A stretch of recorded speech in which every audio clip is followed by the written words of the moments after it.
My name is Dustin Hendershot, and I've always been a big fan of D&D.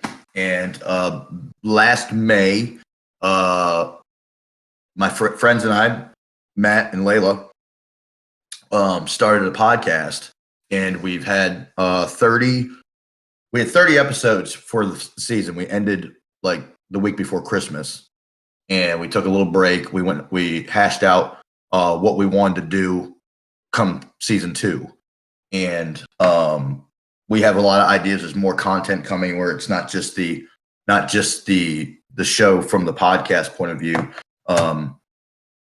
and we're having like little things we do like this. We have kind of like an inside joke going on where Matt is always accidentally saying Spudcast instead of Spodcast, podcast. Podcast. You see what I'm talking about? So he says Spudcast, but we made this little funny thing where once a month, maybe 2 times a month, we'll do like an episode for like 15 minutes of talking about nothing but potatoes. The Spudcast. So just a little goofy thing we do, but that's content. Like if people want to hear something else, and that's where I came up with this. I don't get enough. I had never gave myself enough time to play D&D. Love D&D, and I said, well, hey, this is what I could offer to the group as something for extra content in the week. And I also had said earlier in the week, I had said, if say you guys are down, one of you guys is down for, hey, I'm just feeling like playing or something, we could always do a one shot, just a, hour-long, 2-hour-long thing again, and during a different time of the week. If you just trying to maybe try a different character out or something like that, I'm always down for that. Got a pretty open schedule, besides the Friday nights when we do the Squadcast. But I appreciate you guys coming in. You're coming into the Squadcast podcast nerdverse. Was part of it. You're part of something right now, and this is really exciting. Appreciate you guys giving me your time to do that. Yeah, thanks for having us. It's exciting. Yeah, it is. Yeah, it's exciting. I'm definitely looking forward to this. And so, with that being said, I know you guys have already talked about it and everything but just so we have a clear cut. For it, let me see the time. Do we have? I don't know if it doesn't show a recording time. I'll see it on the thing because it'll be all right. So it's 8:00 right now. But like this will be the start of episode session 0. I keep saying episode. Yeah. Well, pretty much the same thing, right? Yeah, right. And so this is the beginning, and I will quickly give you a rundown of the world we're in. It's existing in the existing like Forgotten Realms and all things, anything that's existing in D&D. It's part of that world. So if at any point in time you guys or I decide would bring something in that's already existing, like if there's a character you might have a tie into that's already existing, feel free to put that in there, and say, hey,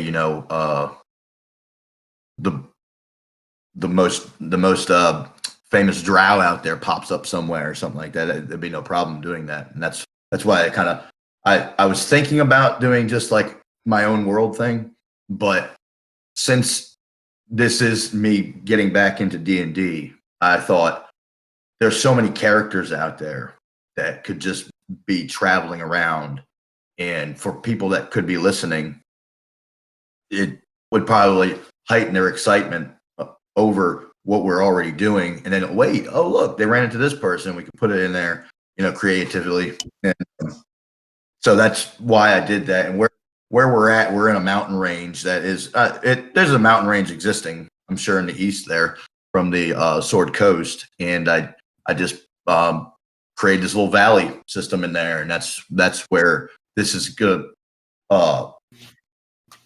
resonate and build up on that one place for a little while. You guys can help create with your stories and what we're doing, and help create and mold this little pocket. And then from there you go anywhere else. You can go to an existing place if you guys choose to. And but yeah, so my name again is Dustin Hendershot, part of the Squadcast podcast, and I'm welcoming Zach and Faeya. I'm very glad that you both have joined me, and I look forward to our adventures. Absolutely. Thanks for having us. Yeah. Nice question for you, Dustin. Sounds like you're returning back to D&D. Has it just been a while since you played again, or? Well, I've been off and on. Like there was a game I was playing probably a little over a year ago, and it just what everybody's they had conflicting schedules and things like that. And it just kind of died off. And I've always everything I do, I play every single kind of fantasy thing there is on the PlayStation or whatever. But it all stems back to D&D just because it's openly creative. There's no wrong or right in the game. Like you just everybody's creating a world together, and it all works. And I think that's really interesting. And I'll watch like the PAX, or I'll watch Matt Mercer, and it's extremely I don't know what the word is. Like it gets me really into it, and you get like I like watching the PAX because they have a lot of fun. They're doing it they're just goofy, having a good time. They still have like very interesting moments and things happening. And then you go over to Critical Role, and it's more, it's a story driven, a little more serious. And but I enjoy watching all these things. I was like, I would like to be part of this, a little more. Because I for a long time was just buying a video game, and I would finish it in a day or so, and that's it. I mean, I know you have online and everything, but that only goes so far. Yeah. This is ever expanding, and I feel, and I just have all these things going on in my head. You have all these just dragons and things flying around, all this stuff, and I say, hey, we could put this to use. And nobody else knows the stories I have in my head. I would like to share them with somebody, and that's I think that's the best part of being a person, is you can share your story, whether it's fictional or true. And Very much so. Yeah. Yeah. All about that. Absolutely. And we might kill goblins and stuff on the way. What do you say? Whatever gets in the way. That's all. Yeah, whatever gets in the way. No, I wholeheartedly agree with that sentiment, and that's really what I derive from this this hobby we all have is the narrative aspect, the fact that you can basically sit around in a Discord call and act like it is a bonfire where we all tell stories to one another and get to conjoin these together into one interwoven creative piece. I don't know. It's nice.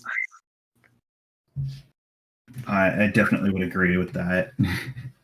Yeah, 100%. That's just because at the oldest times, like you said, people are sitting around a campfire, and that's the way that word got spread. If there's a traveler, and they're on the trail. We have a trail along the East Coast called the Appalachian Trail. And I think it goes down to Georgia all the way up to Maine. And back in the day, people walked that. That's how they would get around. And it was just a trail that they would have. And you'd think like there's a traveler going along, and there's a camp, and they have their fire, and they sit down and they tell them about what they saw in the past couple of days.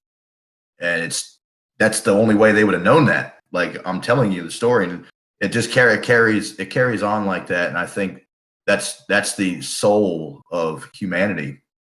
Is there's things we can share that nobody else can touch that. And I think that's like the core of D&D is you go onto like conventions and people are just having a ball. There's no competition. You're having fun and you're telling a story and you get to share in that. And for one thing, this is amazing right here is from 3 different sections of the country, West Coast, Middle, and the East Coast. Different time, different ways of life, different walks of life. Everybody's doing something different. And we get to share this together. It's magical. It really is. It is. It is. Yeah, agreed. That's awesome. We get to tell the rest of the world what we're doing. Like, hey, that to me is, I think is just the greatest thing. I mean, and of course, there's so many different role playing games. Like, there's so many different universes, and everybody's out there telling their own story. Like we've been watching, we've been following, like, and you'll see in the first season, we followed The Mandalorian, and I think The Mandalorian is probably one of the greatest things ever made because just you can enter that world just like that. It's not like it's only you only have like 2 hours of a movie and then that's the end of that story. It's continuing to go. And so many of those shows are doing that, and you can just instantly enter. Everybody feels like they could be on Tatooine or one of these planets. You could just be a guy in the bar or something when the Mandalorian walks in. It's very, we've come to a time now, I think, and that's beautiful, how everybody just joins in an imagination. And there's so much artwork coming out like that, and I'm just glad I could all this, get to see this, just it's a good time to be alive. Yeah, it's all about that creative immersion. So, you're just getting full headlong into those things. I love it. So with that being said, I know we've discussed your character, and you guys got to discuss it together there. But just to state it from straightforward to let the listeners know, what was it that we how we came to create characters that we have, and we'll start with Faeya if you want to tell us about Tatiana. Okay. So Tatiana is a fallen ASMR sorcerer. She is to read a small excerpt from her backstory. Give me a moment. I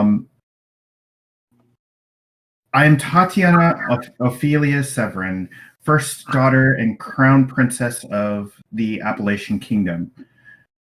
Or that would be her introduction if she felt it would not alert her brother of her current whereabouts. She is a crown princess, or she is a former crown princess who was removed from her position of power by her eldest brother, who became jealous when she was named crown princess and he was not given the title of crown prince. So he staged a coup and took over the kingdom and murdered the rest of their family. She managed to escape because of her personal maid, who got her out of the city and out of the kingdom in general, and she's been traveling with a merchant caravan ever since. And as we pick up on the story, she is currently on her way back to the kingdom in order to wrestle the kingdom from her eldest brother. Very nice. That's coming back for revenge. Like maybe you've seen or heard of like maybe some of his destructive abilities through the time. Just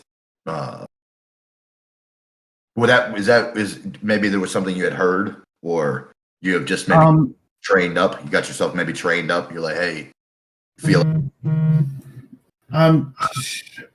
I've definitely taken the time to train myself because it's always been a big goal, almost obsessive in a sense, to get that revenge and bring justice to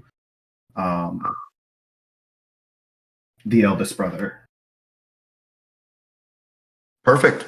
And you have been to Blackstone before. Like this is a town that's under the rule of your brother. Correct. Okay, that's good because that's one thing I wanted to know. And we'll find out here from Zach here in a moment if he had been to Blackstone before.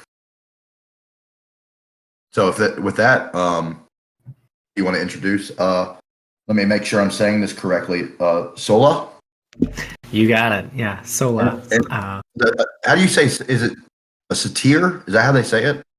Satyr. Yeah, a satyr. A satyr is kind of what I've gone off of, based off of the line "Witch in the Wardrobe." But yeah, Sola. So I would definitely say this is probably Sola's first time in Blackstone, given a mission from the Church of Mystra to come and watch the execution, the burning, the burial, whatever you have in mind, DM, of someone important. And the reason that he is sent, I'm guessing the church has something in mind for that. But again, a little bit more creative freedom your way there, DM. Okay. He follows the Church of Mystra because it's really as much as he knows. As far as satyrs go, they're usually like fey creatures. They celebrate in revelry. They have these fantastic parties. But being kind of more of a cloistered acolyte, Sola is away from all of that. After a couple bottles of wine, however, he might show a little bit more of that revelous nature. He is a cleric of the arcane, a class I've really wanted to try out for a long time since it was printed in the Sword Coast guide. And the reason I settled on Satyr, well, I always play like humans and ASMRs and tieflings, so I just want to try something else out. But as far as like his backstory and upbringing and all of that, that'll probably be a more story to be told as we progress. So I didn't prepare him too much for the world until I knew a little bit more about it as we go through. Perfect. That's great. You both have great reasons to come back. And I will, as you had said, creatively put that in there. It's gonna be perfect. Yeah, great. The one's coming back to right an injustice, and the other is coming back for for an execution of kind of a very high person. And I think I've got that. I think I've got a good spot for that right there. I think I'm down for that real good. exciting. So, yes, and with that being said, that right there, and I didn't get a chance because I was talking earlier about it before you joined, Zach. That so I'm not like the best DM in the world, but you know who really is, right? Yeah. So I don't know all the rules. I just know like the basics really. I enjoy just the story and all that kind of things. So there's been some I've watched a lot how to make like combat a little bit better. Make it go quick but still make it epic. Like there's gonna be some times in this first adventure that I've laid it out. I've watched a lot on how to do things like this, and as long as you guys are having fun, I think it's it's pretty fair. I'll explain it out. So, but I just took what they were showing how to do things, like when it's like say it's a large scale kind of thing. I think from the 4th edition, if you remember how they had minions. Remember the minions? Oh, I remember. Yeah, so like if you hit it, it's dead. So if there was a big group of something and somebody had like a fireball or whatever, you could potentially take the entire group out if they rolled wrong. Or whatever, any kind of like deck save or something like that. If they didn't do it, they would, so just because when I have these ideas in my head, I always like to have like something epic happen because it puts a little bit more fear, instead of if there was like maybe just two little fellas standing over there and we're like, hey, we're gonna get them. I like to have like it just you'll see how it goes, but I did want to put that out there that I do. I'm not trying to like break anything or anything like that. I think it works out very well. You have options and things that happen. No, that's a good point. I guess as far as themes and stuff goes, your initial description of the walk up to Blackstone was very dark, very descriptive, very much like hairs on the back of the neck stand up. Is that kind of the type of content we'll see in here? Yes, in a way, because it's easier to explain something in voice than it is in a text or something. But what you'll see coming up is that there's a period that we're in right now in Blackstone and in the Shenandoah Valley that is very dreary and everything. So depending on what happens and what you guys do and everything, that might not be the way it goes for good. Like you guys showing up might stop all that kind of thing. So, but I wanted to like implant some dread, like something's not right because you guys are coming back here, and you will have your memories of how things were, and that's how I did. I thought that in the storytelling, since y'all have been gone for a good while and you come back and you're like, wait a second, I thought it was a good way to allow you guys to help build that world. You guys can create any kind of thing coming out of there, like, hey, this is what I remember or anything. I thought that was the best way to inject that into the imagination and things like that. Okay, yeah, that's cool. I'm all about the darker side of writing, so I'm excited to see more for sure. And I'll keep that in mind. So that's a good thing to share there. And Faeya, if you have any sort of themes that you like, feel free to share that, because I will, make sure that it's y'all's story, and that's the one thing. I just put the dirt down, and you guys throw the seeds. So. Yeah, of course. Yes, sir. I'm all about anything, just about anything.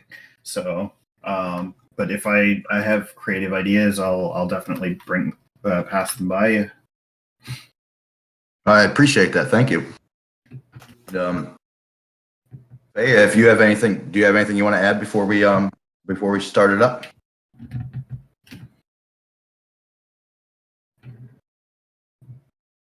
I don't at the moment. Hey, feel free anytime you want to add something or say, hey, question we're here for. Hey, I don't know, it's a we, but hey, this is for the Squadcast podcast. We're joining something big here. This is exciting. And just I do want to say this though, that we aren't like extremely like popular yet. We are to an extent. We have a lot of likes and things.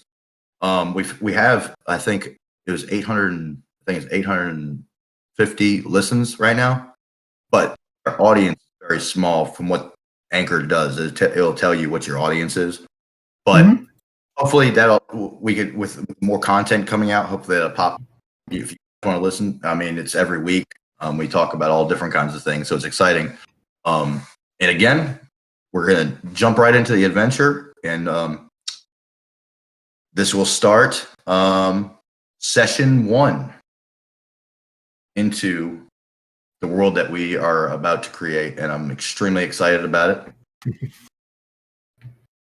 I'm here with Zach and Faeya. We're going to have a blast. They've got their characters ready, and if you guys are ready to get down, let me know. Yeah. Are we doing this like Theater of the Mind or Roll20, or how are we doing this? It would be Theater of the Mind. Cool. Yeah. Again, my I would like to be on Roll20, but again, technology is terrible for me. But Fair enough. So that'll make it. What I like about the Theater of the Mind is, I say there's an ogre over there. You're like, what can I get to it? It just most likely you are. Like I'm like, it's right. You don't worry about the speed, your movement speed as much. Mm-hmm. It's the storytelling. Not really any tact. I mean, you could of course administer your own tactics. Something. Hey, I want to sneak around this 100%. But I think that speeds things up. Speeds like the combat part up. And you say, hey, I just want to do this, and we'll see if there's a role that needs to be done or anything like that. And it's a couple friends just hanging out, playing some D&D. Yeah, I dig it. So with that being said, we will go ahead and start if you guys are all ready. Does anybody need to take a break or anything? Oh no, I'm good. I'm good to go. Good to go. So here we are on your long journey from the Sword Coast. You have finally reached the Shenandoah Valley. After days of travel on the mossy road to the small town of Blackstone, you are finally nearing your destination. Night is falling. You make ready to set camp when suddenly you feel the icy fingers of fear grip your heart, the sound of the scream of a woman in the distance. What do you do?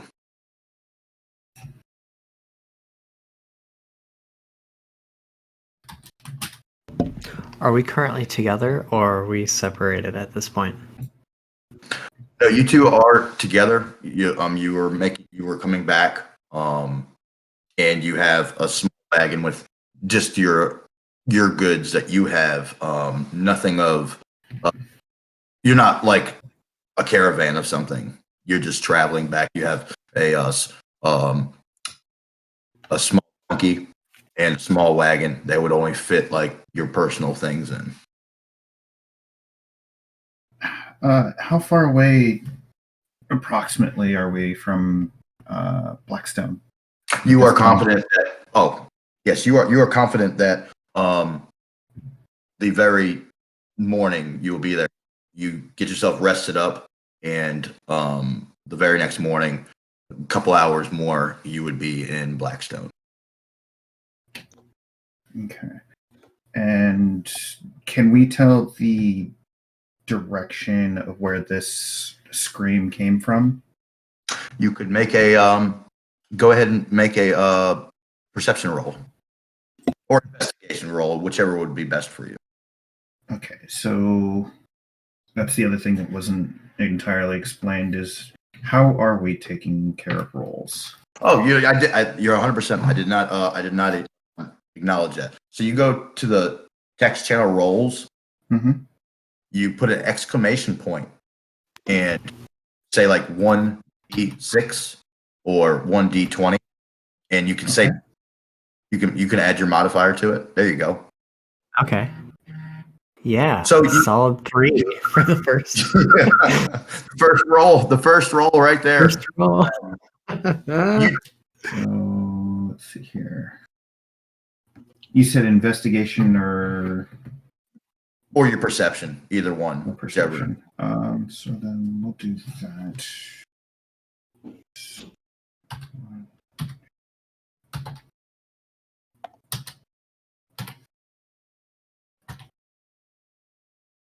Oof.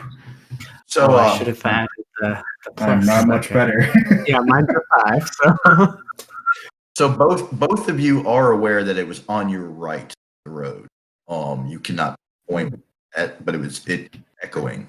Because you are in the valley, and it echoed through. So you do know it's on the right, but you can't pinpoint exactly what direction.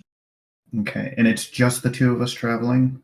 Just we don't have like a driver for the wagon or anything. No, you've been walking beside it, and sometimes one of you would take a break and be in the wagon. It has a small seat in the front, only for one person. okay, So it's one of us driving, one of us walking, or in the wagon itself.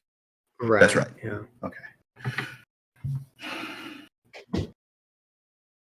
But you do know that it's very close. It wasn't like you felt like it was very far out there.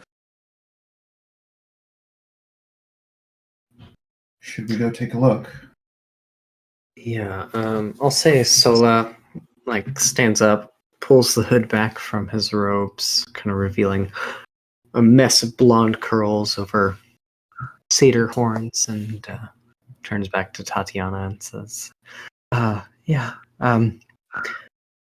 it's dark out. They probably need some help. Very well. And Tatiana stands up, grabbing her staff that was leaning up against the wagon, and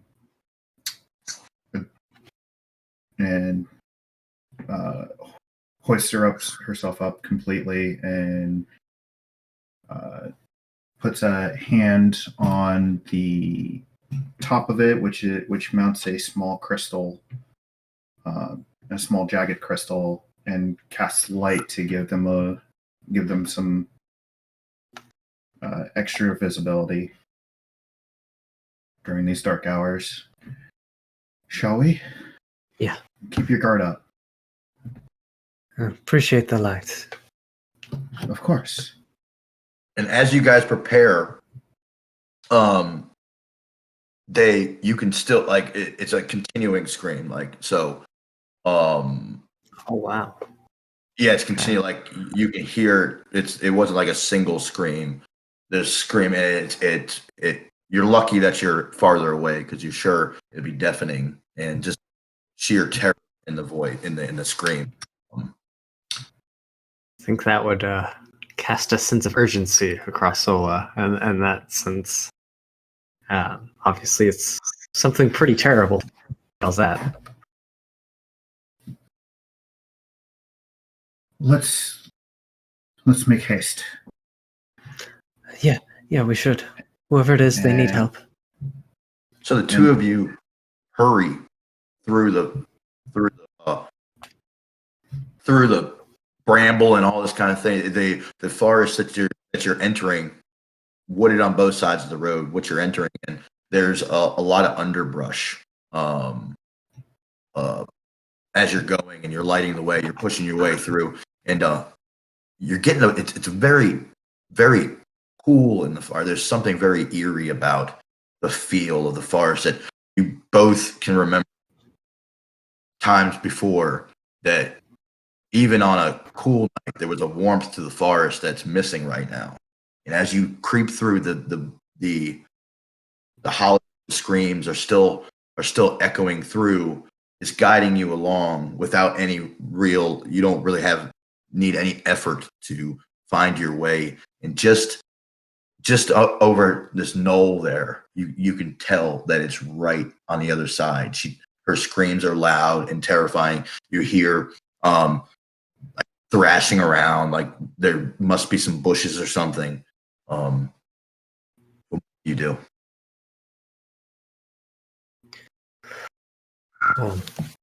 Should we go around opposite sides and see what it is? Or do you want to take to the top? We'll each take a side. Okay. It would probably be best. I'll say Sola we'll go ahead and take the right side of the mound there. Tatiana takes the left, and I start readying what I need for a firebolt if needed. So as you two go up onto the knoll there and look down, the sounds that are being thrown at you from terror and noise and all that are deafened at the sight of the monstrosity that's before you. And laying before you on the ground is a woman prone on her back with this. There's a form there, but it's also like a liquid.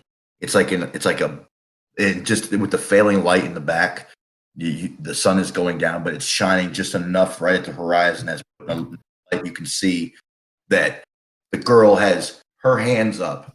There's this goo, like she's able to hold it, but you can see it's kind of melting in her hands, but it's got a form to it, and it's growling and like snarling and everything, like, and chomping, and you guys are to the left of it, coming up on the knoll. It hasn't noticed you.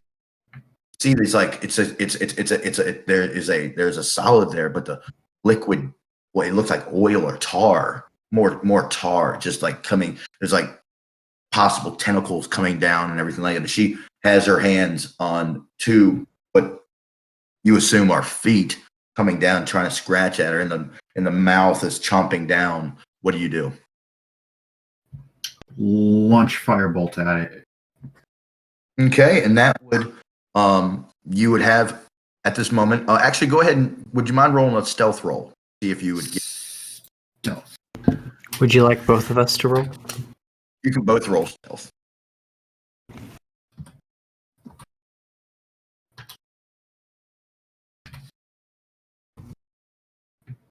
Oh, look at that.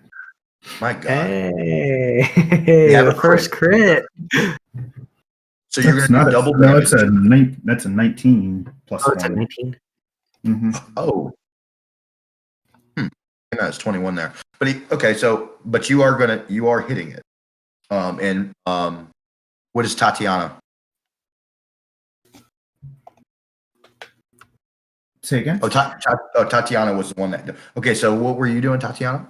So I had ready to firebolt in my hand as I came around the left side, and as I see the creature attacking the woman, I launch the firebolt at said creature. You have surprised it. It doesn't even know it's happening, right? And as that's happening, Zach, so you had disadvantage on stealth. So since it might have heard you step on a twig, right? Oh, yeah. The hooves, I'm sorry. So it turns, right, just for a moment to see this fireball come down on it. And go ahead and roll damage.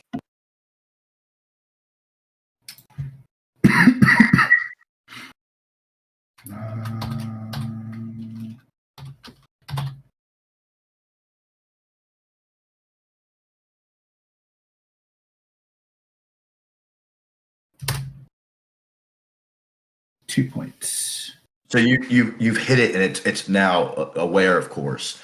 But when it turns its face to you and your fireball lit onto it, you notice what it looks like. It looks like a giant rabbit. Like it's got a mouth, like it's got these two buck teeth. You got the ear, but it's all black and tar-like. And it's paying attention to you now. And both of you are up old. It's only like maybe like a 5 foot, 8 foot hill there, but you're standing up to it, and it does like take its focus off of the woman laying prone, covered in all this black tar. Go ahead and roll initiative.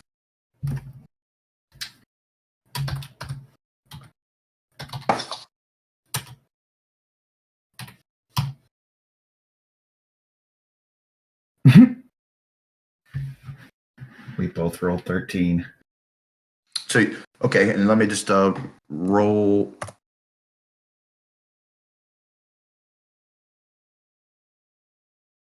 Both of you now, motioning towards you. Kind of slithering, but still like kind of hopping like a large hare. And it's like the you see like the liquid like leaving the girl on the ground, and it's starting to kind of form up on its own, and now out and they're going in your direction. Guys can elect who wants to go first since you both rolled a 13. We'll go With with my highest, modifier, I got a initiative 15. bonus. Yeah. Okay. Yeah. I got you by just a little bit. Okay. But I'll say that Sola will slide down the hill, kind of to where the girl is at, and kind of rub his hands together, cause a bit of stir with the wind, and cast the cantrip Gust at the hare, trying to push it back. Does he have to roll a saving throw? The hare will have to roll a strength saving throw. Strength saving throw. Okay.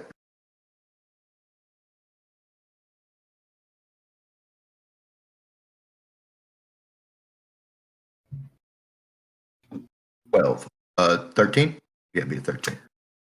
My spell save DC is 12, so he succeeds. So he just like he snarls and looks. He might back at you because of the wind to him, right? Focusing on the source of the heat that burned him. Okay. Well, I'll try and stand between the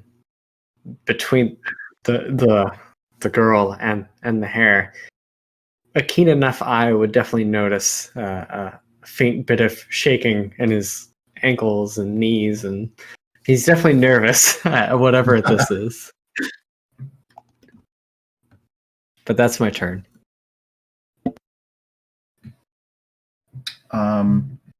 Tatiana gauges looks at the hare, and with a very cool, collected, and almost experienced sort of flow, moves,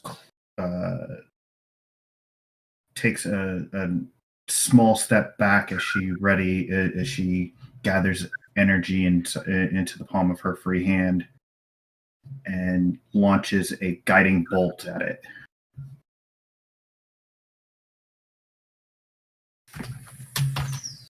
The guiding bolt is it instant or? Oh. No, it's an attack. It's a spell attack. 1d.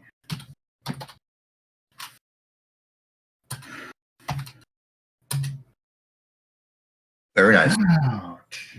Very nice. And with that guiding bolt, you see that guiding bolt blast through the head, and you have killed the hare. Blew its head off.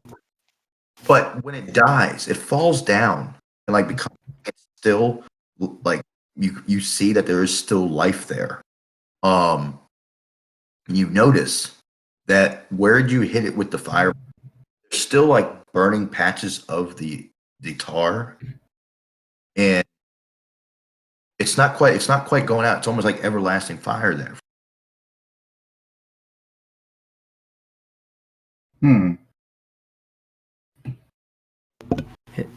Is it dead? I believe so. The only thing you notice of any life left is the tar. Like it's kind of like almost like if you just pour some batter out, and it starts spreading out a little bit. I take my staff and like raise the lit up crystal over the top of this thing, probably about 5 feet up, to kind of get a better look at this thing. That there is a body there, and as the goo is like leaving the body, you see that it's a larger hare, but these are common around. It's a rather large, it's like a dog size. hair. You see the tar like leaving even the very finest of its fur, like looking for another host. And you see the girl laying back there that's in this stuff, like she's trying to escape it, and she is escaping. It's not as aggressive as the animal that it was holding, but she is. You see her like getting out of it. It's even coming towards y'all's feet. I would like to use another use of the cantrip Gust and try to like push back the tar, give her more room to get out of that situation. Sure, and I would use the same as it was like except I wouldn't do a +1 anymore because it doesn't have the critter in it any longer. But 20. My gosh. It still makes it. So it still is, but you can see that the girl is like able to like get off. It's the almost like a symbiote, if you will. It's coming up on the girl, and she's able to push it back and everything, and she's kicking and it's getting away. See that trail of fire going with it, clearly burnable from you're witnessing right there. I move around and try and grab underneath the woman's arms and pull her up and over the mound that she's currently up against to help pull her away from this tar. Give me a strength check, and all you have to do is beat a 10.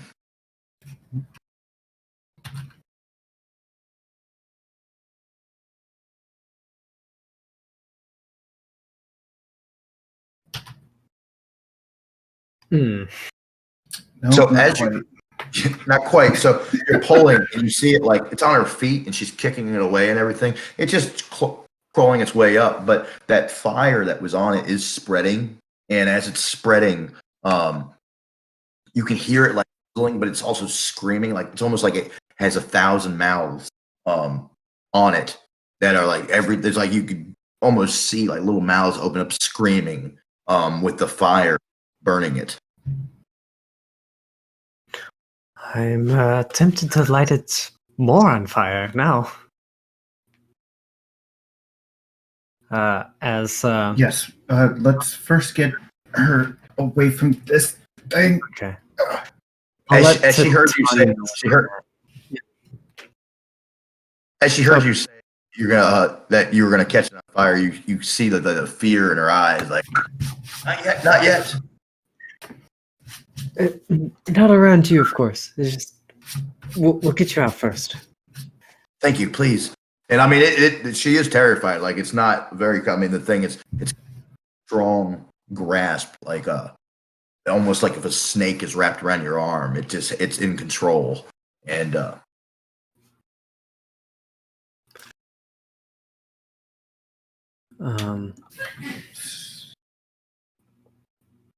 Let's see. So I'm basically trying to hoist her up and away from this thing. So another strength check, I'm guessing. yes, sure.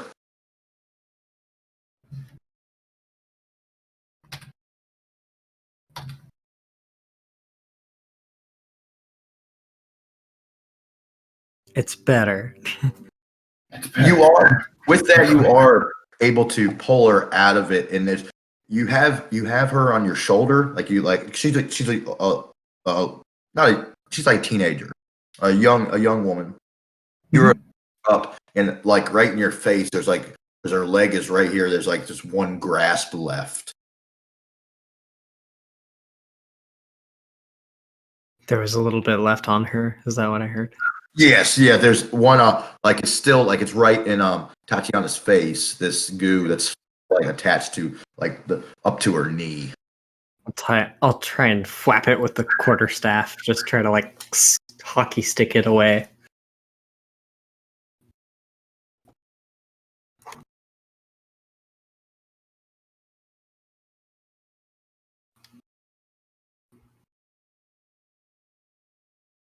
Do you want me to make an attack roll with the quarterstaff?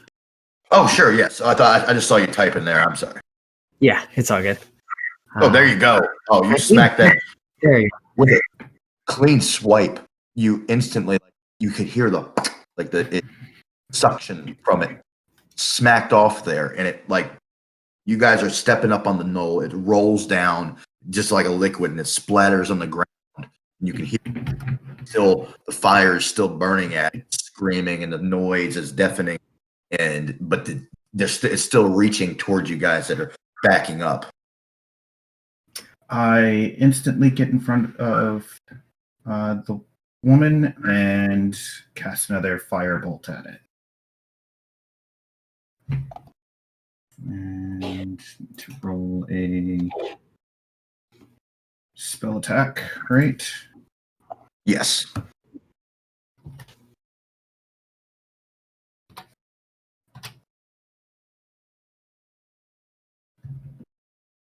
Though it missed it as far as damage wise, Mm-hmm.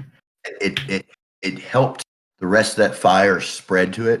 Like when the firebolt hit, like the little embers that came out caught it, and the thing right now is on fire, and it doesn't. It's more concerned with itself than it is its own preservation than it is interested in you guys. So you right now are standing there just looking at this puddle, like trying to put itself out, and it can't because the rest of it is still catching. I'll be kind of like kneeled down next to Titania, and I'll launch a firebolt of my own as I cast firebolt. As you're doing that, the little girl is like hunkered down behind you. That you are her only safety right now.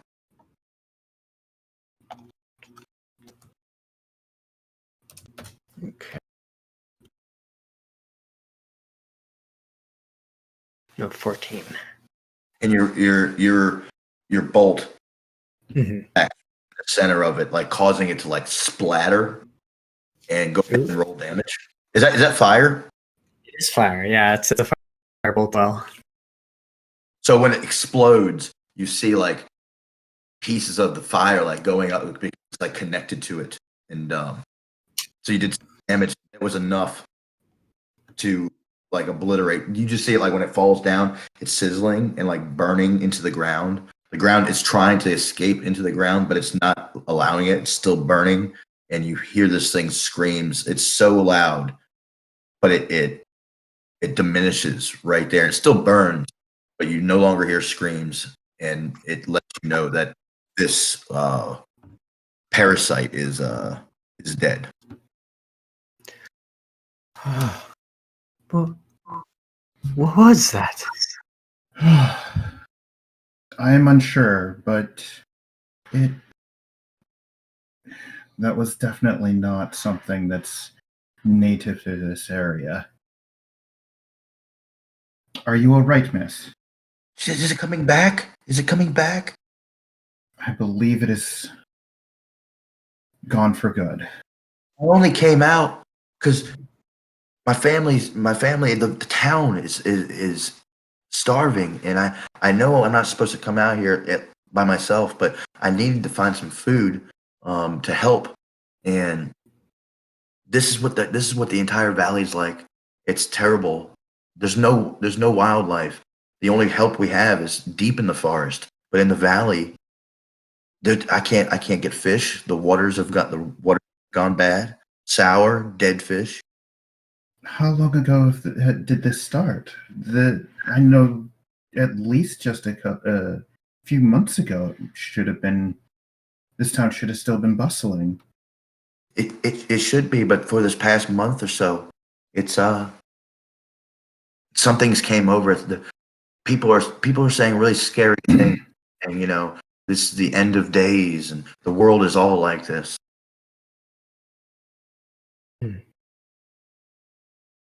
Those are all signs of ill omen. I'm just so desperate to feed a family, and I came out to maybe snag a rabbit or find some berries, but everything is dead, and the darkness right now won't show you what this forest used to look like. It doesn't. There's no birds, nothing. And has And has anything been? Has the capital done anything to help? I'm not allowed to have these conversations with the adults, but it doesn't seem like we're getting enough help down now. The the countess, lovely lady, they've done the best they can. They give us as much food as we can when it does come around. But just the town right now you don't see any more travelers coming through. It's a very bad time, and I just care about my family. I care about my friends. We've lost so many from stricken with whatever this was that just had a hold of Rabbit. And while y'all are talking, you have your light up, right? And Mhm. the um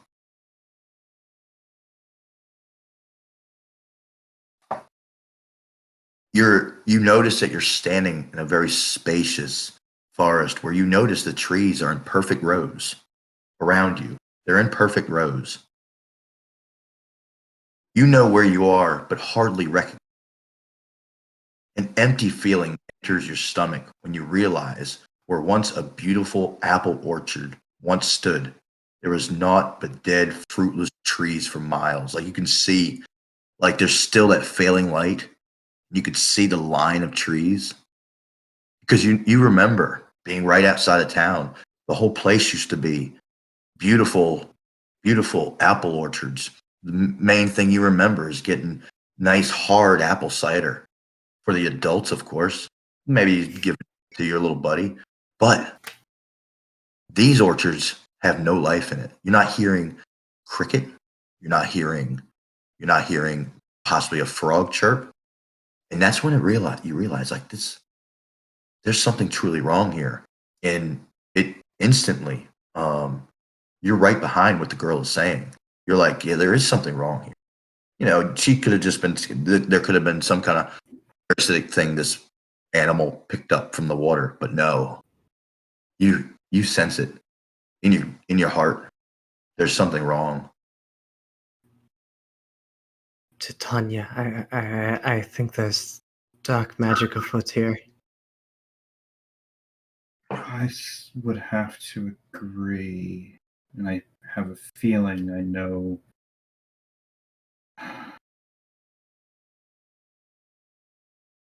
As someone who has not been helping at all. For now, let us return to the wagon. Well, I think it best that we keep moving and make it to the town as soon as possible. I think that's correct. That's the best idea. And the little girl. And I think it best that you join us for the time being so that we can help keep an eye out for your safety. Yes, please. I'm sure my mother and father will be frightened to death. Not too long anyway. And with that, I take the girl's hand and we and usher us back to the wagon. Sola's gonna take one last glance over towards the black symbiote parasite and see if there's any signs of more movement or if it's actually taken care of.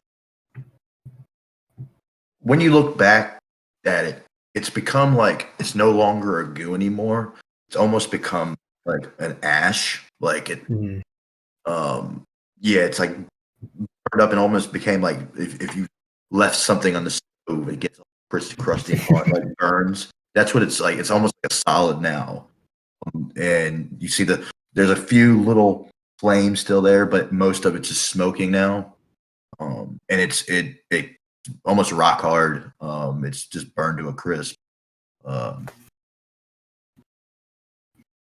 Okay. With that, he'll hurry along right behind the other two. So you guys get into your you're on the whoever's on the wagon walking beside. You've noticed also that the ground, you can feel it personally with your hooves, Sola. That the ground is the road very moss covered, where the traffic that you guys remember were here mud. It'd be tracked. You can hardly see ruts any longer as you make your way down. And again, the closer you get, the darker. As far as now, the light is completely gone. There's a fog through the land. You're making your way. Only a couple hours walk, so you're there relatively quickly. But there's like this fog that's around, but it doesn't feel like a natural fog. It feels like maybe rot. It's decay. And as you can see just ahead, there is Blackstone, and you walk to the gate. Is there anything anybody wants to do before?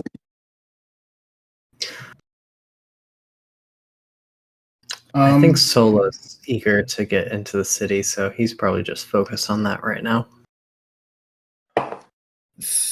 Tatiana's definitely the same, although she does, as we come to the beginning, to the outskirts of the town, she does remove her hood to reveal her long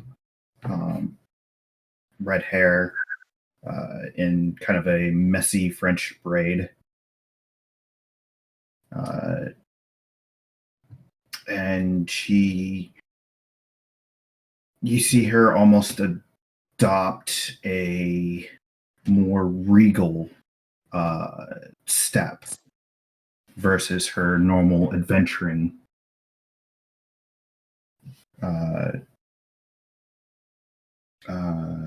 I guess state. Yeah, she's coming back into like civilization. Mm-hmm. Oh, that's beautiful. Nothing like a good grade. And so the two of you and the young girl are either getting off the wagon, maybe guiding it in. And as you're getting closer there, you do remember that. So it has a gate there, but it Blackstone never had like a wall. Okay, it would have shrubbery that just for a little extent from the gate created kind of a wall. Mm-hmm. Even that, you can just, even with the dark, the way you see it, there's bare limbs, dead leaves, and the leaves are blowing around a little bit. This place was so green and lush. Even in the winter, there was still some green. Right now, it looks like it's been inhabited for a while. Just the gate, and when it opens up, and there are guards there, and two younger gentlemen come out and ask you who goes there, not in an aggressive way, but who goes there. This is a late hour. A couple of travelers looking for sleep for the night, and a young lass who would like to return home. And the one guard looks down and says, "Tilly," and she's like, "Oh yes, Peter. These two kind people helped me." And Snap looks back up at you guys and acknowledges that, and he taps the other guy on the shoulder, just with the backside of his index middle finger, and says, and he comes to her. He's like, the rule around here, you can't be wandering at night. She goes, I know, I didn't mean to be out at night. They're explaining one another to each other. And what is your reaction as that's partaking? Is this a common occurrence at night? Strange things coming out and attacking people. The unfortunate part, it seems, for the past month or so, is it's not a strange thing anymore. There's the wildlife around here. This is the guard that the one guard is with Tilly. You know, they're still awaiting on you, but he taking her aside there, and the other guard is saying, "No, this is for some time. We can't hunt any of the wildlife because if it's not attacking you, just the simplest thing. I mean, I've seen a swarm of squirrels, but we can't hunt anything. The waters are poisoned. I mean, we can't even get it out of the town well. The count wife have done very well to help us get imported goods, water. We just need help from the kingdom, and we've heard nothing."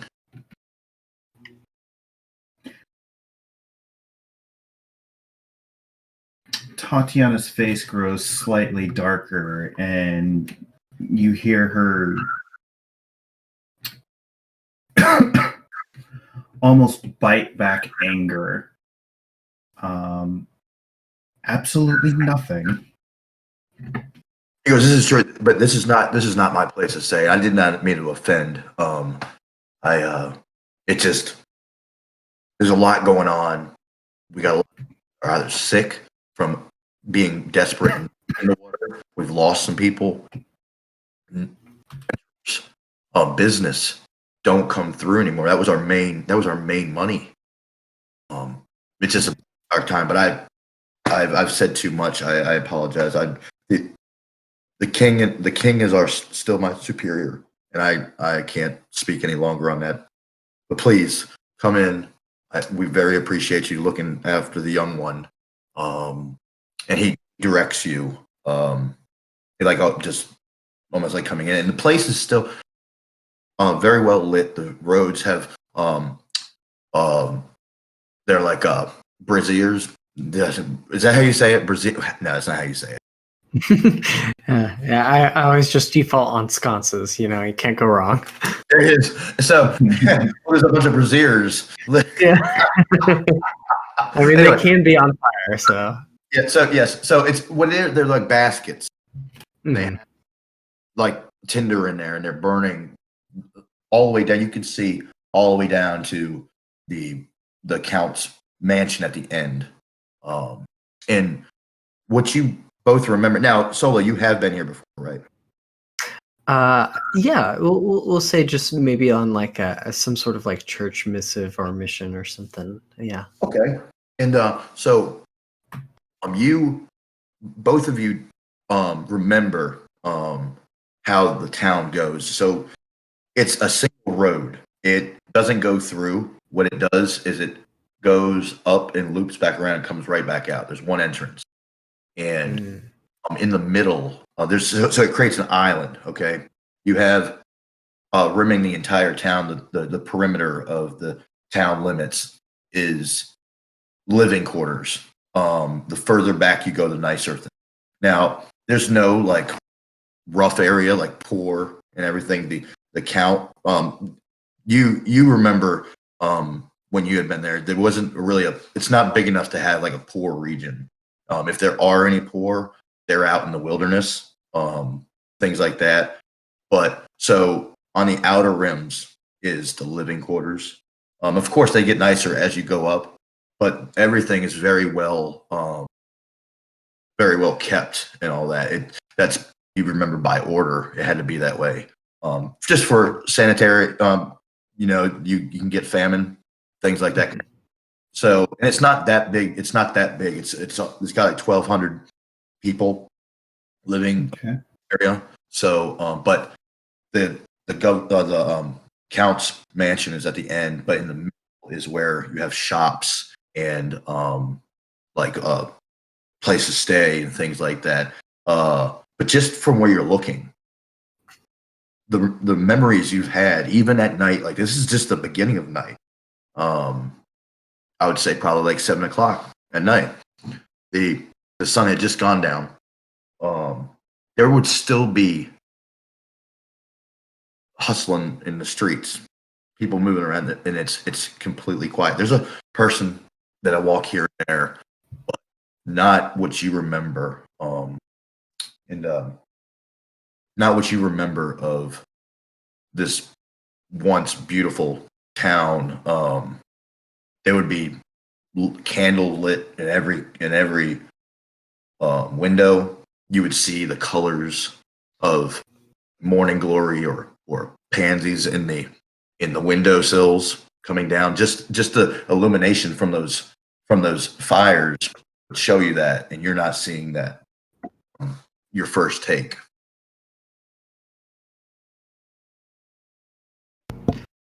This place is very wrong.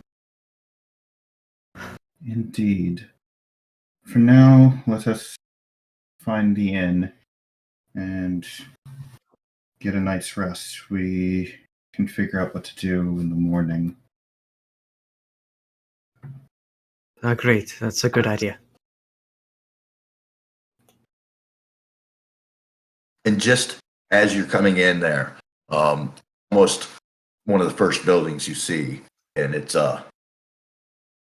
y'all have been gone a very long time, and it used to like they would have some fun name of the wallowing pit you would see, but it's not that anymore.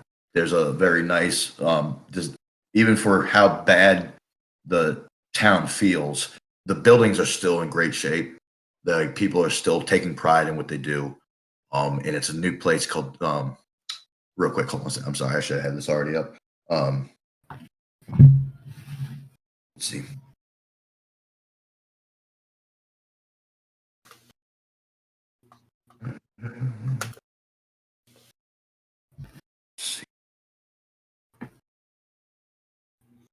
Okay, so you come up, and on your left, you see this very beautiful sign. For one thing, paints and things are hard to come by, and sometimes, so a lot of times you'd see white and black, or a duller like green or so. But there was a very well lit sign that's got beautiful colors of indigo and pink and things like that, and it writes out on it, Tina's hole in the wall. And though everything is so quiet, there is a little bit of movement in this area. You're seeing a couple like off-duty guards going in without their helmets donned, maybe in some lighter attire, maybe not wearing either their leather armors with sleeves of chainmail or anything. They're in lighter attire, like maybe even formal. Like when they're like on duty in the mansion, they don't wear they wear something a little nicer with nice blue robe with a hood to wear. They look very nice. They walk in, and when the door opens, you see them walking in. You can hear like faint music. It's not they're clearly not just busting out having a great time like you've remembered it. Like the streets were lit, people were having a blast. It was just a good time. It's not feeling that way as you're going in.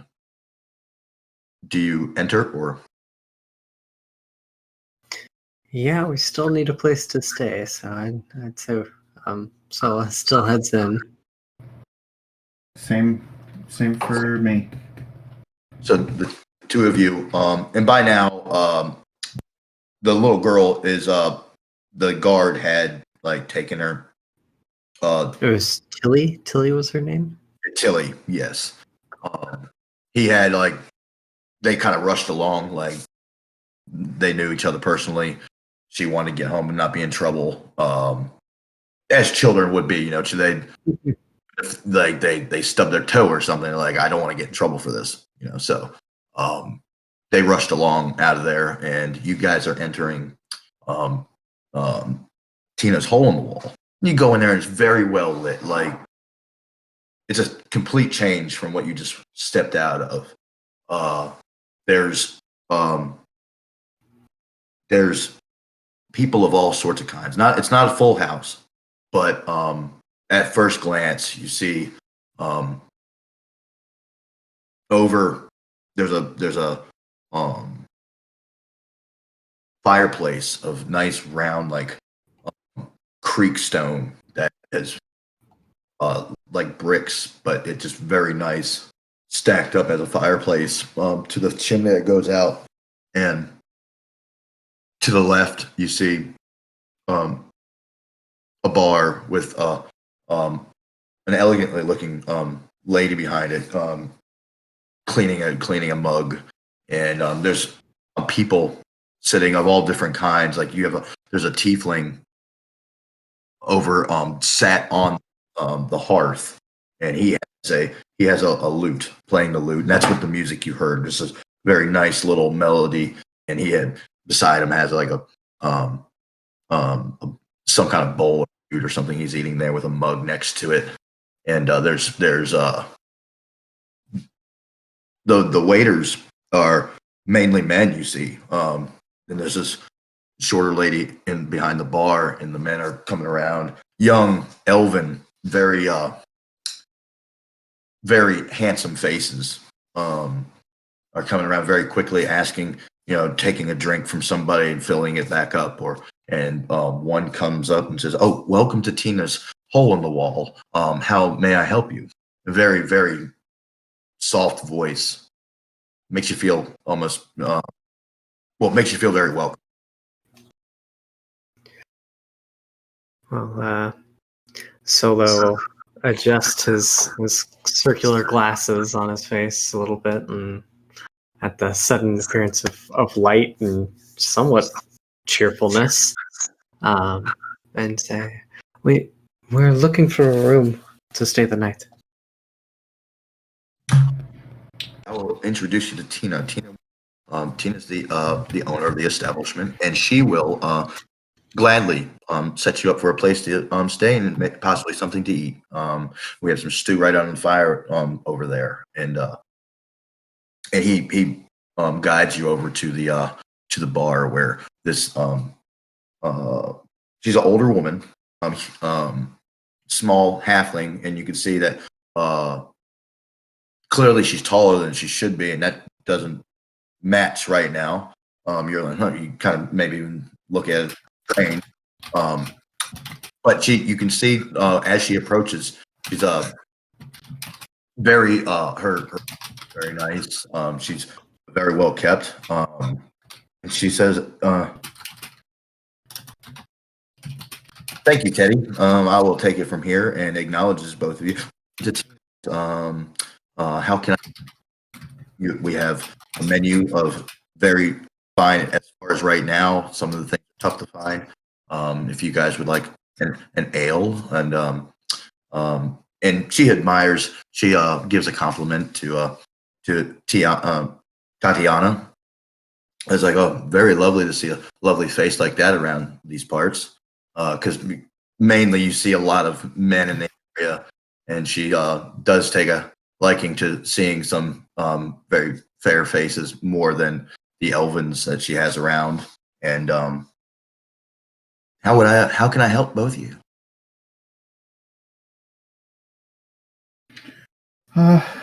We are looking for a room for the night and possibly something to eat, and then some information about the town. It's been some time since I've been back this direction, and it's very much different from what I remember.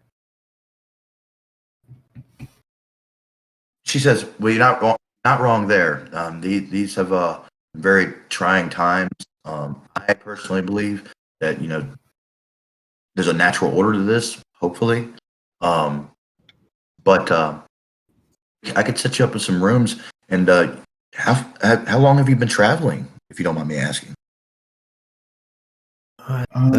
Been a few days. Yes. I'm sure both of you are very hungry. We do have some stew. If it will go with the room. I would gladly take some. That's perfectly fine. Thank you. and she very quick like snaps like where it would appear rude to some, but the waiter behind the bar with her, she like points, snaps, and the waiter does know what to do, goes and grabs a bowl, so very quickly over to the fireplace. Doesn't even disrupt the tiefling playing the lute, and scoops up too. And while that's all happening, and this information you were at, what kind of information would you like? More of what's been going on and how long. From what I understand, the guard stated that it's been like this for about a month or so. But what exactly happened? Honestly, it came over us like lust. We woke up one morning and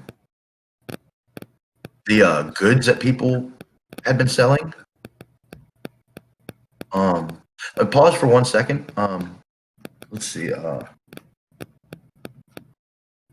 think one of Tatiana's mic might be skipping out there a little bit, Uh-oh. like tapping. I kind of hear it too. Give me a minute.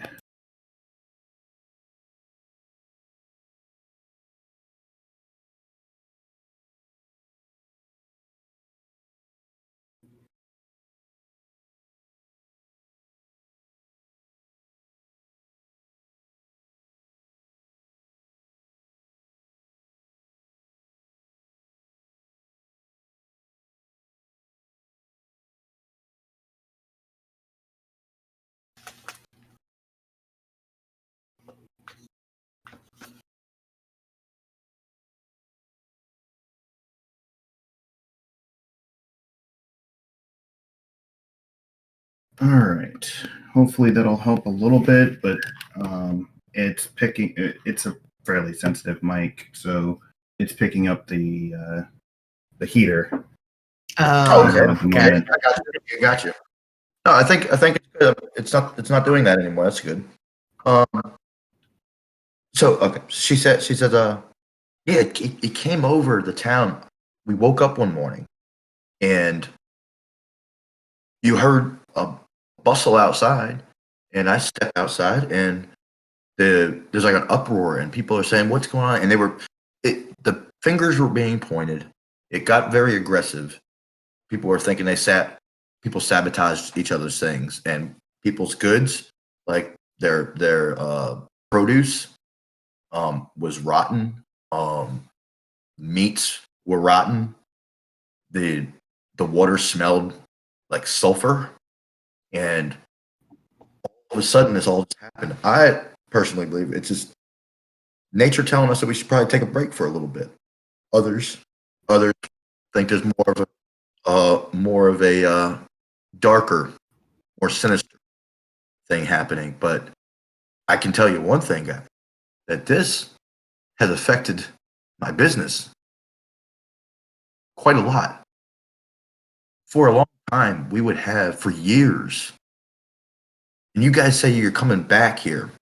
I'm sure you remember the commerce that would come through here. You would have, and for a place that's secluded as we are, you would have the best foods, wine, art, cloth come from everywhere. Nobody can get anything now.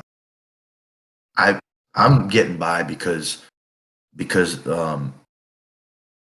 Count and his wife have done a phenomenal job to try to keep something coming here to support us as a community. And but just recently we're supposed to get 3 times a week our deliveries from east into the forest, and it's overdue. I haven't received any of my provisions, and we're running low because we feed a good portion of the town. They don't have the ability to, with no trade and nothing coming in, to be able to sustain their own household, so they come here to eat. But we're running low, and it's been about a week since we haven't seen it, and we're supposed to get they're due in 2 days for another shipment, and we haven't got. DM, can I roll a nature check? See if any of those, everything lining up seems to be. See if it's like a product of something being here. Maybe, I don't know, some creature. Okay. And you said that everything, just one morning, everything just was gone or was like rotted? Yeah, it's almost like overnight something killed everything. And is that 11? Yeah. Now you were asking, you want to know Seeing if like maybe like a creature or some sort of presence could be responsible for all that. Don't sense anything out of the normal here. Okay. Somebody's doing something in the area. And as far as your search, nobody in the especially in the building is throwing off any kind of aura that there's some ill doing going on. Okay. Now, yeah. Well, that's very disconcerting. What of the capital? Have they helped at all? And she kind of like squinches her mouth a little bit, like to the side, and looks at you from the corner of her eye. There's no help coming from that, and trust me, the forces that be have been trying very hard, and we're isolated. Like, it was never like this. Like, something's changed. We used to get help. There was a prosperous amount of if during an off season, like when the winters come, we would still have from the capital, like, to sustain us for the winter. That we're on our own on this one. And that's where, take nature aside, everything that's happening, we still need help down here, and we've had to do it ourselves. Thank God for the countess and our lovely husband, because we wouldn't have the east. I mean, right now we have a surplus of things coming from the Elven realm, where they are still able to get things where it seems the infection or whatever's happening hasn't reached them. And So how far has this spread? it seems it's only gone. It's in the valley here, but once you get into the hills going east, the forest has been able to fight it back. Nature's doing all right now. It is losing ground, but we have an outpost out there where I'll get word that I haven't traveled out there. I'm too old for adventure. Those are my younger days. But I have, and as you're talking, one of you might lean over and you see that she is like that. She's built like a stand so she can be up to your height a little bit, because she won't even be able to reach anything. So there's like a catwalk behind the bar, and she's like walking back and forth, still talking to you, showing complete like attention to what y'all are talking. But she's still cleaning things and putting it away. Pointing at somebody and wanting another round and sliding it down. She says, those adventuring days are over, but we still hear once in a while from the soldiers or the guard that go out to the outpost and come back. Like the watch changes. It's about a day and a half out there. But they say it's green where they're at. They're able to still hunt in their areas a little bit. So that's not very far. It hasn't taken over everything, and that's a good thing to know. So this is the only town that's been affected thus far. As far as we've heard, but see, that's the thing. Nobody's coming to our town anymore, so there's no word being spread. And we're kind of under like this. It's not the town causing the fear thing. It's just we've lost people for one. They come back infected or something's happened, and then the next thing, so we've got a hospital, like a makeshift hospital at the church that. What kind of infection are these people coming back with? Well, what's happening is, I'm sure in your wanderings since you got here, have you seen the black goo? Yes, Yes, we came across a creature that was covered in it. we've had the displeasure. Well, it's not always as aggressive as it sometimes seems. We've had hunters go out and get a that its eyes are bloodshot, but not with red, but with black. It's in its system. It's not covered in it. So if you drink the water, that could happen to you. And that's why we try to mandate that we don't drink the water. The drinks that I'm serving you right now, the stews, that's used from imported water from the outpost, like further east. We haven't really, because so far to the next place, haven't really reached. But what we have going on right now, except for the fact that we have been missing last week's shipment, like on Thursday, they were supposed to coming, so we couldn't really use that running low on stores here, if you know what I mean. Well, Sola will look up to Tina and say, you say you've received no help from the outside, but help comes in unexpected ways. And I may not be able to speak for my partner here, but I'm certainly willing to do what I can to help out here. I have no intentions of leaving these people without help. These are words that do not fall on deaf ears. I appreciate what you're saying there, and I know y'all have been traveling for some time. There's not a lot of coin out there to be made from.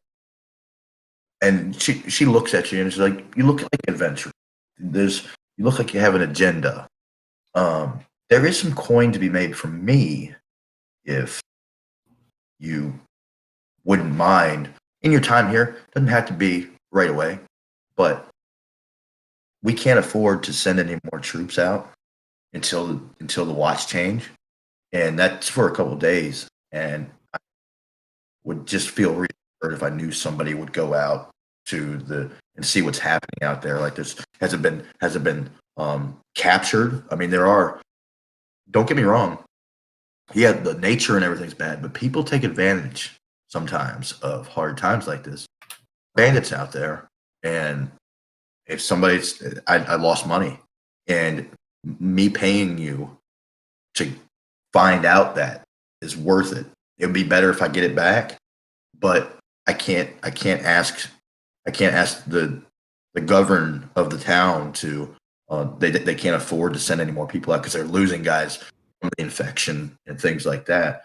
If you, within the next couple of days, be available to possibly go and investigate why, and I would pay both of you what I have, and I would greatly appreciate that. And if you would do that, I could offer you a room on the house until you leave.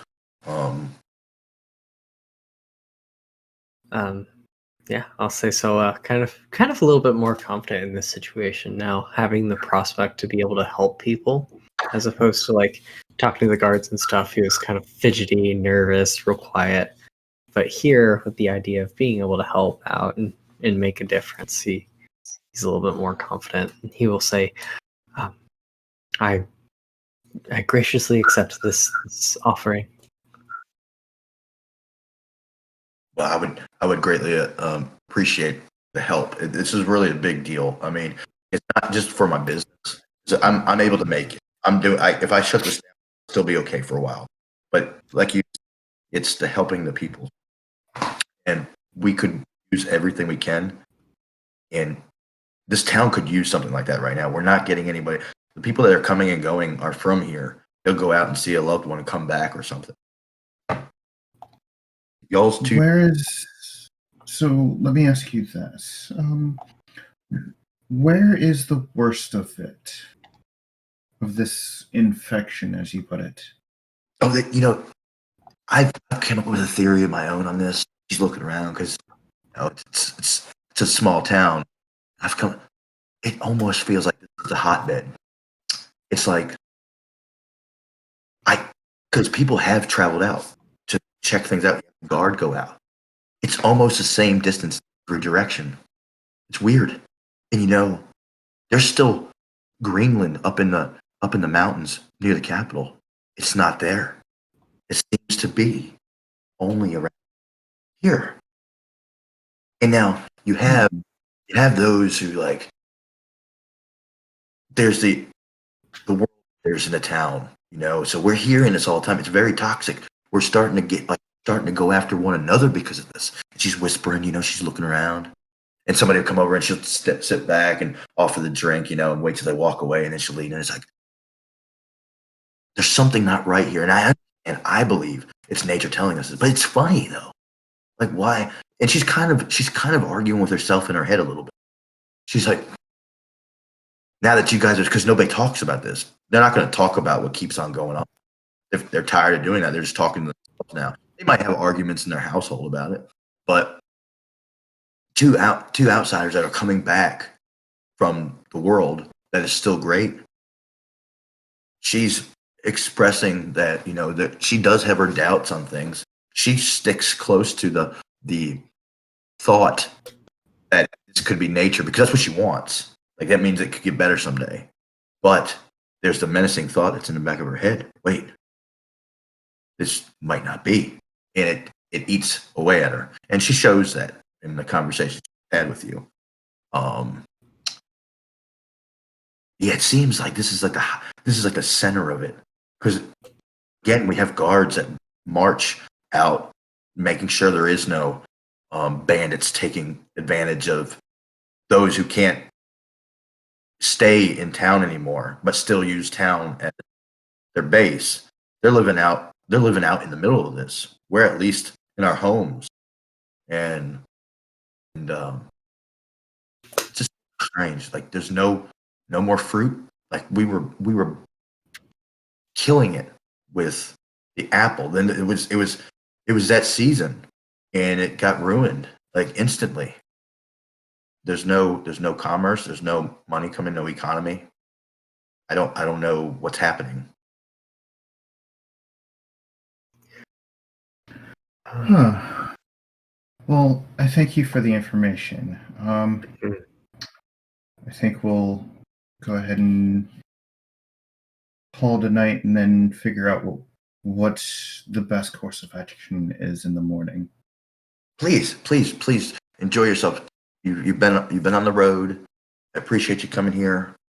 I think people are going to be excited to see some new faces. This could be a big deal.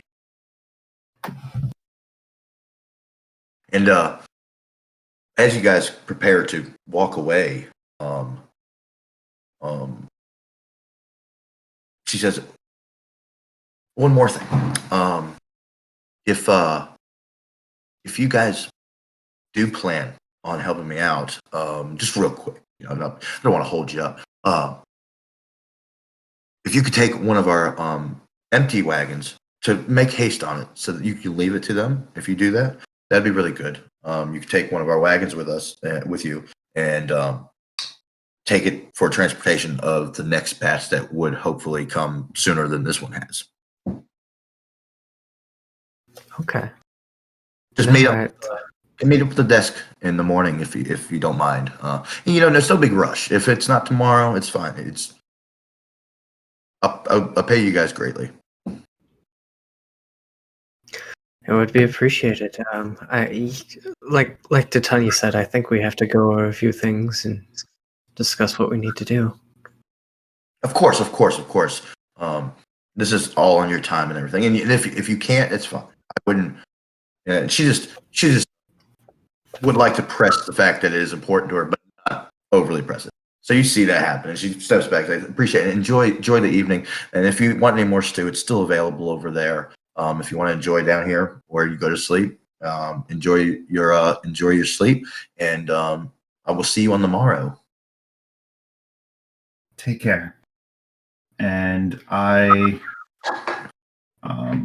get up and head up to one of the rooms, and from there,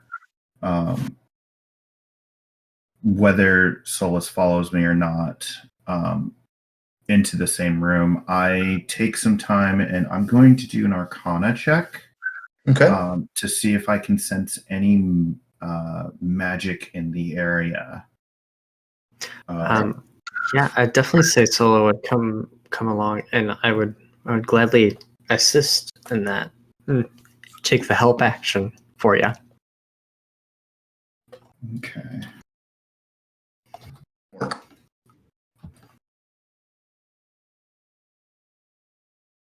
And that what gives me advantage, right? Yeah. Yes. Okay, so then I do.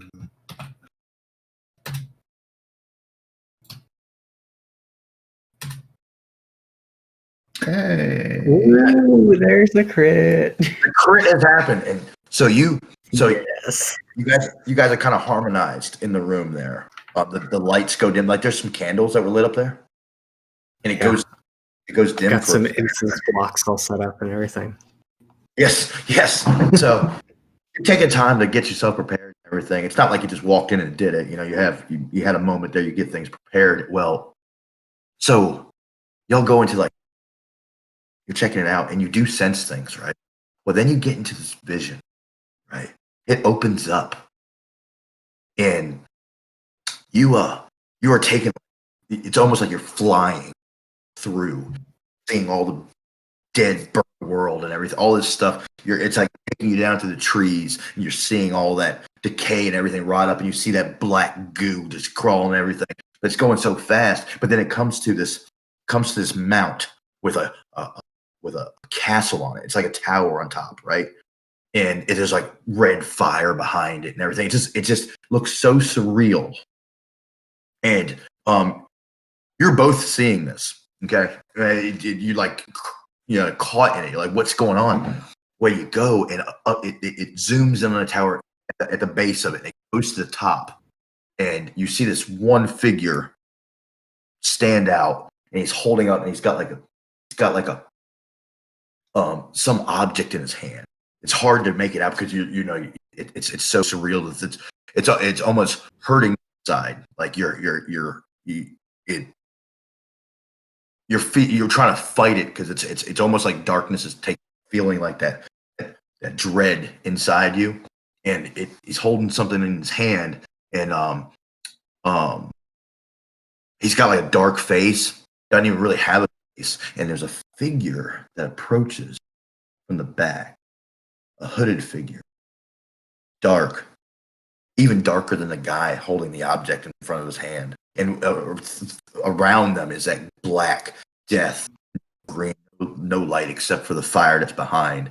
But slowly, this figure from behind walks up and stands next to this like almost monstrous guy. It looks like he's much taller than the figure that's approaching from the back, but the cloaked figure catches your eye. You can't really make out who it is, but because there's some elven words coming from this. Like it's something so ancient that even the best translator, it's an old language. Like it just sounds like noise and dark evil, and you can tell in its hand the object he's holding up. It's in the shape of a horn, and he just holds. And for a moment there's a second where it just stops, and you're able to look at both figures. And in this moment, is there anything you want to do? Like, you're not there, you're there, but is there anything to say or do? I, with the language being so ancient and strange, I've got a strange array of language choices on Sola, so I'd like to see if I can give some sort of attempt to derive any meaning at all from what is being said. Because the languages I know or Sola knows is Common, Draconic, Elvish, and Sylvan. If you could tell, like, just by the words, like the way it was going, there is Elvish there. You can roll for Elvish, but to get any kind of words from it, it's got to be perfect. Like, okay. Dang. Okay. Hey, you never know. You never know. Yeah. And for me, I am going to take a very close and detailed look at these two figures. Do they, like, the uncloaked figure holding the object, the horn-shaped object? Right. Are they male? Are they female? What are they wearing? The type of clothing that they're wearing. So the uncloaked, it looks elven, like it's something that you might have read in a book. Very ancient, just like the language he's speaking. So he looks old. Yes, very, very old. You could give a history check on. Did you just roll a 20 right there? Was that what it is? Oh, that was Titania's earlier one. I was like, wow, I haven't rolled. So, yeah, so you can give a history check. For the language, what kind of check would you like? For the that would is history is still a check. Yeah, history is an intelligence check. Yeah. Yeah, I'll go with history if that. Okay. Yeah. Sure thing. That is. Okay. Good God. So there's my history check for my thing. For the tall fellow there, and you've heard of these people there. They were like the beginning of elves in this region. You've read about them somewhere or another, or maybe even seen them in your lifetime. Being in the celestial, you might have seen something like this, but it's very ancient. It's before anything modern. You definitely just by looking at it, you recognize like this has got to be because it's something different about them. Just he's taller. And now were you you were also asking about what the what are they wearing? Like, what are the two wearing? And so like the type of clothing, like the material and whatnot. I'm trying to get details so that I can, maybe be able to recognize them outside of this vision. So maybe pick up on who they might be. Okay, so you see the robes of the uncloaked guy. It does look like formal elven wear. Like if there was ever an ancient civilization, and they were just dressed like any kind of ancient, like they still had fine clothes, but it wasn't like what we have now. From him, he just looks like he has. He's clearly like a religious kind of figure, sorcerer maybe. He's it looks like he's got some power in there, whatever that horn does in his hand. And while you're looking over them, Zach, make out the language just well enough. But you are 100% sure that that is Elvish. Okay. Of course, now both of y'all are looking at these things, so you'll be able to talk about that, and then to the figure on the right in the robes. Now, the robes are very is very elegant. Not something you would see any kind of shadow character. Where it's for able to focus for a second. Your brain was able to focus, and it looks very fine, like silk blue hood. It has like maybe wolf's fur going around the shoulder.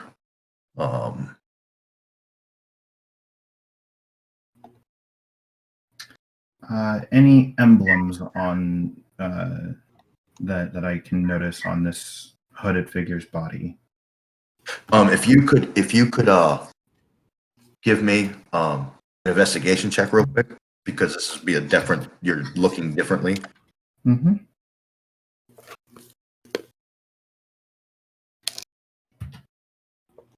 Oh my gosh. Look at that.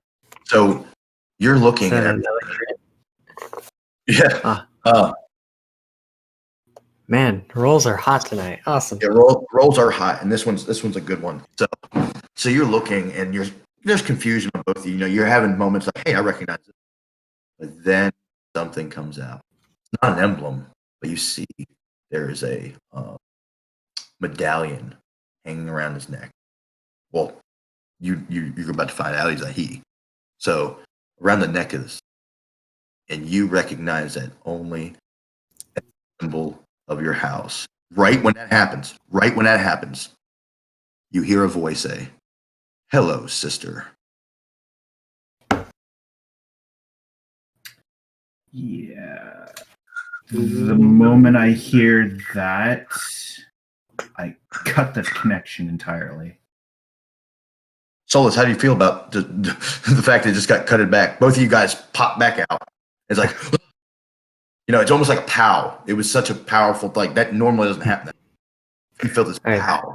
Yeah, definitely like a gasp of fresh air, but probably a moment of appreciation too, because who knows what we would have witnessed if we kept watching. Yeah, there was a connection there. Like, right when she saw that, he snapped, and he's like, "Hello, sister." Hmm.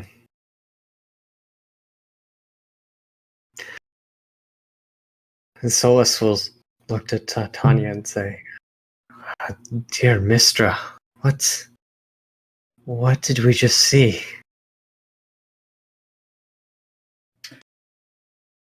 Tatiana looks like, if you see Tatiana,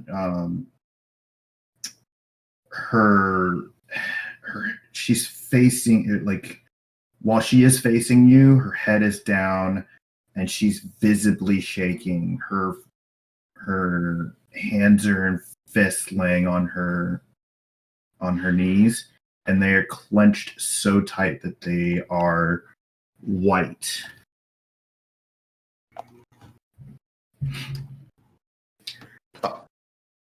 But she doesn't answer. Tatiana, if you could roll like insight check for me, please. It could be Insight? Insight.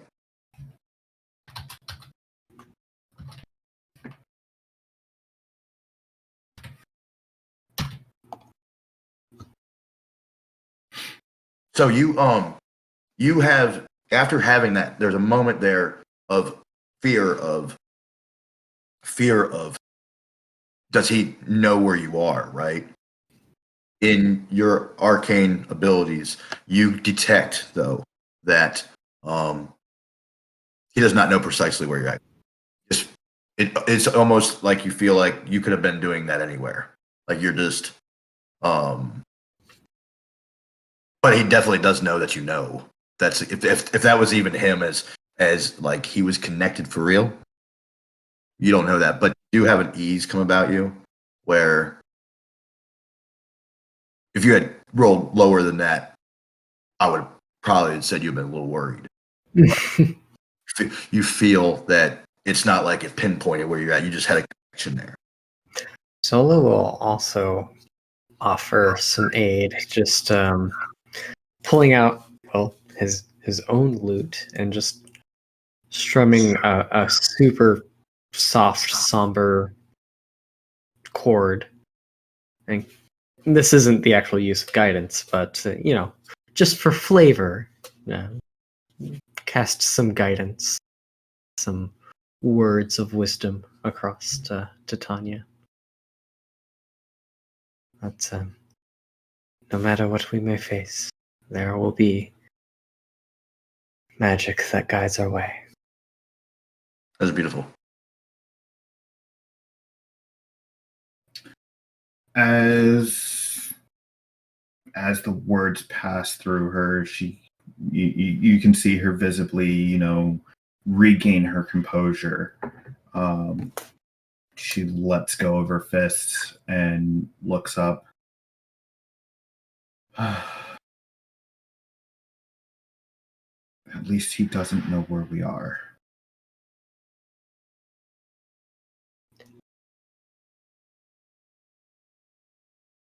And the Solas is playing the lute, having trying to ease the tension in the room, and both of you have a sense of calm that comes over you.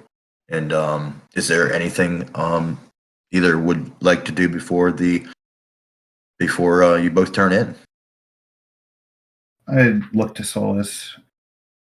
I'm sorry to have cut that so abruptly, but I could not risk him finding where we were located. I don't mind. There's likely a chance we could have seen something more gruesome than we were into with that scene. So. Yes. Although I've never been that connected before. So that was strange. Our powers, you and I, they're somewhat similar, so I think together we're capable of a great deal. Yes. So let's call it for the night, and then we can probably do some searching in the morning. I have some ideas to help this place, but rest is needed. And with that, call it a night. Mm-hmm. Solas will just do a very simple prayer to Mistra before heading to bed, but straight to bed after that. If you want to roll a religion check real quick, Ken. Sure, gladly. Let's see here. Check my. Okay.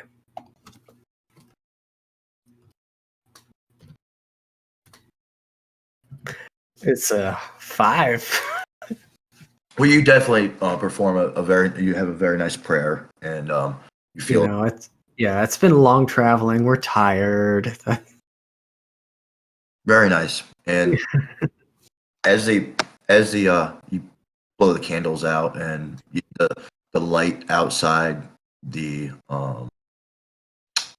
outside your room, either in the hall, like under the crack of the door, or out in the street from the runny window panes that you have there, you see all the light dimming out.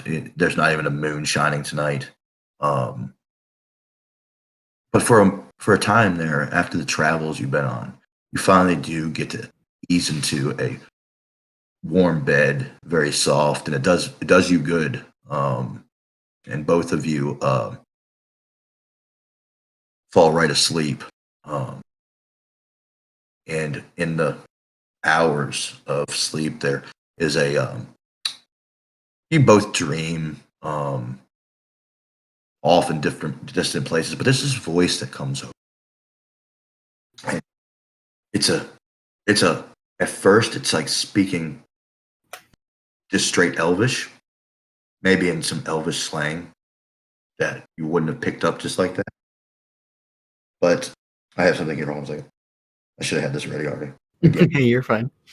I gotta get my hands thinking quicker than my head. You hear this voice come over. I saw you. I saw your coming. You must bring the ancient ones that dwell in the forest. You will bring life back to the valley. Valley, valley, valley. And it's got this like, and you see this small, like shorter figure there. It's humanoid, and you see like it looks like it has 3 legs. It's hard to see. It's a very soft female voice, raspy, a little older maybe, but still has a very elegant sound to it. But you see this figure there that looks like it has 3 legs. You can't tell what it is, and by then it's morning. The sun is somewhat shining, barely. Still cloudy and dreary outside.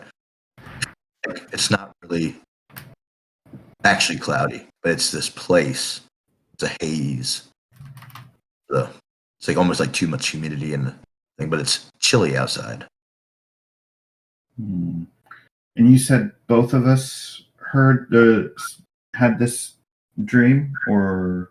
Yes, both of you had this dream that neither one of you knows the other one had this dream, but Okay. And you said it was you said we could recognize it as being what language? Elvish. so at first it was Elvish, like it was like kind of like slang, like something it was like kind of like broken that you understand all that, and then the rolls. That was only for just so you know it's Elvish, and then you would understand it.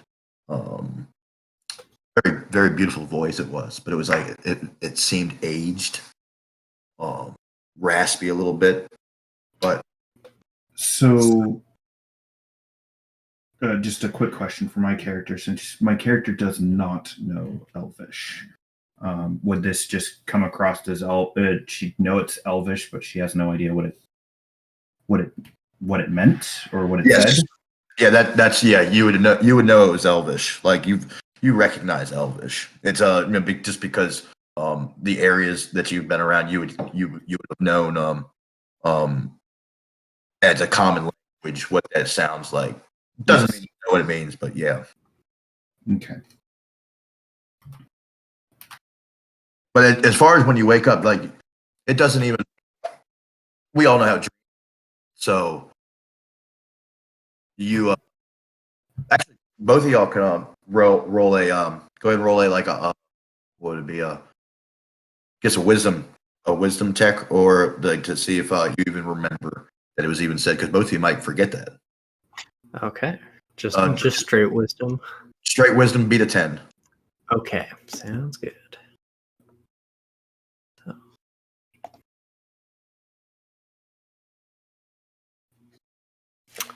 So both of you do remember this. You wake up and you could tell us what your morning rituals are, what you do, and go from there. I'll give you guys time to do that. Yeah. So, Solas, I've never quite been able to conceptualize what exactly a cleric prepping spells looks like, but he goes about kind of in his head with his goddess above. His arcane symbol is actually an earring attached to his left ear, so that kind of gives a soft glow as he rearranges his arsenal for the day.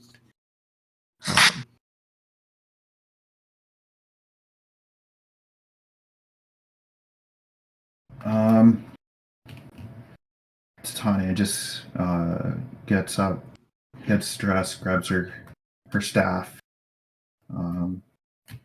make sure she tries to make sure that the crystal is still well seated and at the top.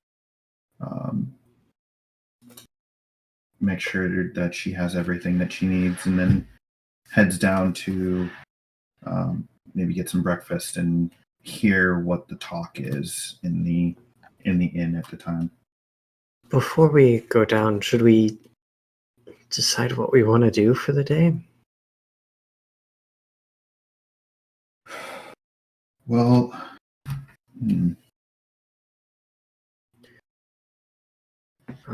Tina had brought up the outpost as an option. I mean, that seems to be your best bet in terms of something immediate to do.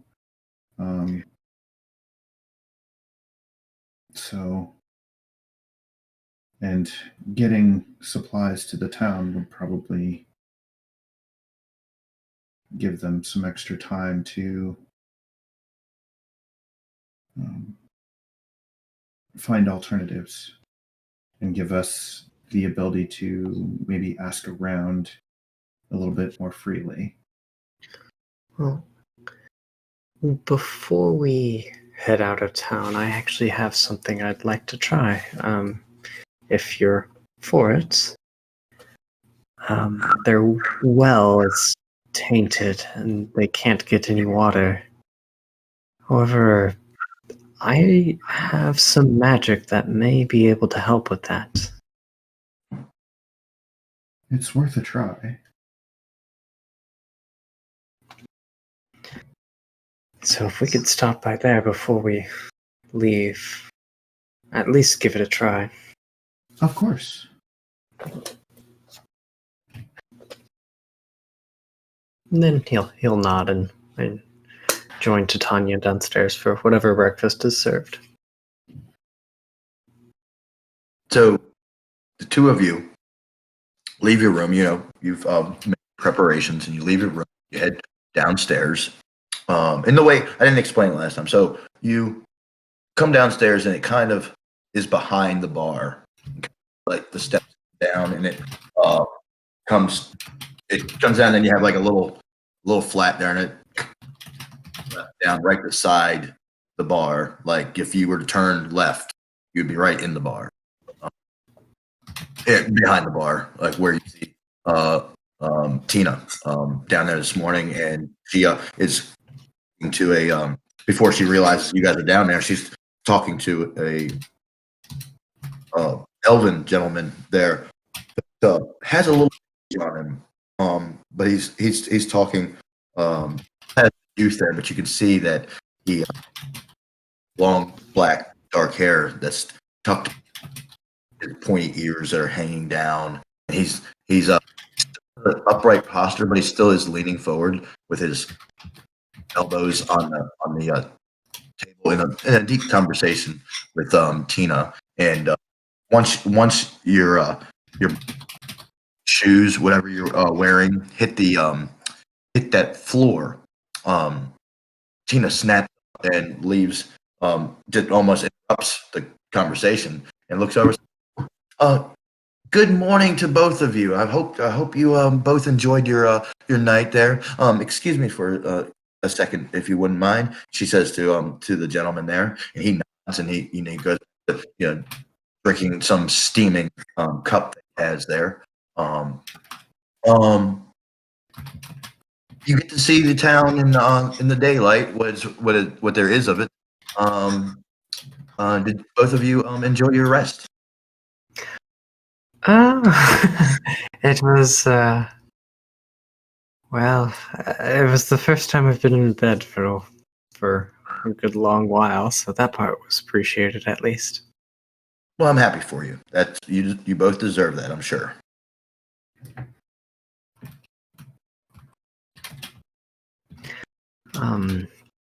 I was meaning to ask, Tina, where is the town's well? Oh, the town's well. By the way, I wouldn't suggest drinking from it. But no. which or two wouldn't hurt the town. Is right when you leave out of here. It's down at the very tip of the center island. And beyond that, you would see once you see the mansion, you've already gone too far. It's right there in the center of the street. That's where the town gets its water. Well, it did until, of course, of late. But you just go down the street and you'll see it right there. It's got a little roof on top of it, and there's a bucket beside it. Gotcha. Thank you. I'm just looking to investigate everything we talked about last night. Okay, and I do appreciate your concern, and she looks to the lovely lady and says, "What? How did you sleep, dear?"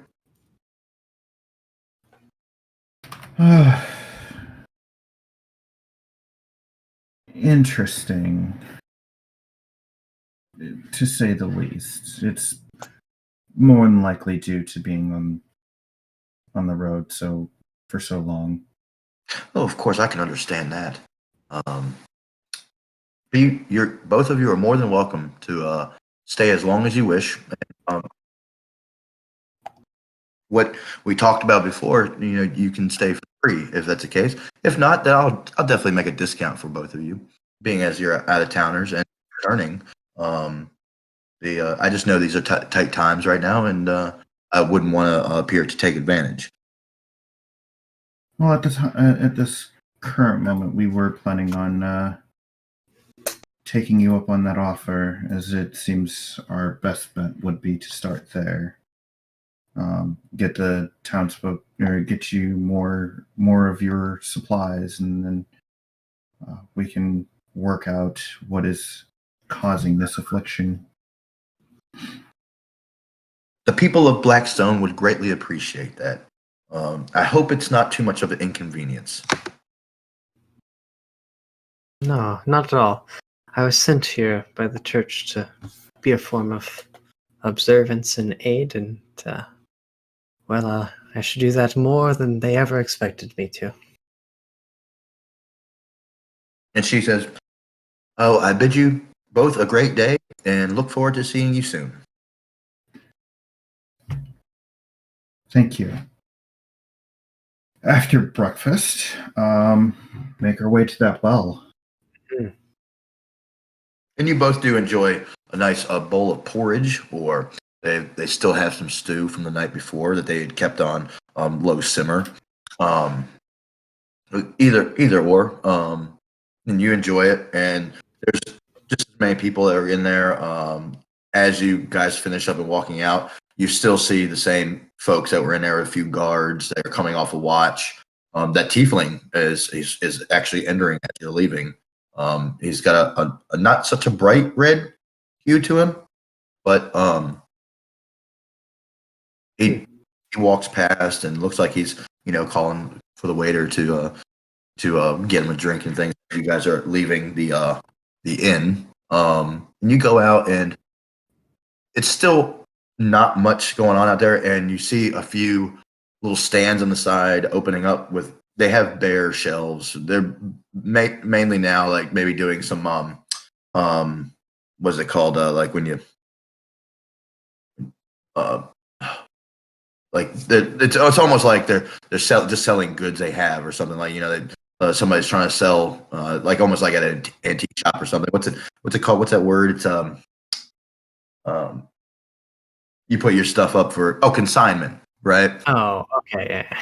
He's got like used things. There's a little dwarf. He's got some that it's not anything that you're really looking for, but he's out there just trying to make a buck, and or a coin, one would say.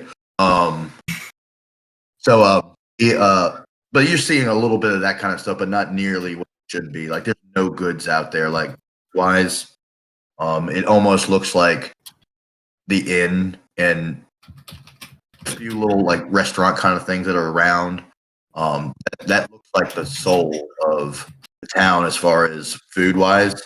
Now, some of the upper class might be able to dine in and everything like that, but and home and all that, but they a lot of this movement going around. So you two are working your way up to the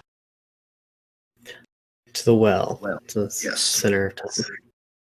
And as you're going, you hear like a knocking, and it's just like in the distance there. It's not far, but like it's because you're walking your way down towards the town center where the well is, and see that they're putting up like they're building like a platform, and you see a pile of like there's two piles. There's a pile of kindling. There's a pile of like big logs, and they're building something off to the right of the well. It's in a spot like the entire town can see without even leaving their home. Could I maybe perception or something to get a better idea on what that might be? Sure.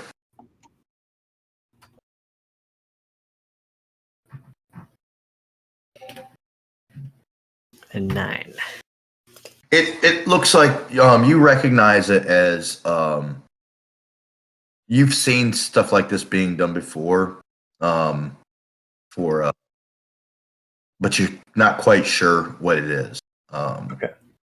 You've seen, it's just like it kind of got in your head there for a second, and before you knew it, you were already looking back at the well. Okay. The noise is still going. These guys are like hammering away, putting things together.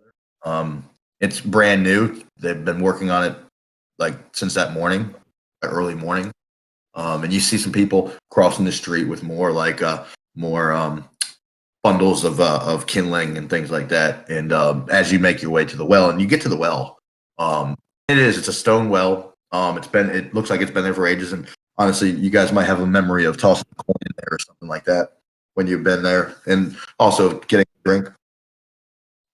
It's extremely cold mountain water, but as you approach it, the smell coming from there, it's not even the sulfur any longer.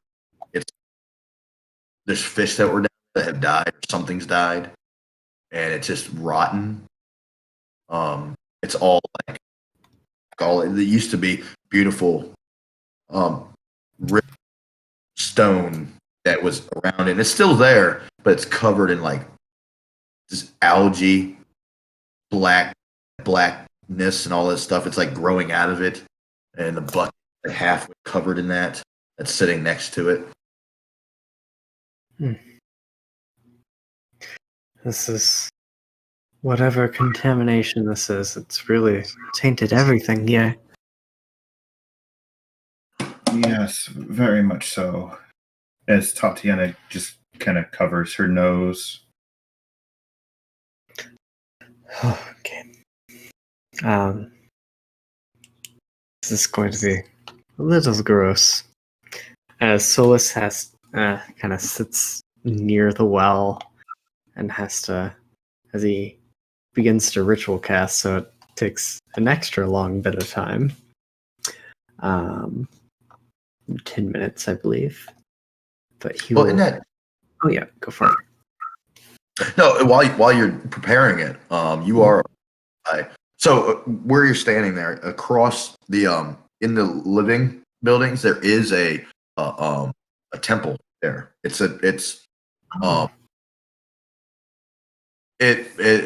like you can see different symbols of multiple deities and things along there, but you see it there, and there's a young man, not bald, but he's got his hair cut very short, has a pretty lengthy beard there, human it looks like, and he has a brown robe with like a white some kind of white cloth underneath as a shirt, but this robe is over, and he's got his hands in one another's sleeves, like joined at his belly, and he's walking very gracefully and sees what you're doing, and comes over and notices that you're in prayer, or you're clearly doing something there that you're putting a lot of focus on. So he just joins in and stands there and like lightly and just is silent, doesn't say anything, but once in a while look at you and try to make eye contact. Hopefully you'll look back. He's hoping, and but then in the prayer, he'll it's like he'll pull a small bag out of his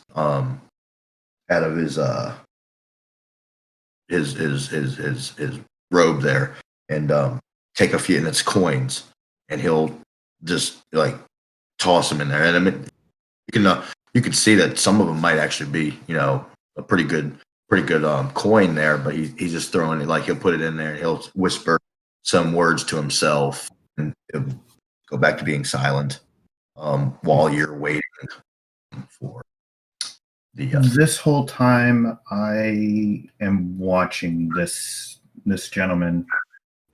I'm just keeping an eye on him. I obviously have more focus on, my partner, Solas, but I am keeping an eye on this guy to make sure that he's not, to make sure that he's not going to do anything that's going to interrupt or hinder what Solas is doing. And you could, if you wanted to, you could do an insight check if you like. I think I shall do that.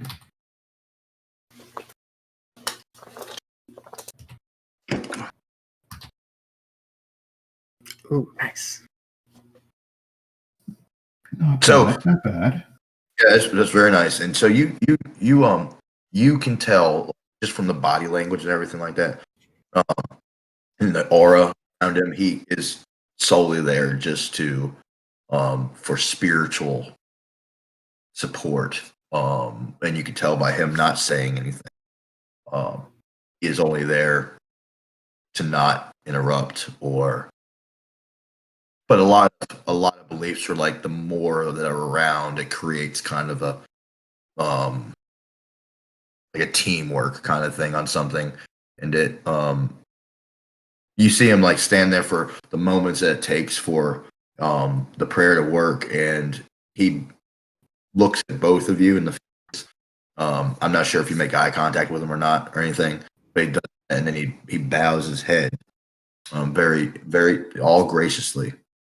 And he begins to kind of like wander, or like he'll wander back towards, not towards the temple, but he'll go like up to the edge of the street and kind of walk around. And for the remainder of the time, you see him just walking like down the street and things. And he looked like a very young person. It wasn't like he was like.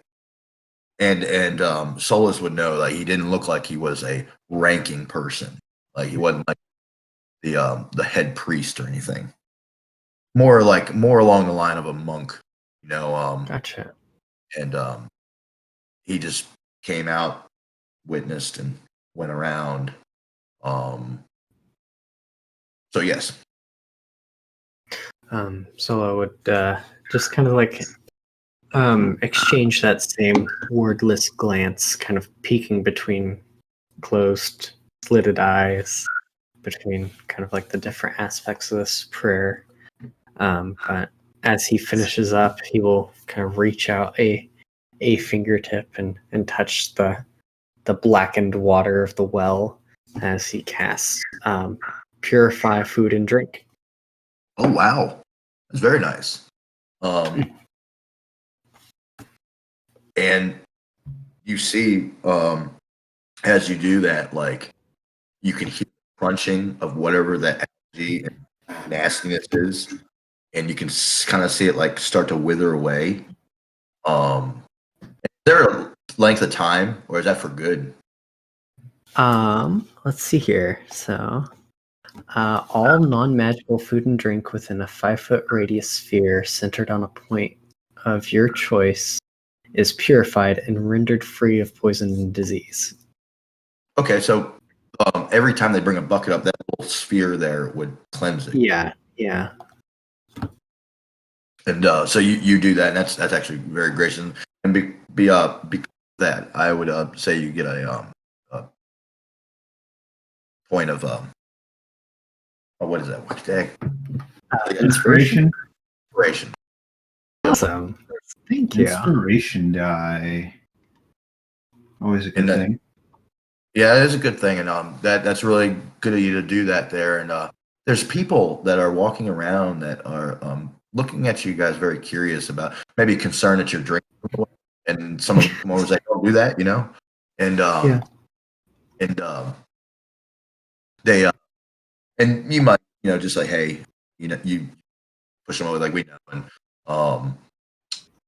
as this time has been going on, you see again that monk has made his kind of way around, like through an alley or something, and he goes over. You see him stop at that what they're building there, which is still knocking. You hear him like putting things together. It's hitting hollow wood. You know, they're hammering it. Once that nail gets home, you hear it hitting. It's like a hollow sound. He goes over there and he stands there for a moment, very very quick moment. You know, again walks back over towards the temple, and people are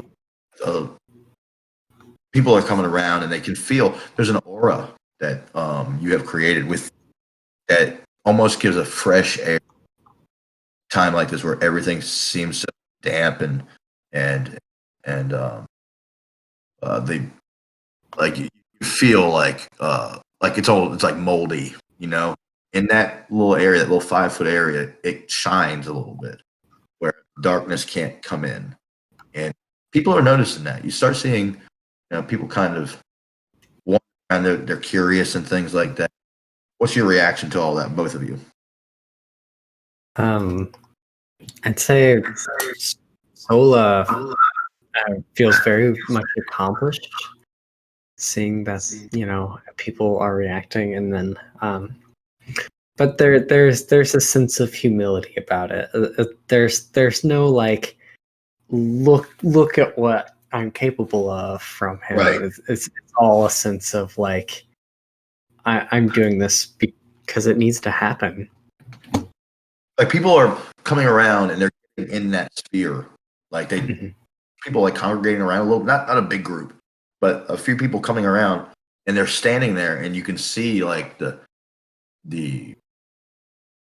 you can see it in the expressions on their faces. They're talking to one another. There's a little bit of a smile, just in that little area there. What you've done right there on the well, and you see people like maybe acknowledging you with either like a kiss of the hand and like a like kind of like a curtsy and a bow, or just a little bit. It wasn't too much.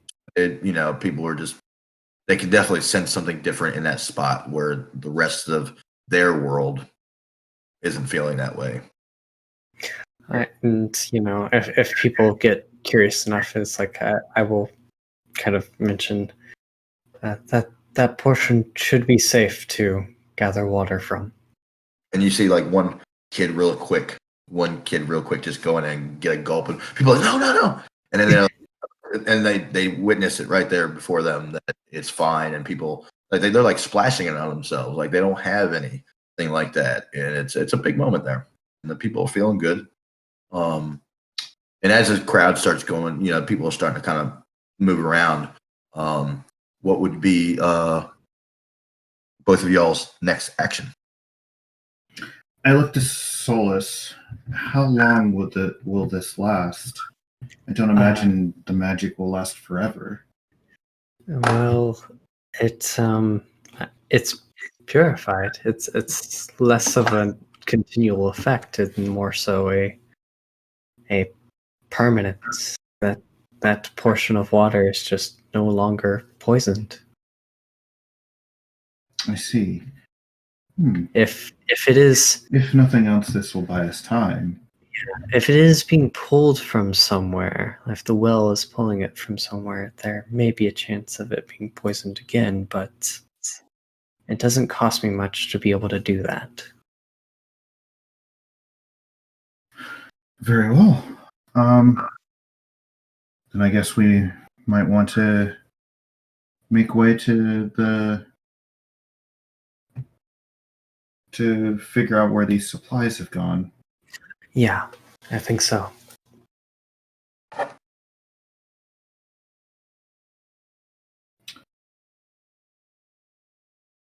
Okay. I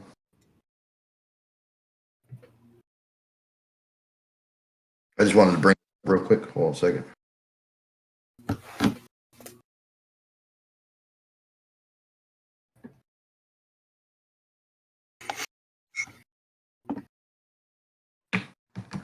So, as both of you have are preparing yourself, was there anything y'all wanted to do before you set out, or are we all already ready to go?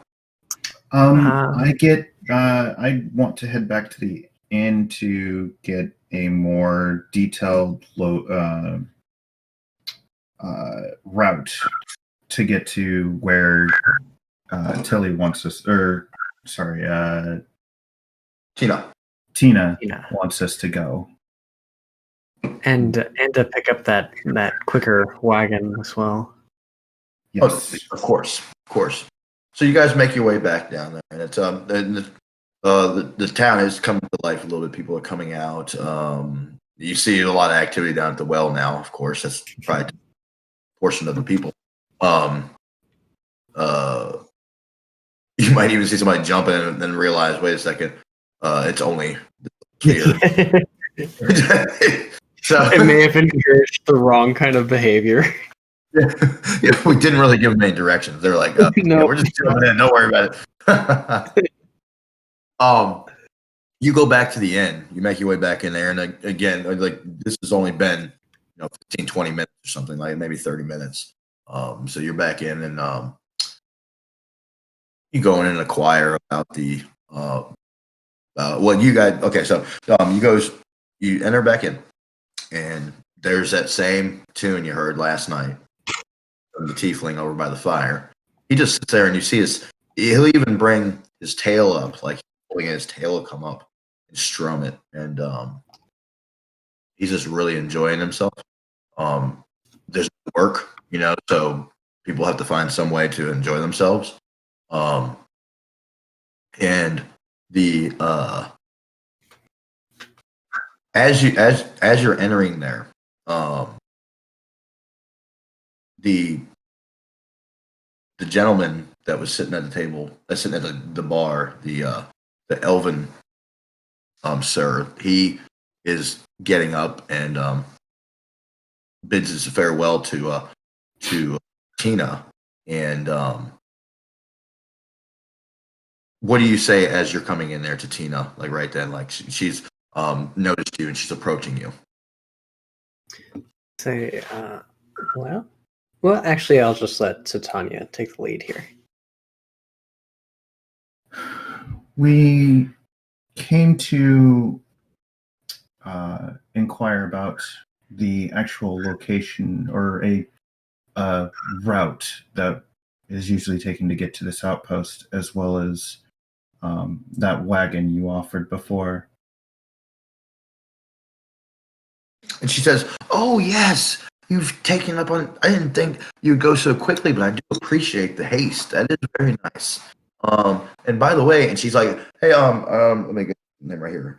Okay, so she's like, Ash, wait a second before you leave." And that gentleman that just passed by you, that you turn around and see, and he acknowledges back, "Oh yes," and he says it, and I want to. What I want to like kind of depict a lot of the elves that you're going to run into, though they are like ageless, Mm-hmm. I do. I like the elves that are in this area. I really am a big fan of like Native Americans. So if you've watched a movie or seen a program, and the way that an elder like Native American talks, that's what you get when he speaks. Like you're hearing, because he's a wise. He could be an old man, but he is looking younger than he sounds, and he has that very like he knows English. Well, not English. I don't know why I said English. He knows he knows English. We're in England now. Yeah, good for him. All right. Well, he knows the common tongue. So, but it's kind of like broken, like he'll say these words, and I just, though I'm not sounding like that, I would that's how I want him to. So, because yes, Tina, and he has a very it's still a very soft voice, but he has a deepness to it. And she says, "Friends, this here is Ash. He's a very wise man. he's very fluent in translation of Elven. Good friend of mine, and this gentleman can lead you on the direction that you need to go. He would take you as far as you would need to go, and he would be able to show you the trail of which way to go.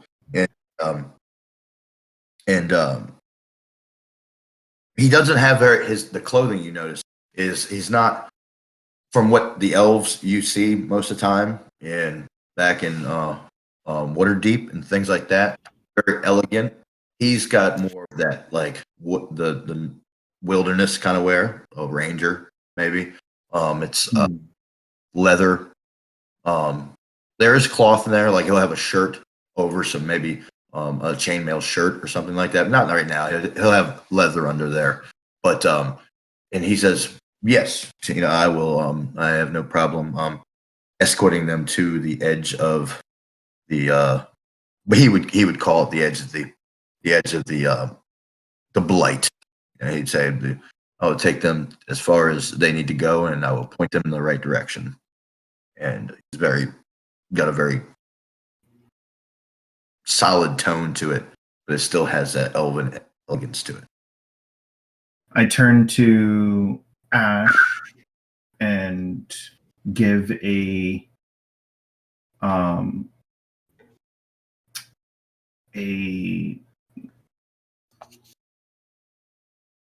cross between just a normal bow and a more royal bow to the gentleman, and say, then we will be in your care, and I will safely deliver you as far as we're supposed to go. And he means that. And he looks and he appreciates the bow. And but then he kind of breaks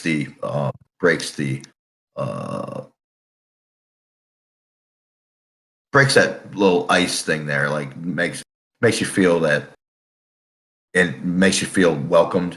And he pats both of you on the shoulder, like on the back, as he walks between both of you, and says, "Come, ready yourself. The wagon is ready. It's about a day and a half." He reminds you it's about a day and a half walk. So we will camping this evening, and or by the time I get to where I'm going to take you, you guys can decide what you want to do. But it's a good length. If we go at a fast pace, you can get there tonight. If you take it slower, you'll get there midday tomorrow. Okay. I wouldn't actually mind taking it a little slower, taking the corruption that swept over the land.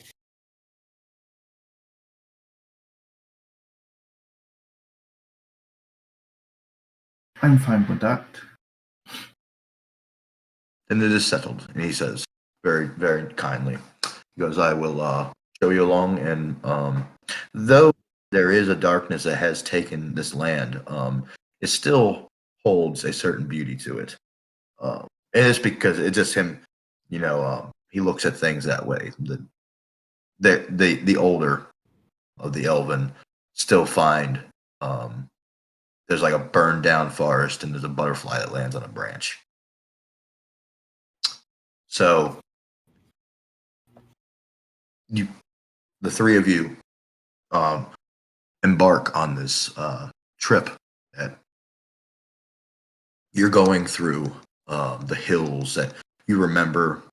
You might have memories of just maybe going on a hunt or just wandering. It was so beautiful, and that's what hurts the most. Is there's something lost here.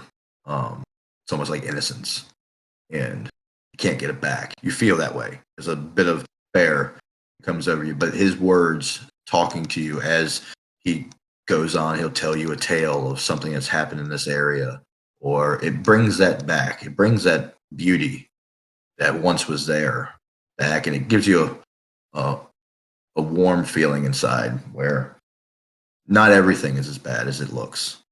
And you do travel until it's almost the night. You travel till it's about the night, and you've gone at a slower speed, and you've reached the edge of the blight. And for a mile or two more, he'll go with you into where it's green, and you're hearing crickets and there's lightning bugs.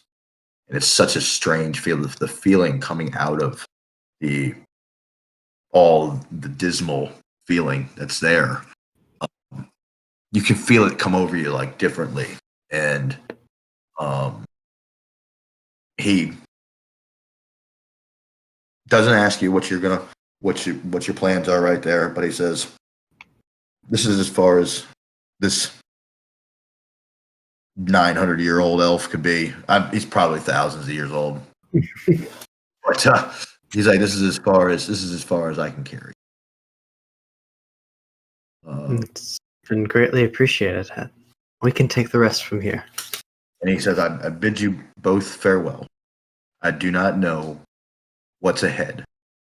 But you both do know that you have not came across the cart. This is to be clear, this is not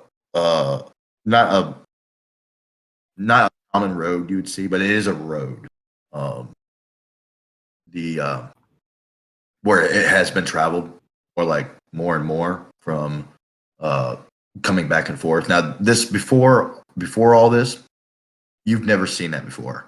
That road was never there. This is something that's happened recently, and it still has, like they had told you, this hasn't been but a couple months at the most, and so you just see where it's been worn down by wagon wheels, things like that. It's still rugged. You'll hit a root here and there, but it has been worn down. It's the same path each time. And he says this is as far as I can go. I bid you both farewell. I hope to see you soon. In the next days would be great, and I cannot tell you what's up ahead. May the God bless that on you. Yes, and to you as well. He bows. He lowers his eyes. The light has further diminished, and you see him just walk back into the darkness, disappear there. You don't even hear his footsteps. Beautiful. And he walks back, and at this moment, you could, from here, from what he's like, it's not that far away. If you want to make it in the evening, or you do want to set up camp. Well, what do you think, Titania? Should we try and tackle the outpost tonight or tomorrow morning? Let's go a little bit further, at least until nightfall, and then we can a little bit before it fully gets dark, and then we can set up camp from there. Yeah, I guess it would be best if we could actually see the outpost and see if any light comes from it.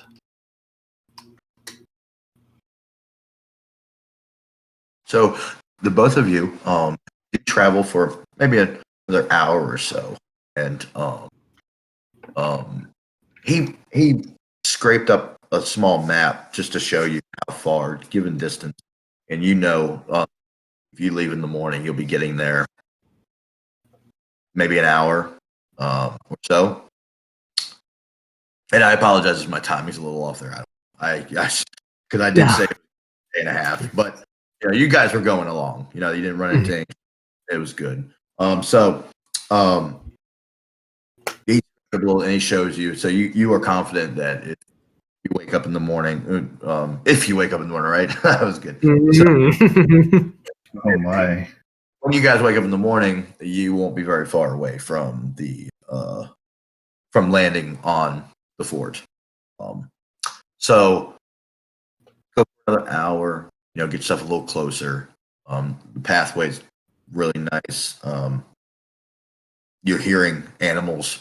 Like you'll hear some deer jump and things across your path. It's just crickets. There's just some nice sounds that you haven't heard since you've entered the area, which that was only yesterday, but still, it made you feel like it was years of just wanting to hear life.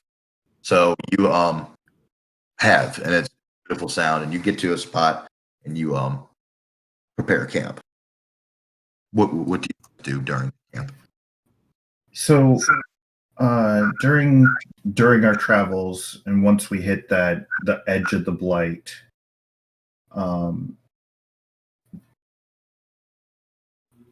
I must have missed it earlier, but did things start to look better?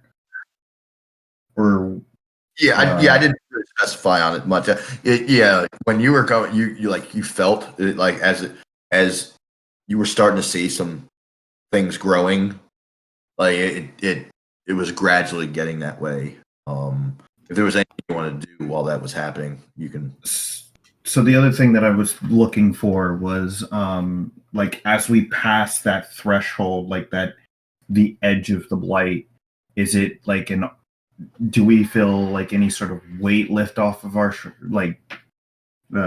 weight lift off of us, or pressure or anything like that? Yes, you did.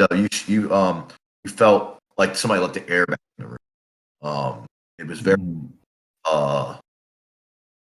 it almost felt like you had short of breath, but of course you didn't. But it felt that way, and the minute you get out of that, it was like it just felt like you could just stretch your legs a little bit, and there was something about being in that that just makes you feel a lot better, and there's a weight off your shoulders there. The air isn't so thick; it's nice and fresh. You're feeling the cool of the forest in a different way, where things feel like they're growing. You're seeing the moss all over everything again. And Solas's hooves are feeling a lot better in this. There was some oak back there going in between. Yeah. The soil feels a lot better. There you go. So then my next thing is I want to do a perception check or nature check, one of the other two. Like while we're going along, while we were traveling along, I wanted to see if there was any signs of this supply wagon that went missing. Okay. And what might have happened to it if we came into contact with where it was last, where nature shows where it last was. Sure. So which one would that be? Oh, I would say an investigation check. An investigation. Okay.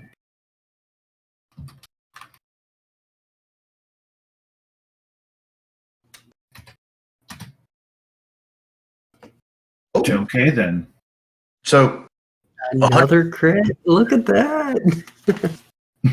So while you were setting up camp, this is 100%. You are checking out with light on all these things. You're inspecting the grounds and all that.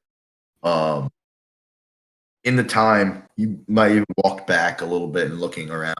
You don't see in a long stretch, and as you were coming, you didn't see any sign that there was any struggle to it. And since you're so close, you can almost guarantee that it either hasn't left the camp, but you're not seeing anywhere where you would have seen a trail go off somewhere, and the trail is straightforward. There, you haven't seen anything going off into the woods. Like if they had gotten hijacked, you really can't turn around. You would have to, make another path.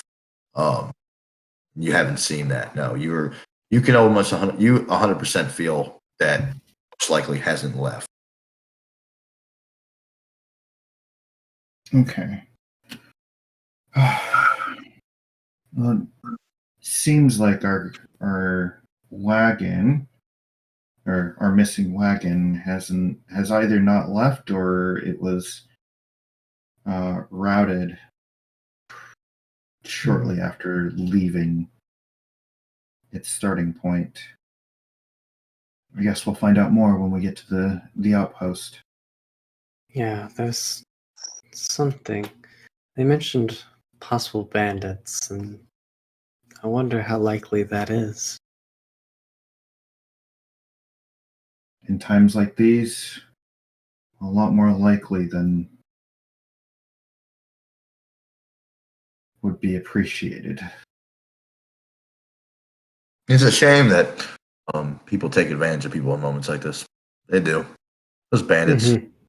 Mm-hmm. But so you guys begin to set up camp on the side there, just off the beaten path, in case it could the shipment could come through. And you pull your wagon over to the side. And was there anything special you guys want to do for camp, or anybody want to stand watch? Or Yeah, we should probably take shifts on watch. Yes, and if you don't mind, I'll take first watch. That'll allow you to get some rest as well, and then that allows us both to keep watch throughout the night. That's fine. Hopefully hopefully nothing happens, but also hopefully that missing wagon may present itself through in the night. Oh, you think it may pass through at night? It's possible, especially if they're in a rush, which I would imagine could be the case given they are behind already.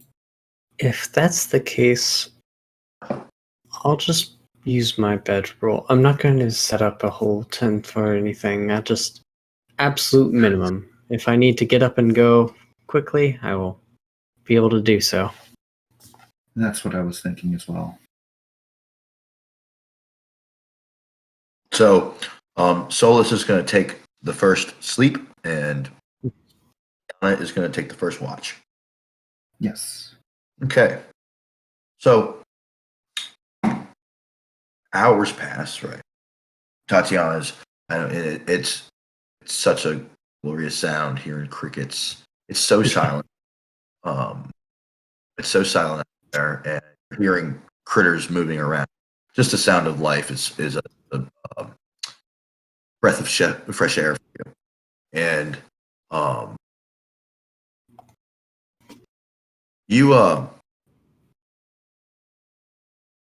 think back about, you had the vision of, you just ponder over the ideas of, you saw what you saw the night before in the vision. Then you hear the voices. You just meditate on that. You're thinking of, and the night goes uneventful except for a few critters that move around. But you also think you have a deep thought around you is that saw in the vision. There's an anger that still is down in there for your brother, and what you fear he has allowed to happen down in Blackstone. These are the things you think about for a little while. You're looking around. You're sitting by the fire, and the night goes on that way. You have time to reflect on things that have happened. Is there anything you want to say or do in your time of watch? No, not really. Just keeping watch and reaffirming my plans for revenge. So you spend time, up until it's getting close to time. for the watch to shift. So you're spending that time thinking of these things, and you keep yourself motivated in your ways. Now I'm going to go over to Solas. Solas is sleeping and getting on the verge of being awake until you get this vision, a dream. In a dream thing, and everybody feels that falling effect. Well, that hasn't happened yet. You're flying again. It's flying. You're going over. You leave a dark forest. It's all dead and everything. You go into a green, and you're flying over the trees. It zooms down. It's getting dark now. You see the moon up in the sky. It goes dark. You can see in the distance. There's a fire in the forest, like it's illuminating the trees around it. And there's a one figure at the fire, and zoom in on that, and you see him turn around and say something again in like ancient Elven. And you hear a voice beside you. Look to your left, and can you give me a like perception check? Yeah, sure thing. You have to beat 10. 10. Okay. I did not.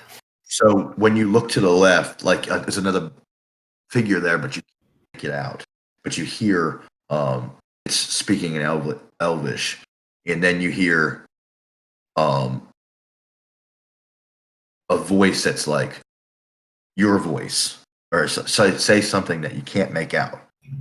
So there was a small interaction right there. You're not sure what's going on, but then it takes you from there, and it zooms again, like you're flying through the trees, and it's scary. You almost go to awake for a second there, but then it brings you back in because you almost hit trees and stuff. It's kind of scary, and it's flying over, and it goes to it's flying, then it stops, and it's at this it's an old ancient stonework temple looking, almost pyramid like, and it goes inside, and it's dark, but it lights itself up, and it goes. Then you're flying again through it again, real quick and everything, and it's almost feel like you're gonna throw up. And it gets to this altar that's in there, and there's some green light and all this light that's shining down. You don't know how you're seeing anything, but in that darkness that it was like enlightening on that altar, you see a horn sitting there by itself, a very large room in the middle, and this beam of light coming from the ceiling just broke loose, like it almost broke through. Like it's almost like the power of the sun broke through the ceiling, and it brightens up this horn. You've only seen like this before. Yeah. I'll back up. What is the Right. color? Give me a perception check. Okay.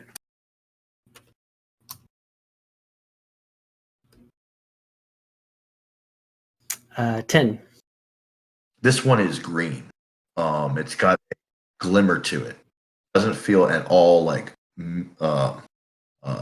doesn't feel like at all like it's like any kind of malice to it. It looks actually extravagant, something somebody would have in their household.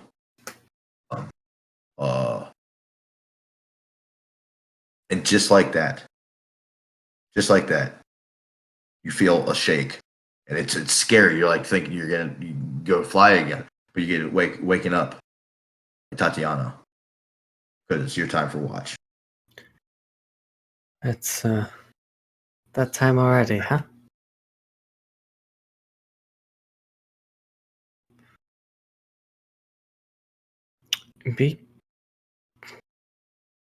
Be keen to your senses when you fall asleep, Tatiana. Had another dream.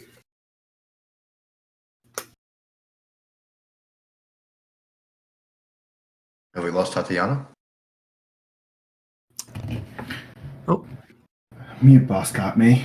You all right? Yep. So Nothing happened throughout the night.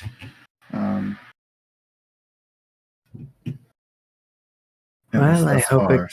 Yeah, hope it continues to be that way. Yes. Time to get some rest. Yeah.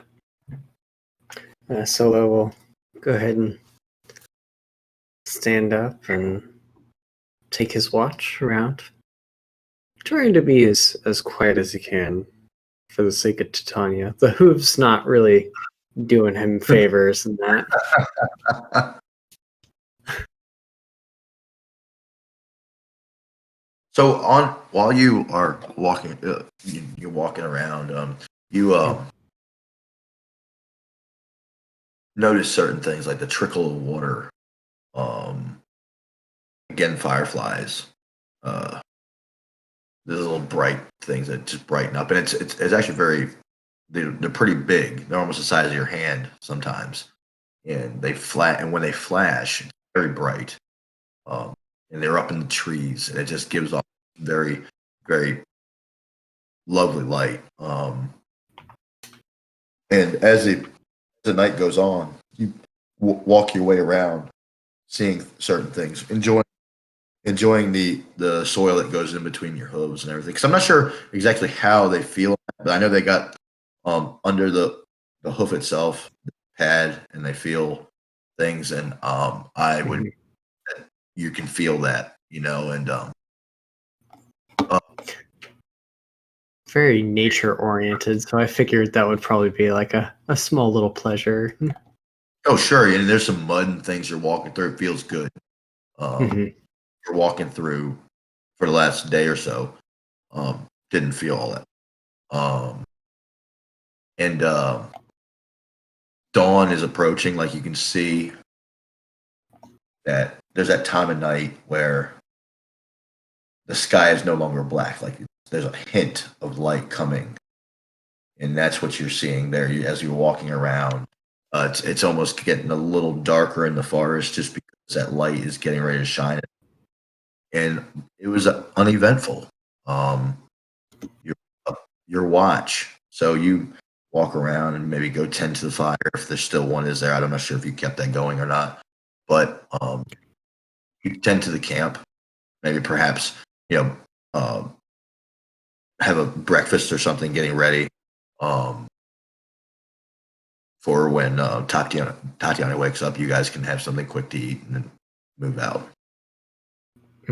Yep, definitely tend to whatever I need to make sure everything's ready. That we can make for a quick morning. So Tatiana is drifting into the dream world and everything. She too has a slight vision, but luckily this one's not as violent. She again sees. She's having memories. Things pop up. Nightmarish at first, like just bad memories and all that stuff. But then it comes to us. You're going. You're seeing, thing like the vision you had during your arcane vision jogged some things up. So you've had some run throughs with that. You're thinking it's and you're like no, and maybe Solas hears you in your sleep. You're kind of no, roughing around a little bit, but then it cuts off and it's in this nice like meadow deep in the forest, tall grass that's so cool to the touch while you're walking through it barefoot. But you see this figure again, this three-legged figure in the middle, just hobbling around a little bit. Make a perception check, please. And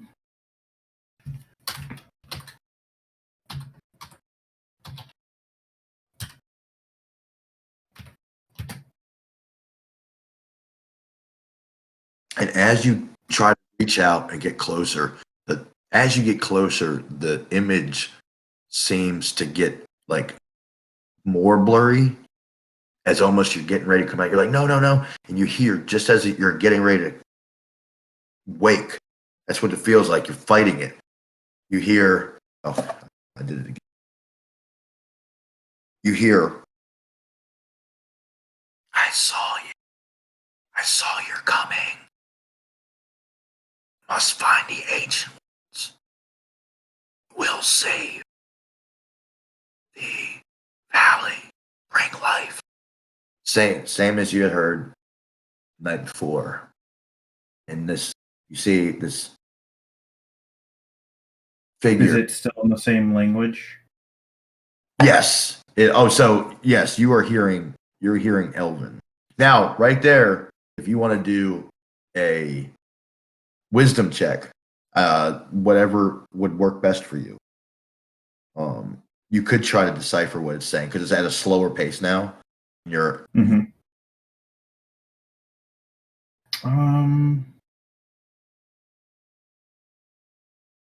I don't think I'm going to do that.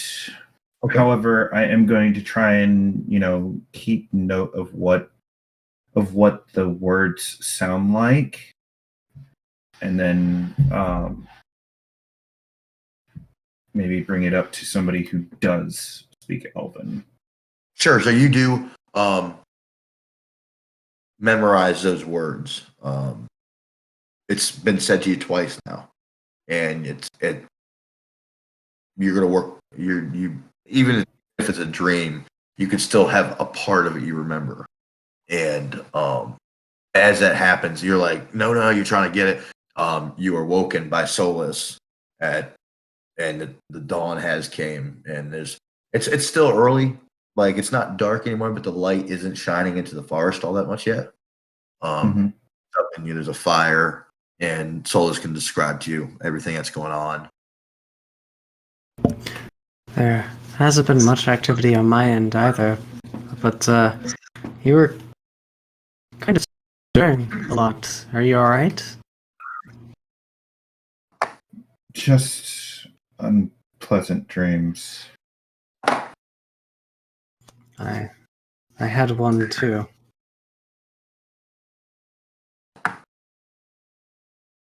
And Solo would go on to share the details of the dream that he experienced.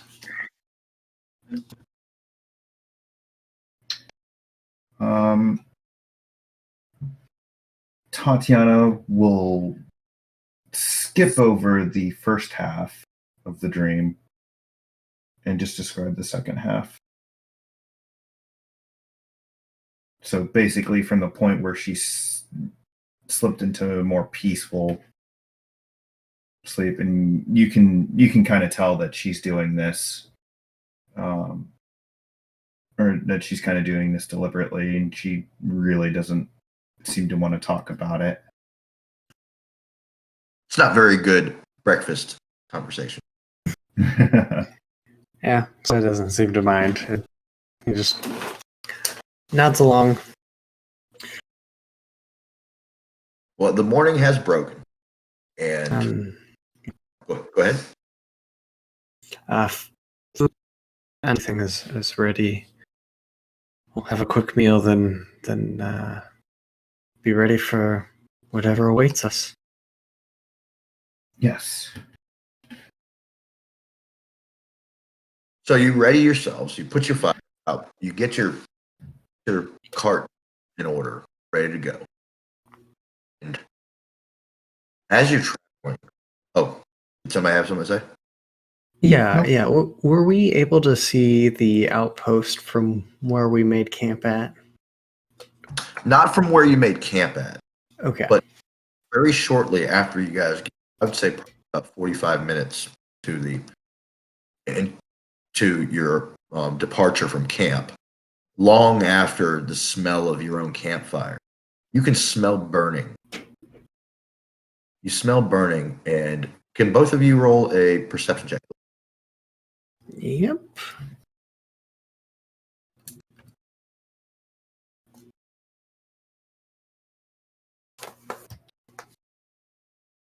Oh,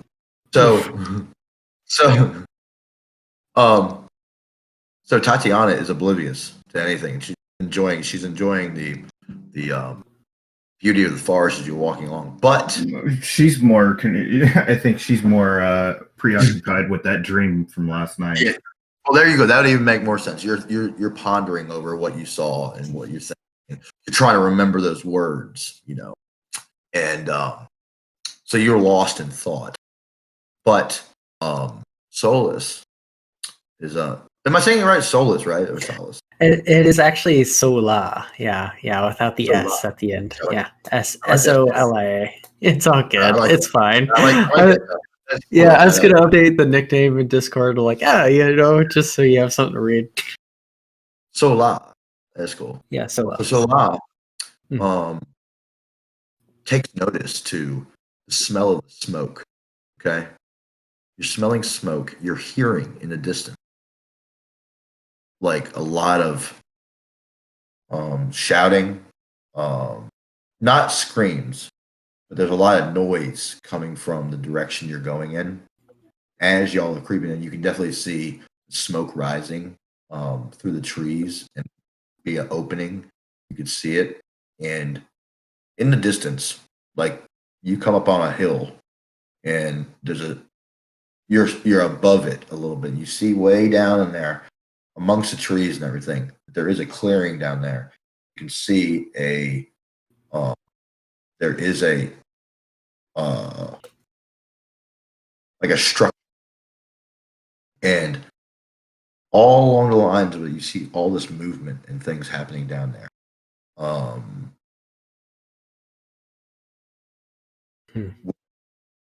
Yeah, I'll definitely be keen to inform Tatiana of just like, there's something going on. There's a fire. A fire? Oh. We better hurry then. Mm-hmm. And as you guys hurry going down, that over your wagon wheels bouncing and stuff like that, the sound that's going on down there, the closer you get, you see that there's a black form getting closer. You see there's walls. You can't tell the dimensions of everything, but there's walls there that look wooden, tall. You see some towers on each corner, but there's this like black mass that's outside of it. The side that you're, the side it's like coming towards you. It's on the other side of it. You see this big blend. It's like kind of swarming around a little bit. How do you guys react, and what would your approach be? So it's away from the outpost. Say that again. It kind of went in and out. Say it again. It's like coming towards us away from the outpost. All right, so you're coming up on the rear of the outpost. Oh, okay. On the other side of the outpost, it's coming towards it. Oh, I see. So yeah, between us and the black thing, we're sandwiching the outpost. Yes.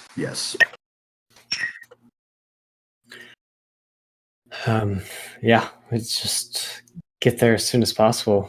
I don't know. How far can your firebolts reach? Firebolt's a pretty standard spell. Imagine it's the same across the board. Okay. About 120 feet, though. We're way too far at this right now. But once we get to the outpost, we should be well in range to help out. There's not much we can do right now until we actually get there. Then. So you guys are racing along. You've picked up your pace. You're going along, bumps going along, and as you approach, you're getting closer, and you can see. So I'm going to describe the outpost. You'd say you come to it, a good size, and it's got like timber walls that, from what you can see, it's like triangular from your end. You see, it's got the two sides you're seeing right now that you're going to, there's a gate on the side that you're facing. And on the tower there are guards up there, and you hear them shout out, like, we have an incoming wagon, open the gates. And there could be some, a little bit of like, maybe we shouldn't kind of talk, but as you're racing in, you guys are going as you can, to get it, open the gates up.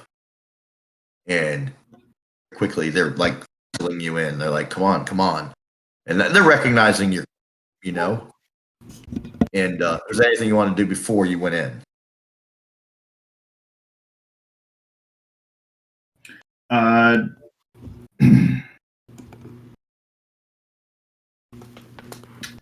Which one of us is actually like driving the wagon at this point? You can decide on that. Whoever would want to be on it or driving.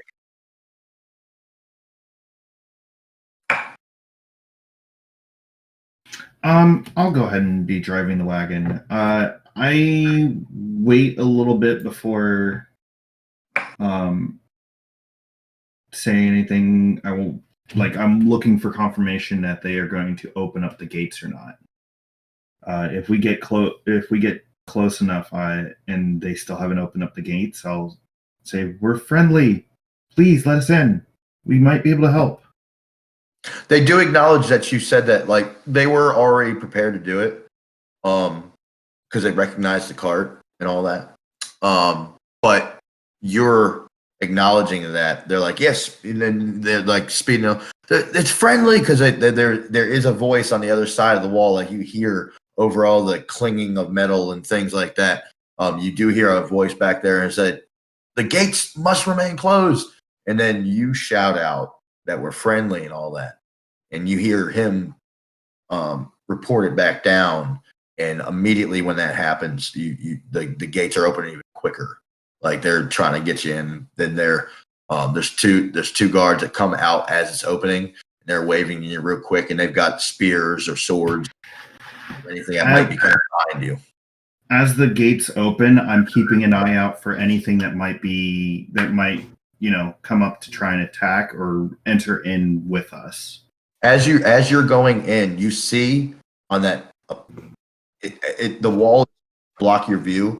You do see it like that blackness coming up, almost like a wave up on the wall. And there's you can see people standing on the wall, so they're assuming that there's like a catwalk there, and they're down and all that. But it goes out of your view as it's going, and there's nothing behind you. And the minute you're in there, they shut it down. And I'll go and explain what you see inside.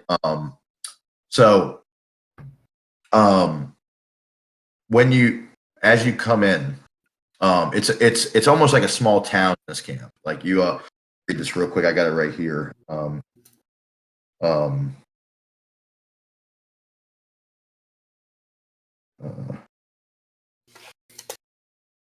Okay. All right. So I might not have told you this, but they would have told you back in town. This place is called Fort Wilderness. Okay. The fort's perimeter is lined with 20-foot timber wall that forms a triangle with a gate on the easternmost side and the westernmost side. So where the attack is happening is on the western side. The eastern side. You're coming from the west. So it's on the eastern side. There are towers in each corner where you can see that there's people up there. So it's got 3 corners and 3 towers that go up at least 15 foot more. So that's about 35 feet in the air. And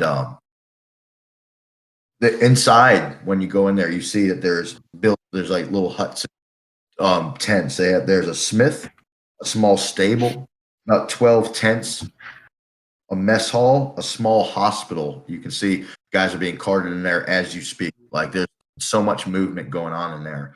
And there's the captain's quarters, which is a small mud mud and pine hut there. But you guys are not worried about the scenery right now. They rush you in there, and you see a young man over there, all clad out in armor, and dons a helmet. He has a helmet on. He's shouting, like he's pointing at, telling one group to go over there. You see about 10 guys go over this way. You see, and what you're witnessing right now is they're getting ready to close the front gate. Okay. And as they're doing so, you hear like this loud noise, like running, and you see all this black coming. But I'll get to that in a second. But you see this thing coming out of that black mass, and it's a cart. It's a cart, and what you witness there is another it's a giant rabbit. Like, this thing's huge. You see the ears up, and it comes and slams into the closed gate, and it like jams the gate, stops it. So there's a gap in the gate there. There's screaming and hollering. There's people dying outside. Like, there's like men out there fighting whatever's coming in. And you guys can throw a perception check real quick for me if you want. Sure thing.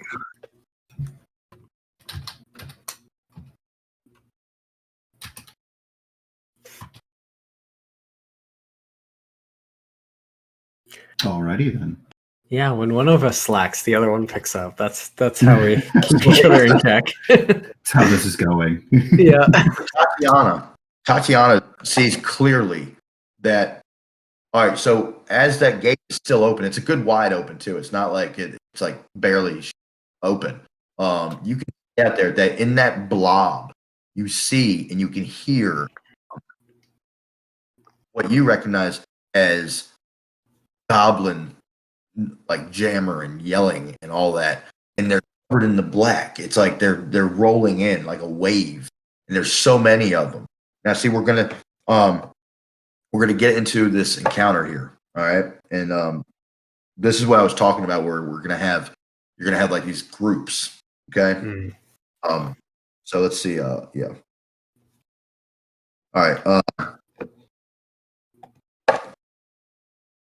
As you come in there, the scene is drawn like a theater. Officers are howling orders, and groups of men and women are of all sorts hustled. I mean, you're seeing all different kinds of people running different directions. Large carts with matching size barrels that match the size of the cart are being brought out of the gate you just came in.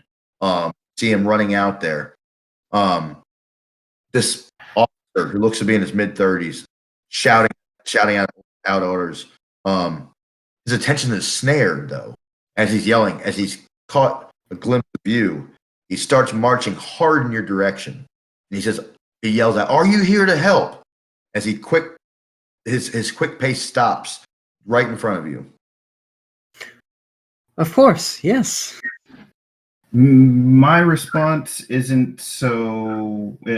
My response is a no response, kind of. So as we make it through the gate, I'm immediately pulling on the reins to get the horse to stop. And at the moment I see the front gate get jammed open, I immediately hop off, run forward, and launch a firebolt at the rabbit that's jamming the gate. Okay.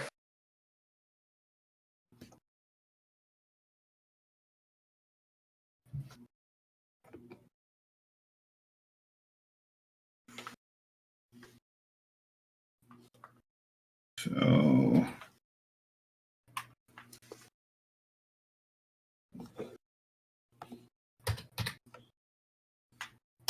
there's my attack roll.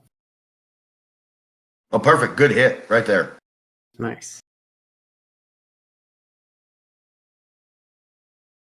And roll for damage. Roll for damage. Roll for damage.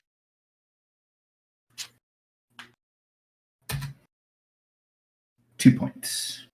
So you ignite all that right there, and it kind of catches on fire, like it's all on fire and everything. But you still see So the rabbit comes and hits. It's like not like really. It's knocked itself out cold basically. But you did catch all that on fire, which again you hear that high pitched screaming, right? You instantly see you see the guy that you're the officer that's right in front of you says, well, clearly, and, you know, he goes right along with you. He's back in and he said, let's get in there. And he's hollering at another group of soldiers to go over, and they all start getting around this cart to get the cart and the animal off the gate, right? So you have that happening. Where does it? Okay, so first of all, let me show the encounter here. Okay, give you the stance on how the encounter is going to go. So there are going to be for a time kind of thing. Give it like a timer. Mm-hmm. Roll 2d6s. Okay, and yeah, 2d6. 26. Well, actually, I'll roll that on here. I don't know why. Oh, okay. Yeah. I'm gonna roll 2d6s. All right. Okay. Let's see.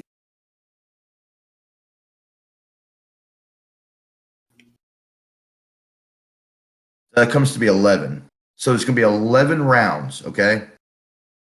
I'm gonna roll. So we have 11 rounds. I'm gonna write that down.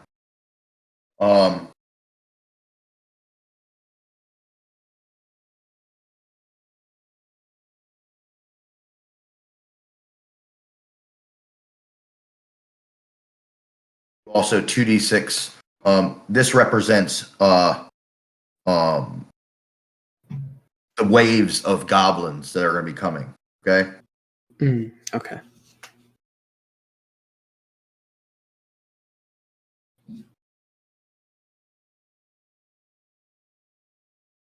There's going to be eight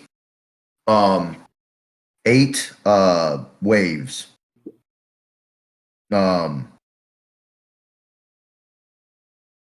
And I would hi there.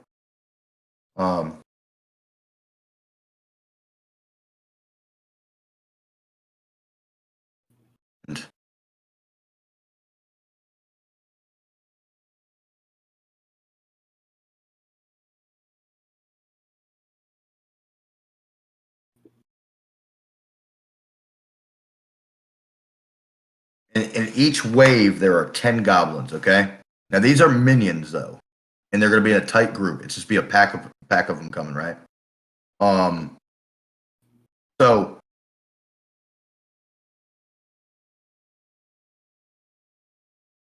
and then I will roll a d6 to tell how many rounds before the next one comes. So it's a little bit of a timer.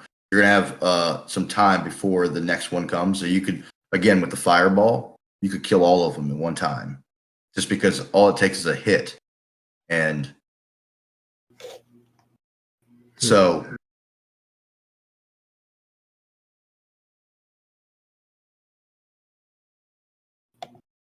here we go.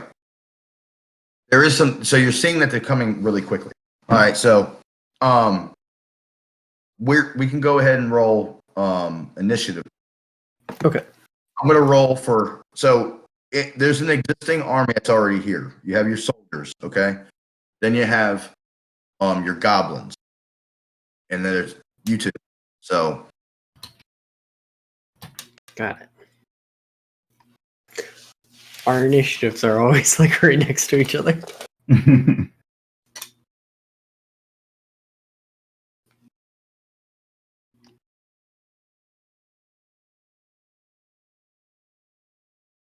So we got 80 goblins coming our way. Yeah, so, well, I wanted to create a epic kind of thing, like it's serious, but it's manageable. Yeah. You're gonna have there's different. I'm gonna point out different features of the area that you can affect. Okay.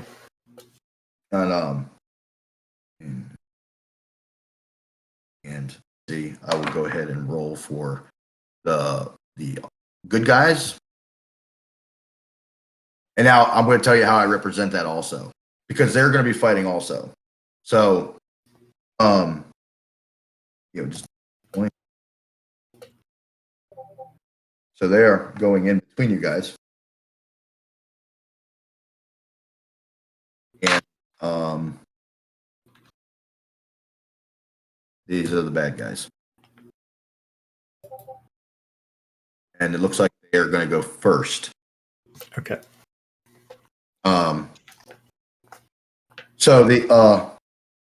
Okay. I won't describe some of the things until you can see it. The goblins, because there's no need for them to like look at you guys yet. How I'm going to represent the two armies that are fighting, like you got the soldiers and then you got the goblins. I'm just going to roll a straight d20 for each one, and if one went, then one of them's knocked off, and there's 10 of them right there right now, right? So, this right here, they're going to go against the army. That's all that's right, because you're witnessing them trying to move that cart. You're seeing the soldiers go in, and they're trying to move that cart, close the gate. And there's a lot more guys coming in. So you got 10 guys over there trying to lift this thing up, just move it out of the way.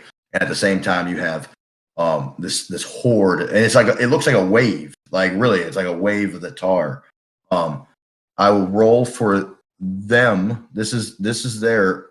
So it's 15 compared to the goblins here, and so we've lost one out of there. So you had a group of guys. They have lost one of them. Then it would go to Tatiana. Tatiana, you are right now witnessing these guys trying to do this, and you see the goblins attack. What's Good.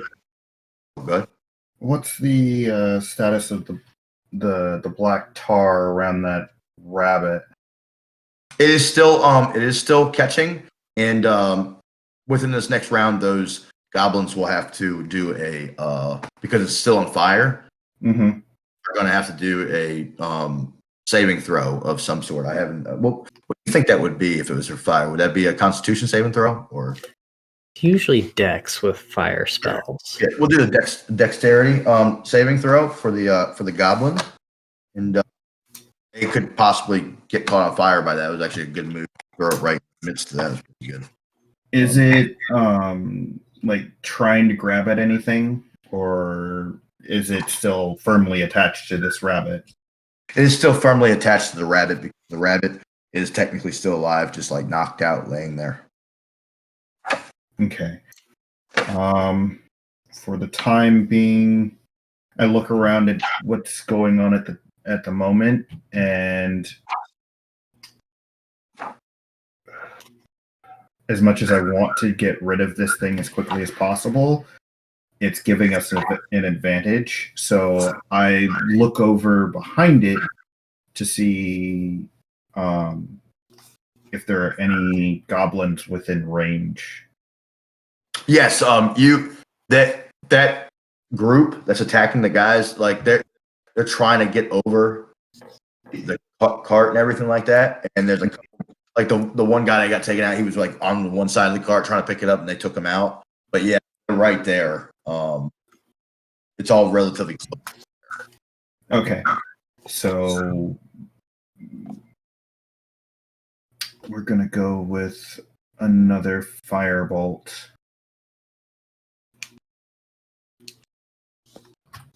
To one of the goblins. Is it an area effect, that thing? No. No, it's not. It's a single target. All right, go ahead. I sadly don't have any multi-target spell. Yeah, I don't think I do either right now. Oh wait, no, I think I might have one, but yeah.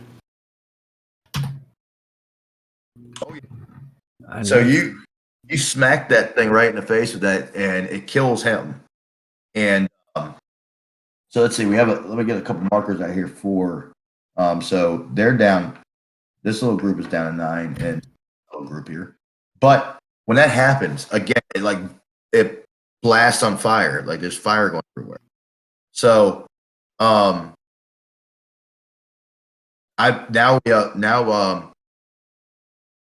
it comes to their next turn, they're definitely going to have to do the dexterity saving throw, or they could all possibly die. That would go to the army out there. Now they're trying but they're also fending off these fellows. So I'll go ahead and roll D20 against the other guys.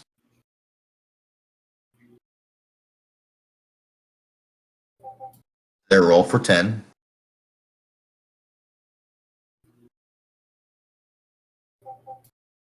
Jesus, man, these guys we're losing little dudes left and right.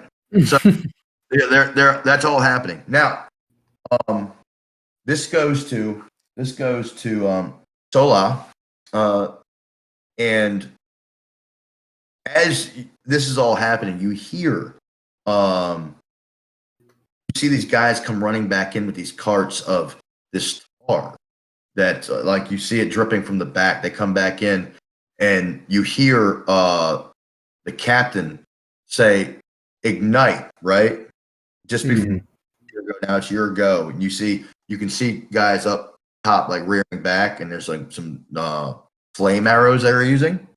They're dipping it down in some little bucket, and it's on fire. What do you want to do? Well, I think I'm going to get out of the way and run up one of those watchtowers, actually. And so you there's a right on it, like every corner.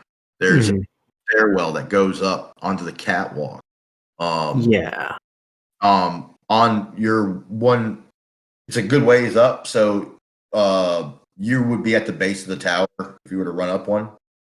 So you're there, and you are above everything. And what you see out there, once you get up there, you see that this is all like funneling into this gate here, right? There's like all these things, but you see out there that there is still like an army out there of the rest of those waves, but you see that there is a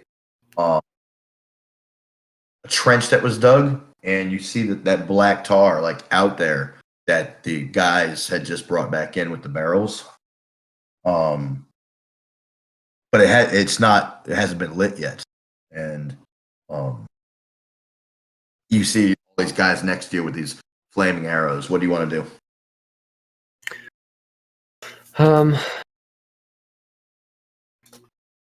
I am actually going to cast. I'll hold one palm up above the other as I cast magic missile, and I'm going to try and use these beams to kind of clear the way so that they can get a better shot with their flaming arrows. Okay. Get some of the goblins out of the way. How many targets can you have? I can have 3 with magic missile. So you would take out in their group, like it'd be in that. I would say it's still in that group that is at the. You would take out 3 of them, and they're down to 6. Okay. Just straight ping them, and you did clear the way for them. And you see, with that happening, they see what you're trying to do. Like, oh, yeah, and they rear back, fly, shoot, and all these fire arrows are coming out. And I mean, it's the middle of the day, but it still looks glorious with the smoke rising in the sky. It's almost like getting dark again, and it's going, and they catch that on fire, and you see it going around behind them. And what that does for you guys is gives 1d4 rounds before the next wave comes. Nice. Because eventually, they'll all, try through it, but 1d4 more round, and it gives you more time to kill these group. And again, they're trying to pick up that cart, and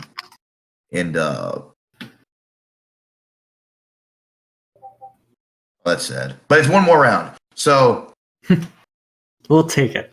Yeah, one more round comes, and that's another thing you can use up there. Like, say the round comes, you could try to reignite it if it goes out. Like, say they just run through it. Like, every time you're able to try that again to try to slow that next round in. So, Gotcha. before that comes in there, that would go to the army. Now, I am going to go ahead and do a strength check. It's a DC 15. I understand there is still a rather large group of them, but that it all could add up. But I'm still just going to roll a D20 and it's DC 15 to move the cart. And oh, look at that! Oh wow! So the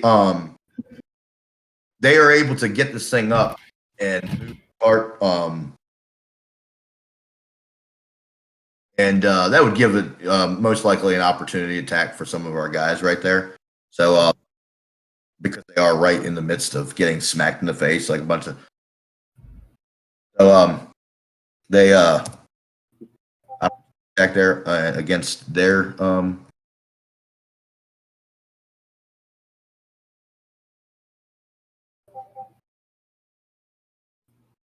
Yes, we did lose another little guy, so there's 7 of them, but they do get back in the gate, and gate seems a little stuck for a second. They're trying to work it back closed. It had a lot of going on there, a lot of trauma. So that would lead it to Tatiana.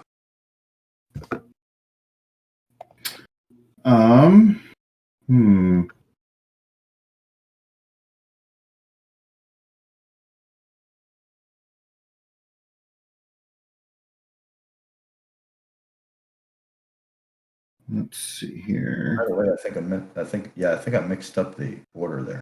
But either way, you guys are kicking it, so y'all are doing it. Yeah. I had it written down backwards. But yeah, you guys are just go ahead. Yeah, we're winning right now. Kill him. Okay, so double checking one of my features.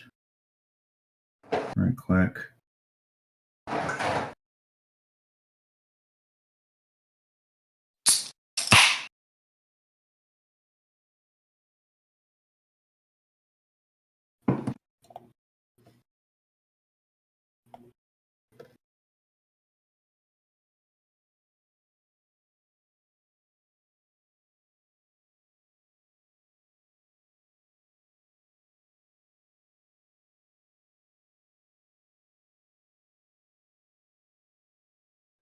Okay, so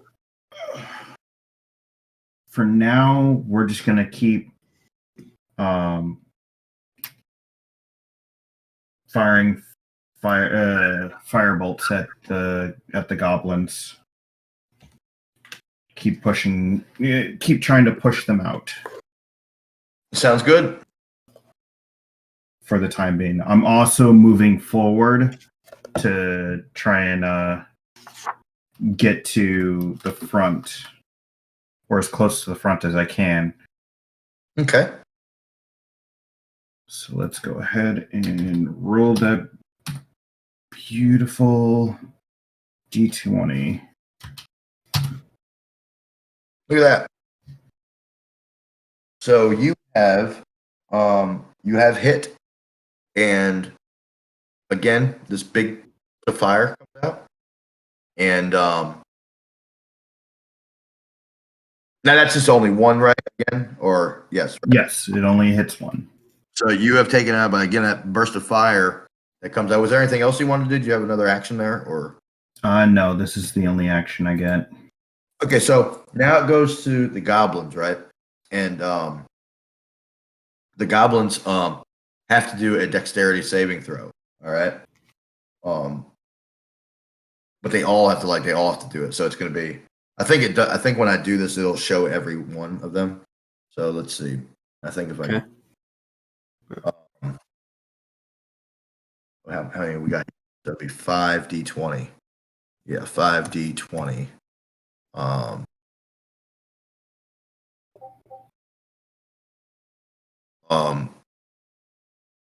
And I think it was shoot, I don't even know does it have the was that something you did or I did it for fire, right? Yeah, you did it because something lit on fire. The tar. Yeah, so 3 of them are dead there because the 15 is going to pass. So 3 of them are dead. So we got 2 of them left in this round there. And as it goes, so you did blew it up, and they were not able to make it, and the 2 are going to try to fight again with the other they're fighting the army still a little bit. Rolling crazy. I don't know, man. Man. Really are. So yeah, they took out. They jabbed the guy right in the throat right there. So this would go back to the. Now I will say this. I did mix up the order there. So I would go. It would be Tatiana now. See, I wrote it backwards. So Tatiana, it would be your go again there, because you did roll higher for the initiative. So it's my turn again. Yeah, just because I figured we put it back in there, just because that's I had it backwards. That you guys get another shot at it before the goblins go. Okay. Oh. Okay. How many goblins do I have within a 10-foot radius around me? You're right there because you're just the gate is closing slowly. Mm-hmm. You are right there. Yeah, you're looking right at him in the face. Okay. So, how many? In that group, there are 2 there. Okay, then I'm just going to attack one of the goblins with Firebolt again. All right.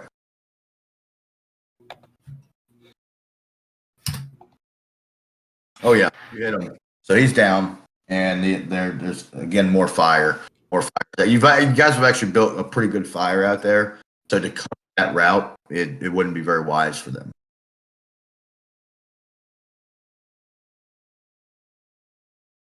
Was there any kind of movements you want to do, or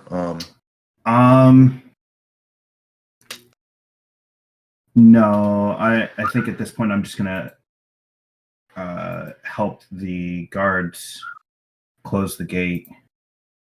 Oh sure, go ahead and give me a performance check. I would think. Performance.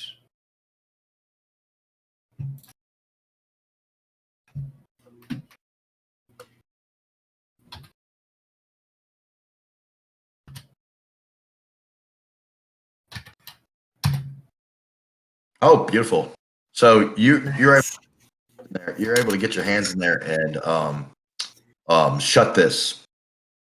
It's closed. They might have been something jamming it up, some of the goo that's spewing down below the gate and everything, reaching for stuff. You're able to close it. And right now, the owl in the rest of the group feels there's some security there a little bit, and there's some cheering and things going on.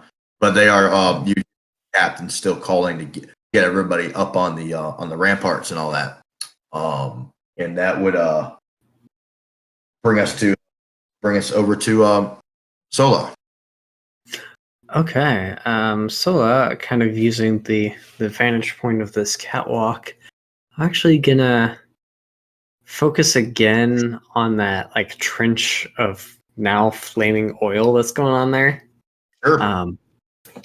The range of gust is 30 feet. Is that going to be enough to reach it? It should be, because it's not. It's pretty close to the because like their big group out there is. Okay, so Yeah. I'm gonna try and funnel or like use gust as a focal point, aiming at the trench of flaming tar, and just trying to like use my angle to splash up the tar onto the goblin horde heading our way. That's beautiful. So I have no idea what you'd like me to roll or do for that, but that's the plan. Oh, yeah. Well, you would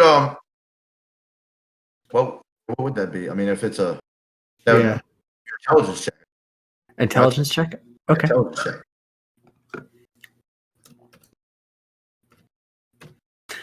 And what is my? Okay. +1. Look at that. Oh, there we go. So you use your gust and it blows that the remaining amounts of that for one, when you blow that, it's blowing a few of them that are right there. You have kind of like this mess of that goo. It looks like napalm. It's blowing back on these guys. And what I'll do is, so you had, I think I said there was like 6. I think that was like there were 7 armies, groups of them, right? Mm-hmm. So what I'm going to do is for the mass of them, I'm going to roll 7 d20s. If for everything under 15, it wipes that group out. Oh, sweet. As it's happening, the captain, as I'm getting ready to roll this, the captain shouts at you guys, we're not sure how long we can hold all this. We need those provisions to get back. We need those provisions to get back to Blackstone. Like, he's shouting at, like, not directly at anybody, but he's like, we need to get, because he is concerned that this might not be able to hold up. But little does he know what you just did either. So he's like, oh, that makes sense. So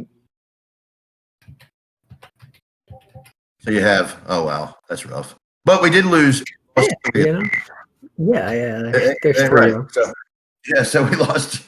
Like, what the hell? So in that happening, but that would give an extra round because you pushed it back. That before one comes back in there. So right now they're just you just see the guys. I'm even going to take the good guys' army out of it just because they're just launching arrows down and everything. I would rather you guys have the glory and everything. You can't let the army have all that. So sure. So the walls are shut. The press right now is off. You have 4 more like groups out there, right? And now, hey, where is Tatiana? Are you still on the ground? Correct. Yes. Okay.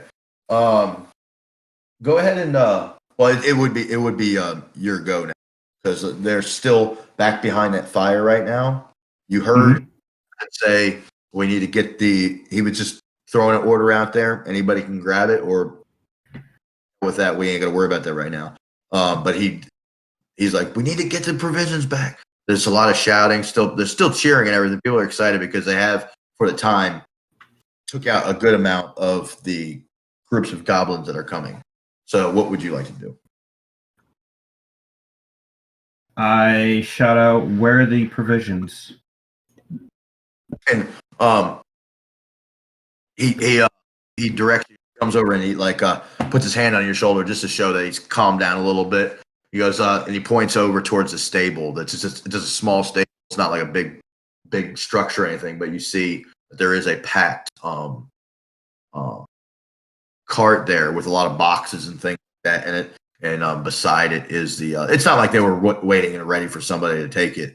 It's just that they've been going at this for a while. It looks like this has been like a siege a little bit, and so it is over there on the side by the by the stable, close to the gate. It's right there.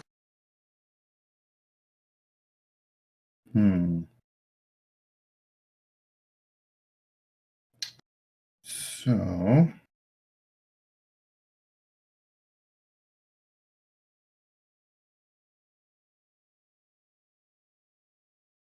you just need us to get these to Blackstone, correct? 100%. That's we know they've been waiting for them. We've been out for a week. We've been getting barraged by all these goblins left and right. We've killed so much. It's a never ending. There seems to be a leader back there, and I can't get anybody out there. It's not worth the risk. We just don't know who's calling the shots here.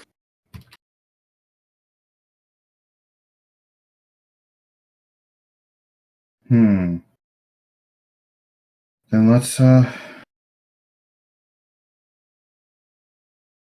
let's get these out of here. However, are you guys going to be okay? Because it's a fairly long distance for us to be able to get back here. Would it be easier for us to help you out here? I greatly do appreciate that, but we do need the provisions back. Now here's the we do need the help here. Perhaps you could spread word that. Well, I tell you. Let me see how that will work there, because that's a good role playing moment right there. Because of course they do need help. Mm-hmm. I would leave it among to what he would say. He would say, "Hey, I had if you do lead right now, like you should, to get the provisions back, possibly you could have them send some more help, possibly, and we could switch out troops. That's the case. But you guys, I'm not one to tell anybody. I'm not saying you're not a qualified soldier, but this is what we do. I mean, you're seeing like goblins like being launched over stuff and they're getting stabbed. And you just see in the back like guys just shooting everything. It's just total carnage. He's like, he's just saying very calmly, this is what we do, and I wouldn't want to ask anybody to join in this if they didn't need to. And I do appreciate what you guys have just done. He's talking very calmly with all this happening. It's almost like, I don't know, chaos in the background. Yeah. Do you remember, real quick, just to paint the picture here? I don't know if y'all ever saw the Apocalypse Now, when the captain or general or whatever he was worried about surfing, and there's like carnage going on everywhere, and he goes, "That's what it is." Like he's like, "Listen, yeah, don't." I haven't seen it, but I get the image. Yeah, that's what it is. Like he's worried about the waves and stuff. So that's what he's talking to you very calmly. Like, listen, it's up to you guys. We could use the help, but if you don't, if you could just possibly send word back, we can hold it down. It looks like we've been holding it down for just about a week now. But so he leaves it to you guys to make a decision on what you would prefer to do. I'll let you make the call here, Titania.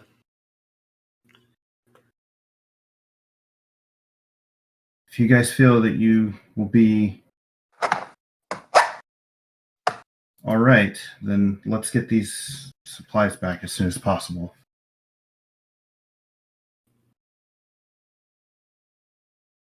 Okay. We'll do our best to send some help.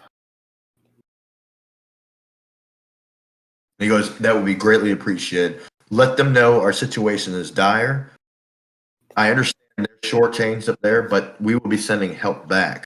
We just need to swap out. These guys have been at it for a while, so I appreciate that. And may the gods bless down on you and Godspeed. And he like turns away and gets like back into the fight, leaving you to go and prepare the and you see the guards up there ready to open the gates up, and he's like, he shouts out, "You open that gate as quick as you can. You shut it as quick as you can." And he gets back into the fight there. He's helping wounded out or something, or there's one goblin coming over. He jabs it. You look back, and it's just total carnage back there. So there you are in the middle of the yard. There's with a and they have a horse for it this time. It's not as much of the donkey. This is a good sized cart. Okay. As he gets back into the fight and we're like getting ready to head on out, I'm actually going to use my last spell slot for a bless. So I'll bless the guard captain and then like 2 other capable soldiers just to give them a little added oomph as they're continually going at it there. Real nice. And you see like the posture of each of these soldiers and the captain. The captain actually looks back, gives a wink and a thumbs up, and then charges back in there and climbs up into the ramparts and is. The way you made him feel, he might even jump over the side and just get right back into the fray. But, yeah, they definitely can feel it. And there's a cheer going on.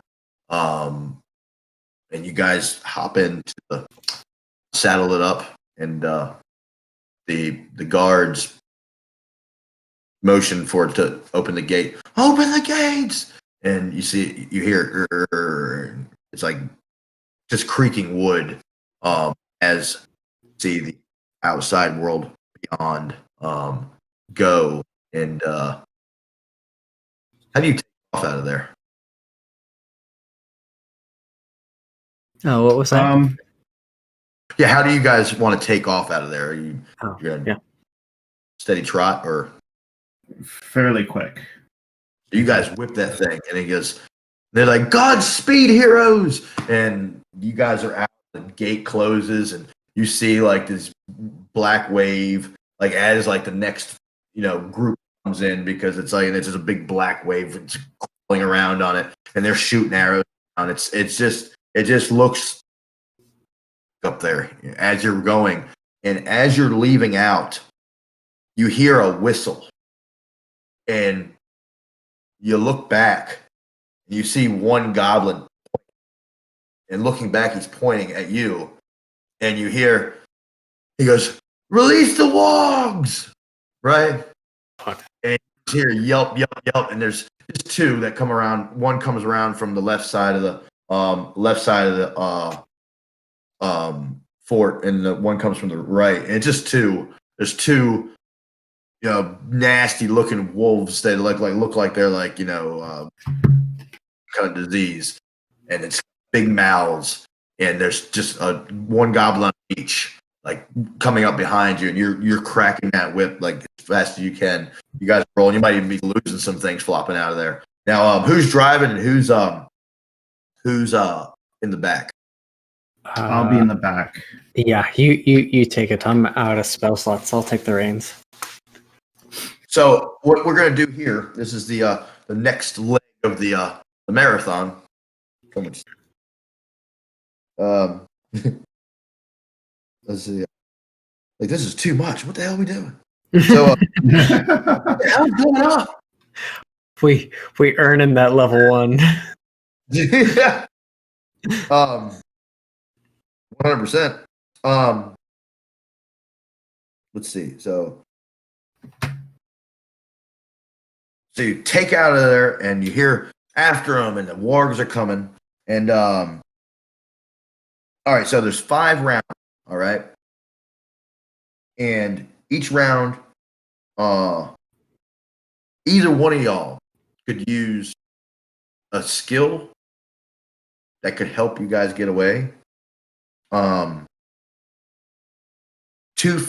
fails, you'll be thrown from the cart and have to face the goblins, not the wargs though. Like I figured it was like they would just like kind of run up. These guys just like smack them and they run off and they fight you or whatever, because that'd be just cheers. Like people are gonna die. So best 3 out of 5. So you have to 3 successes. So you would so you're cracking the whip, driving this thing on, Tatiana's in the back, ready to just like launch on these. And then unless of course you do like kill the Wog Rider, then that would be it. I mean, you got away. But so I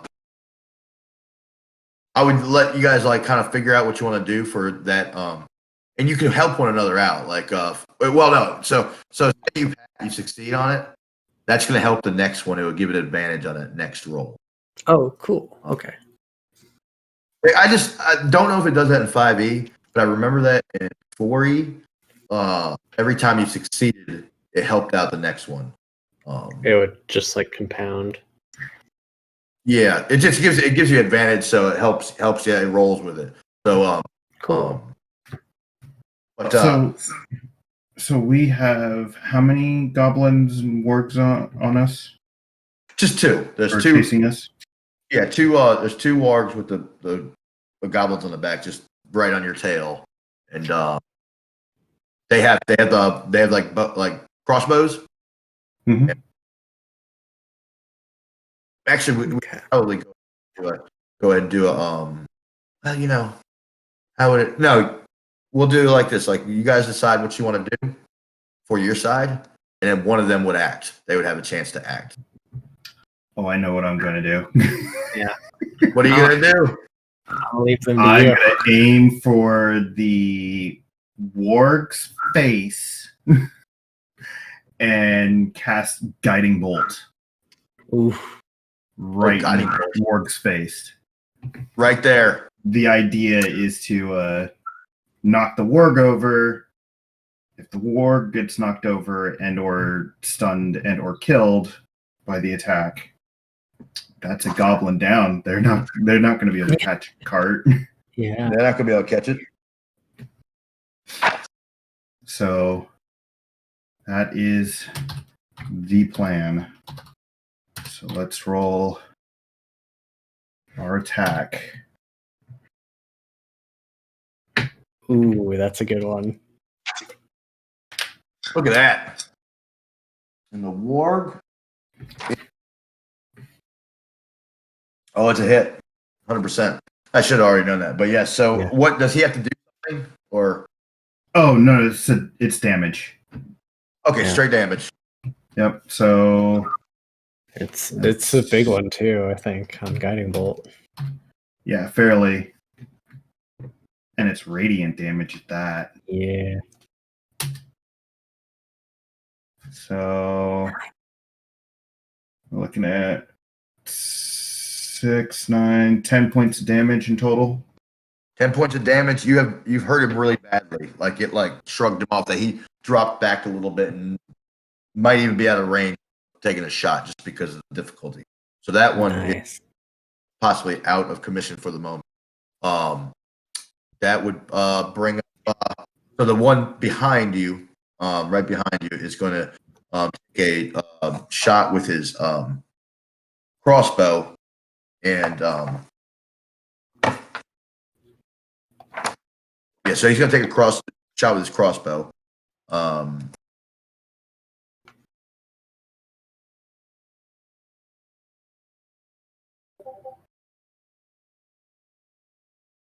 What was I saying? But I did still roll a 6, so that was it. Yeah. Why did it say? Oh, I put it equal. I don't know why I said. So yeah. But either way, so it equals. But the 6 misses, and this right past you. Now that would go to whoever wants to take it. If the driver wants to do a maneuver towards the, or do you want to take another swing at him? Either way you want.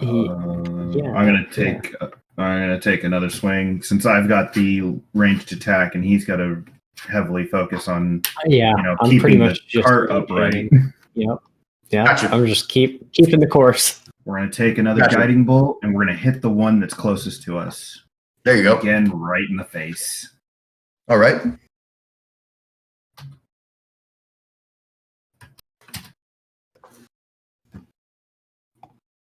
Hit. Sweet. Nice. It's another Guiding Bolt. Mm-hmm. Another guiding bolt. Nice. Radiant. And you love that. Another 10 points of damage. So he also like it knocks him back. This is a different one, correct? Mm-hmm. This is the one, yeah, other one that was the one that was closer. This is so the animals have both like stepped back a little bit and they're a little ways out. And that would go to they'll take a wild shot out at well, it would be at Tatiana. It's the best way to go because you are right there and you're showing. So I'm the one who's causing the most issues right now, you know? it's really like, it's supposed to be easy. Oh, that was a tough one. So, yeah, that's a hit.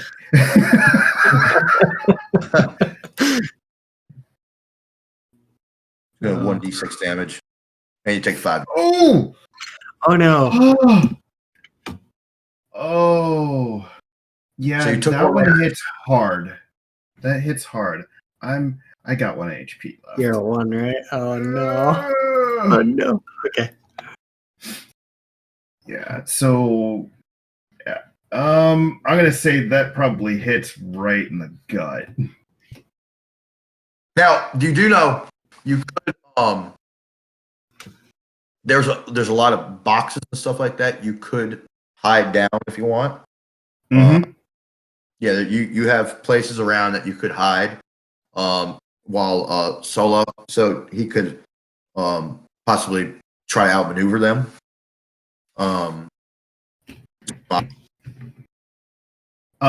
So after getting that arrow to the gut, I drop down, and where are you? I'm gonna use my action to, instead of attack, I'm gonna use healing hands. There you go. So once I will say per this, like, long rest. I think the one best thing to do would even after the attack, I think both of you guys. So like Sola, if you wanted to go ahead and make a roll on trying to escape. Yeah. What would you like? Animal handling? Animal handling. Anything that you think that, like, if you thought of a nifty way to something you could use, anything. Okay. Well, let's see here.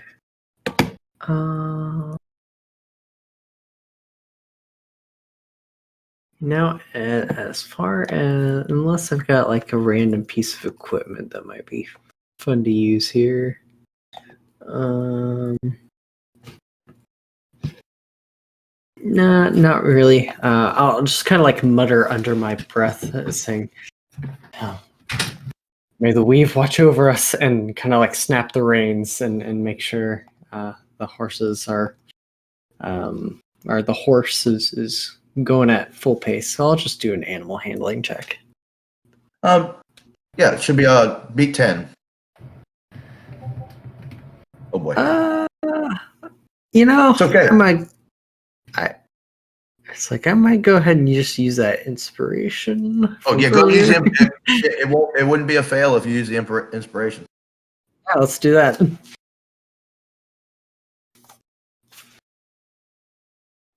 So yeah, I'll use that inspiration I picked up earlier. There you go.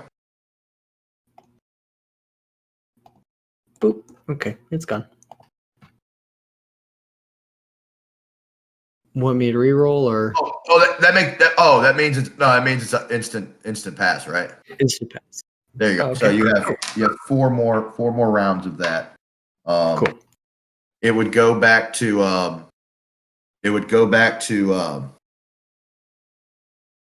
the goblins there. And they run up, and you are at half. Correct? You're at half. Well, no, actually, you'd be at full. You're at full coverage. So what does that give you? +2, doesn't it? Total cover.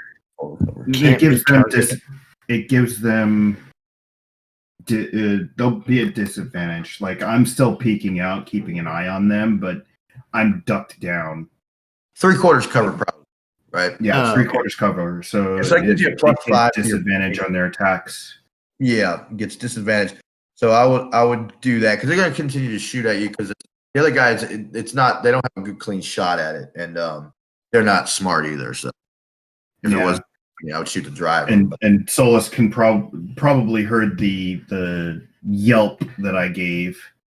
Mhm. Yeah. Yeah, And I'm breathing kind of heavily. He's secretly dreading using that bless and not saving a cure wounds for you. So they took a shot at you and they missed because they got a 6 there, disadvantage. And that would go to, what are you guys going to do? Whoever wants to go first on what are you going to do? We can trade spots if you want. I don't think I'll be. I don't think I'm in the best condition to be driving this thing. Just keep going. I'll keep them as preoccupied as possible. Okay. I believe that voice right there. Huh? I believe that voice right there. I was like, oh. Yeah, I'm feeling it. Yeah. So with that, I turn back around, keeping my 3/4 covered, peek out, see which one's closest, and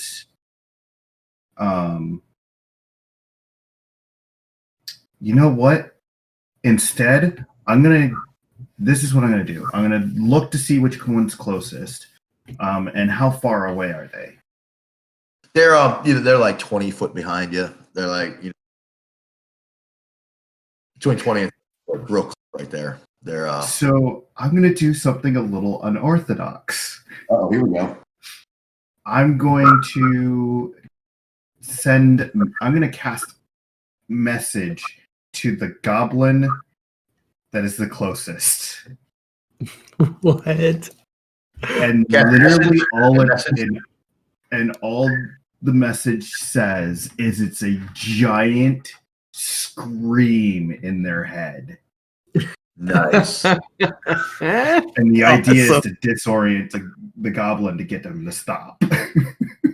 I love it.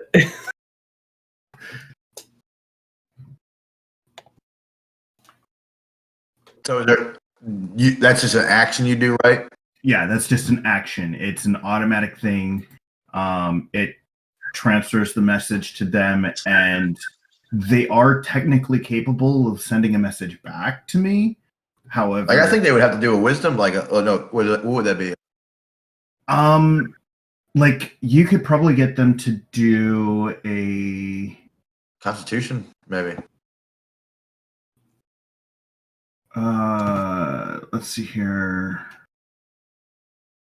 Probably wisdom or intelligence would be. Yeah, it would probably be a wisdom saving throw to not freak out. Yeah, they're gonna be they don't have a thing for that. I think. Here we go. Let's see. This is exciting. Like we're doing things. Getting creative with the magic tools. I love it.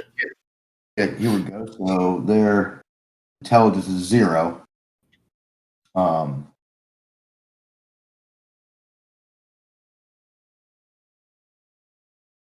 think a wisdom saving throw works out better. In terms of like how, like what's involved.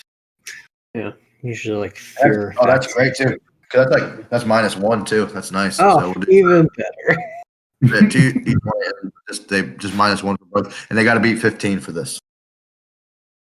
Oh, look at that! Look at that!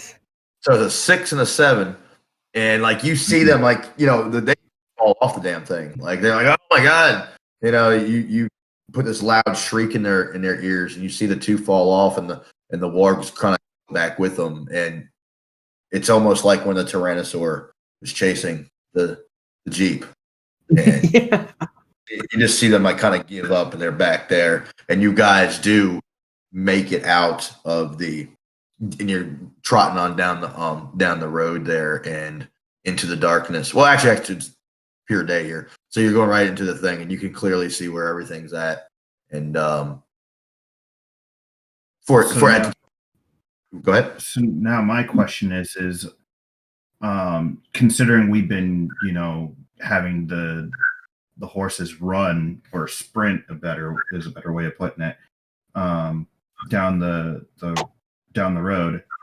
When we get to the edge of the blight, what happens there? Like once we pass that threshold to get into the blight and towards Blackstone, does the other goblin continue to follow, or does he give up as well? No, they both fell over. It only affects one. Oh no, I'll go with the fact that they both gave up. Like he saw that happen, and Okay. Okay, cool. Yeah, you're good. That you Okay. just and honestly, that you can save a point for what's that word again called? An inspiration. Yeah, you gained a point of inspiration from that. So Nice. So you guys know, getting back, and at the trot that you're at, you're going to be making good time. You would get there by like late night, because you had gone slow going, and you guys know the trail very well, and you get back in a reasonable time. Let's keep a hastened pace. This hurts a lot. Yeah, you hang in there. And I take a moment to do survival not survival, medicine, and try and I remove the arrow and then try and dress the wound as best I can, keeping pressure. If I have to, I rip up some of my outfit to make dressings. Very nice, very nice. I have mending to help out wherever I can, as far as like adding supplies, gauze, if you need things strung together, that kind of stuff. So, let's roll for that medicine. +1. Hey! Look at that. Nice.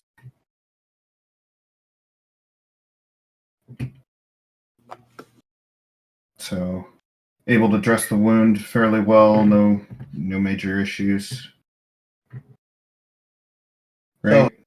So the immediate threat you guys are feeling is behind you. As you're picking yourself up. Solas is still strong, going down, and it's late by the time you get there, and there's men on watch as you come into. Was there anything you want to do before you get back into Blackstone? Nope. Yeah, I think the sense of urgency is definitely there. So you get back in there, and the gates open up. They're like, "Open the gates!" They come in there and they see that there's arrows stuck in the cart. They see that you have been wounded. Tatiana has been wounded. Yeah, I'm wounded and I look a little pale. So they notice this, and for one thing, they're excited to see you come back. They're excited to see the cart with the provision things, but they come in there, and that excitement is diminished once they see that you're hurt. The guards come down, but then a few of the town folk, including like Tina and Ash, are there. It's late at night. They were still over there hanging at Tina's hole in the wall. And they come out and they tend to you real quick. Like anybody that's awake comes out, and they say things like you're a godsend, and we'll get you taken care of. Just like, because you are able to move and everything, but they see you're in bad shape. You got hurt, and they take care of you, get you into the they take Tatiana down to the hospital that's down at the down in the temple. They work their way down that way. Everybody very quickly. As they're taking Tatiana away, what are you doing, Sola? I mean, I'm definitely following. One, Tatiana, and two, Temple. I mean, both those things seem like items I'd go to. So, I mean, There you go. yeah, I wouldn't really worry about the provisions too much. I'd pretty much leave it to the guards to figure out what And should they go do. where. Yeah, you see them. You see them like pulling down other as y'all are walking very quickly. They're helping Tatiana along. You see back there they are coming down and unloading it very quickly and mending, taking care of the horse and checking over the cart and things like that. They're moving along very quickly. And I'd definitely offer like a shoulder to Tatiana if she needed help walking there. that's sure you like there was a guard that holding her up, and Okay. you took over for him, and he's Yeah. like, and he pats you on the back and heads back to help the guys out there very quickly, and you can make your way down there. Is there anything y'all interact with or? I just, as we're getting there, I'm just curious about the well, if it's still doing good or. Well, as you come up going past it, you still feel that, and there's a different like atmosphere a little bit. It's almost like that. It's almost like that flower on the tree of hope. Yeah. That Cool. you've done, and you feel it amongst the people. Something's changed a little bit for the better, of course. As you get down there, you see it. You look over there, and there's this. Tatiana, I want you to go and roll me a perception check, please. Perception.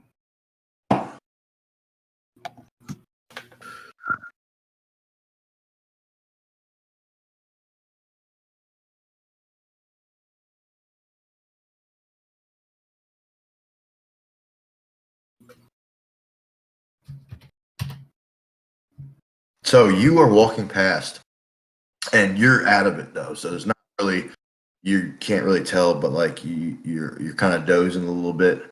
You see that same shape, that three-legged creature over there by the well. Your eyes focus a bit, and you see this elderly woman with a cane looking at you, and you hear in your head, God, give me one second. Dang, I'm doing it again. Let's see. You hear in your head that same language that you heard in your dream. This lady looks at you, nods as she closes her eyes, and then comes back up and raises her head as they take you over to the temple. Yeah, my eyes and my head just kind of follow the direction of the woman. Yeah, as they're Or like once I disappear into the temple, I'm focused back on where I'm being led to. yeah, and it's as you're passing, you see that, and it disappears into it. Either you pass out or however happens, but it just all like kind of fades away for a moment. But it did stick with you there as you were going, and they get you in there. They lay you down. You see multiple people that are in there from like it's not just the infected. There's a lot of infected in there and stuff, but there's also other people that have been just hurt and everything. They just didn't have this place for. They have a normal hospital, but it's not meant for the amount of people all at once. So the gentleman that you guys had met at the wedding is there, and he comes over, and you see that on his face. So Sola does because right now is only really worried about just laying down, and they're working on you. The Sola sees this gentleman when he's standing across the room, and he sees you two in the room, and you can see joy come over his face. Not where he's like busting out, but there's see it in the corner of his mouth, this small smile, and he nods and goes about doing whatever he does, is taking care of people. And so is there anything anybody wants to do while this thing, or Yeah, not a whole lot I can do other than just a little bit of guidance here and there. Just being present in the moment. If he's asked to assist anywhere, he certainly will be. But as far as like anything specific, I'm pretty limited by now. so you you stay by her side and help out and things, maybe even help some other people in the room where you the night goes on, and you can either go back to your room or stay beside Tatiana. Anything and you wanted to do before the nightfall? No. So you would you have stayed there with her, or would you have gone to your room? I think I'll probably stay in the temple. I probably will at some point give her space, kind of. Sure. There's rooms in the temple. Yeah, you're a person of faith, and they know that, and they show it wouldn't even matter for that, but like they know you have they're very welcoming, and they're like, hey, you can crash in here, and well, as you're setting yourselves up for your evening ritual before you go to sleep, you get a knock on the door, and it's a guard who it's not really a door, it's just an opening there, but he just knocks on the wall there. Mm-hmm. Comes in with a small package and hands it to you. What do you say? Yeah. I just. What is this? It's from those who appreciate what you've done, and he doesn't wait for you to say anything. He walks away. You hear his armor and stuff clinking as he leaves the room. I'll just slowly open it up and see what the contents are. As you open it up, it's in a little small box there. I don't know if it was used for boxes back then. They didn't have the cardboard, but they folded it. It was like a wooden. I would say it's a wooden box, and you open it up, and inside has all sorts of there's precious things in there. Like you see that there's somebody's family like cups. There's about 7 of those laying in there. This is what they call booty. You know what I'm talking about? Yeah. So let's see what we got here. We have you have 7. Yeah. They're like goblets, but they're very finely made. You definitely could see where they could be worth something, or you could keep them. Chalice, they would be called, and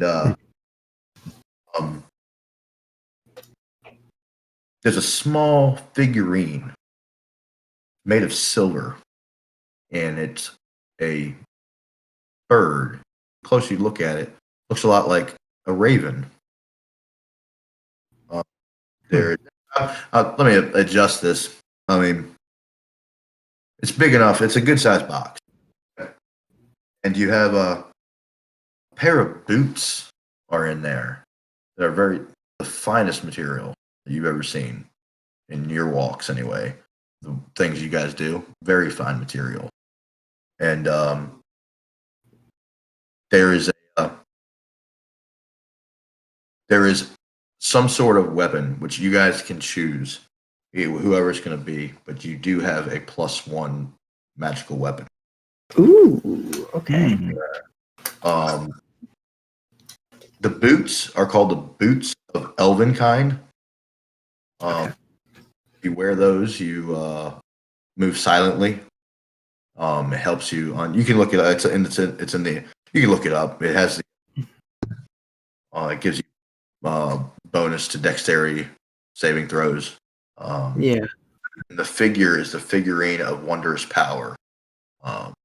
Wow. Yeah, you can summon a raven, and you can do, I think, send a message by that. You can do with that, and you've got in those seven cups worth 25 gold piece, and Oh, okay. so you have that, and you guys have received. It's 1,000 to get to level 2, right? Let me pull it up here. It's been a while since I've used the old experience points charts. Level 2 is 300 experience points. Level So you 3 are is- level. Yeah, you're level 2 because I'm giving you 750 XP. Okay, cool. So Yeah, you we're guys. just shy of level 3. Yeah, there you go. Yeah, so you you guys have each got 750. And you have some gear there. So Tatiana will be excited about that when she wakes up. Okay. Yeah, I was gonna give Tatiana those boots, staring at his hoofs. That means you get the weapon. Yeah. The weapon, yeah. So. And I guess it's any weapon, just +1. So Okay. whatever your choice would be, it just gives it a +1. Let me peruse the simple weapons real quick, because that's what I can use.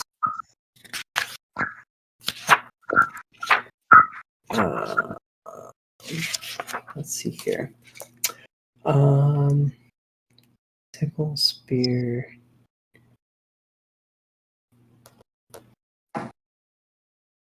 You know what? Let's make it a +1 spear.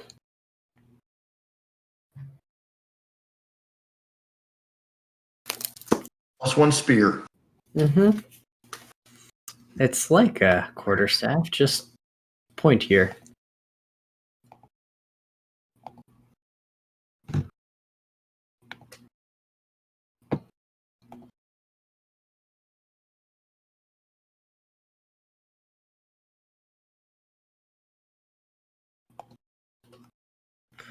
All right.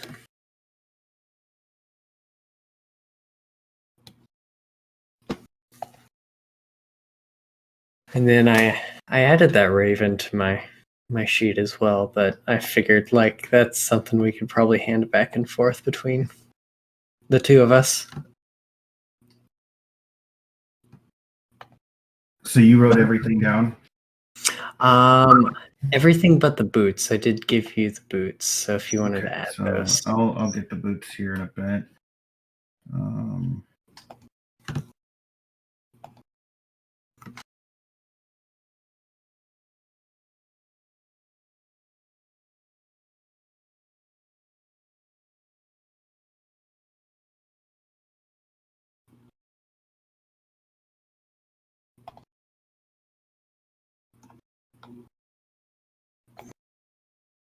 Okay.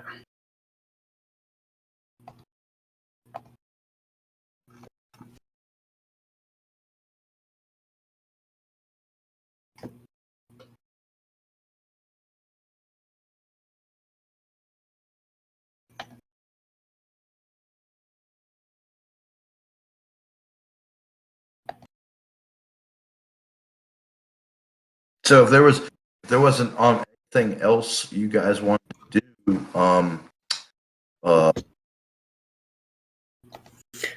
No, I think that's a pretty good wrap-up point, really. yeah, I think that was a good wrap up point. That's what I was hoping it would get to like that, where we were at a good spot there. And yeah, that's what do y'all take on the first session? Well, it It was neat. I haven't done like a full theater of the mind, and it's quite some time. So Same here. The combat was definitely interesting, and in some areas a little hard to follow. But I'm sure that'll get a lot easier as we get more experiences with the combat system. Yeah, and it won't always be that way. Like that was just because I wanted to show the threat. It was a look, and I like to have it on a big scale, and or I'll work through that again to make sure that you guys are what it's all about. So if we'll tweak it out a little bit because like if you say you actually have like a straight foe there, it wouldn't. I would still go where you have. It just I would, when it deals with goblins, I don't necessarily like it when it's like just two of them because goblins are always like kind of like a horde, and I just always remember Moria. I was like, that's how it's supposed to be. Yeah. Like we're in trouble, and I just figured the way I could do that. You probably won't see it like that too often. It's just when something like that happens, like you say, you guys get yourself in somewhere where there's going to be a big battle like that. I'll try to reuse that, but we'll work on it a little bit better. Like maybe not have the. It's still a good foe out there. It's just I want to flesh that out a little bit. We're working on that down the road. But I hope you guys really enjoyed it. I mean, it was a really good time. I mean, I definitely enjoyed all in one sitting. We got like some hints at some things, and then some like big reveals for those things. Like, yeah, that was fun. I'm glad you guys really enjoyed it. And what's the hour where you guys are at? It's not too late back by you, is it? It's about 9:40 here. 11:30 here, so not too bad. Oh, you're an hour difference from me, and then yeah, she's 3 hours from me. Mm-hmm. Yeah, that's a good deal. Yeah, you'll have the roughest time frame here. Well, I don't have a problem. I don't ever have a problem with it because I can work it out, and I just enjoy you guys playing with me. It's a good time. And like I said, we got some reveals in there, some plots that are going down.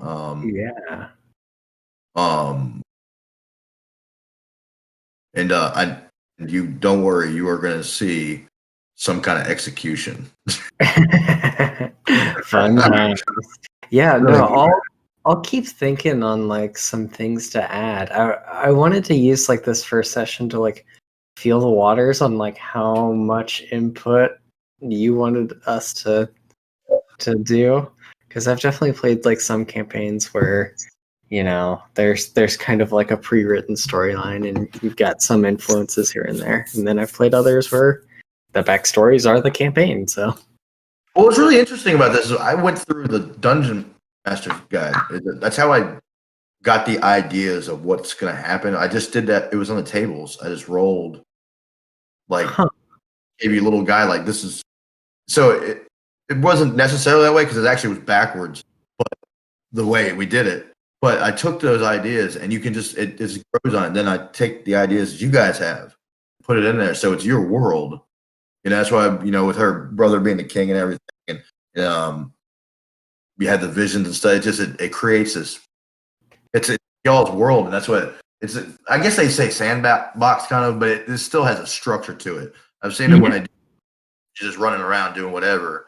But this one, you want to get personal. You want your characters to grow, and that's what I'm excited about on the show is people can follow the characters because I've got if you I know what the satyr like, but not the angelic thing. I would like to if you could maybe find a picture of that for me because Layla, she does these little. You see a little picture? It's on my thing, my little icon there. Yeah, that's me. Like she just drew a picture of it, and I was like, when we put it on the YouTube thing, instead of having like just a black there because we don't have any really videos to play.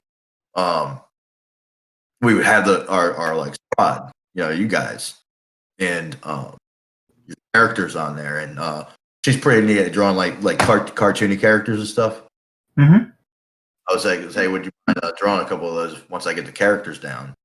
And, so if you wouldn't mind, I can pull up for a solo character. Yeah. Just the other one would look like if you wanted to send me a picture. Yeah. I'll get the final touches down.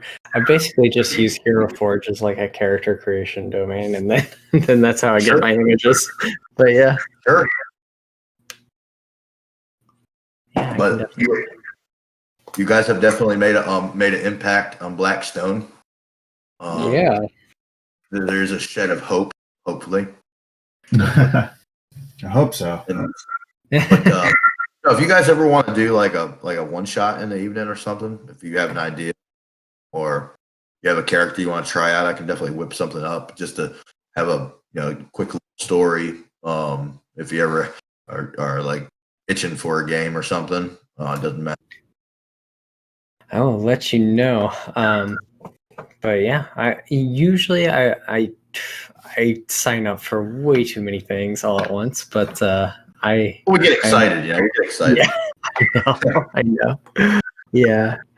Nah, I'm very much. So, are we planning on doing these on Thursdays or Wednesdays, or what is the plan for these? It was sounding like it was better for you guys on Wednesdays. It was sounding like because one said y'all go to the gym. Yeah, I do. So that was on Thursday, right? Yeah, and I'm pretty flexible with it, but if Wednesdays is no problem with anyone, then by all means. Faeya, how you feeling about a Wednesday? I'm good. Like I'm good any day of the week, given the time frame that we have it set at. Mm-hmm. And I'm gonna try to set them to be like a 2-hour thing. Like I'm gonna have to I'll work it, figure it out. Like if so it doesn't go all that late for you guys. Like you don't have to stay on that long because like you can do a good session in 2 hours. Yeah. Mm-hmm. And yeah. But cool. I'll do some more brewing. Yeah.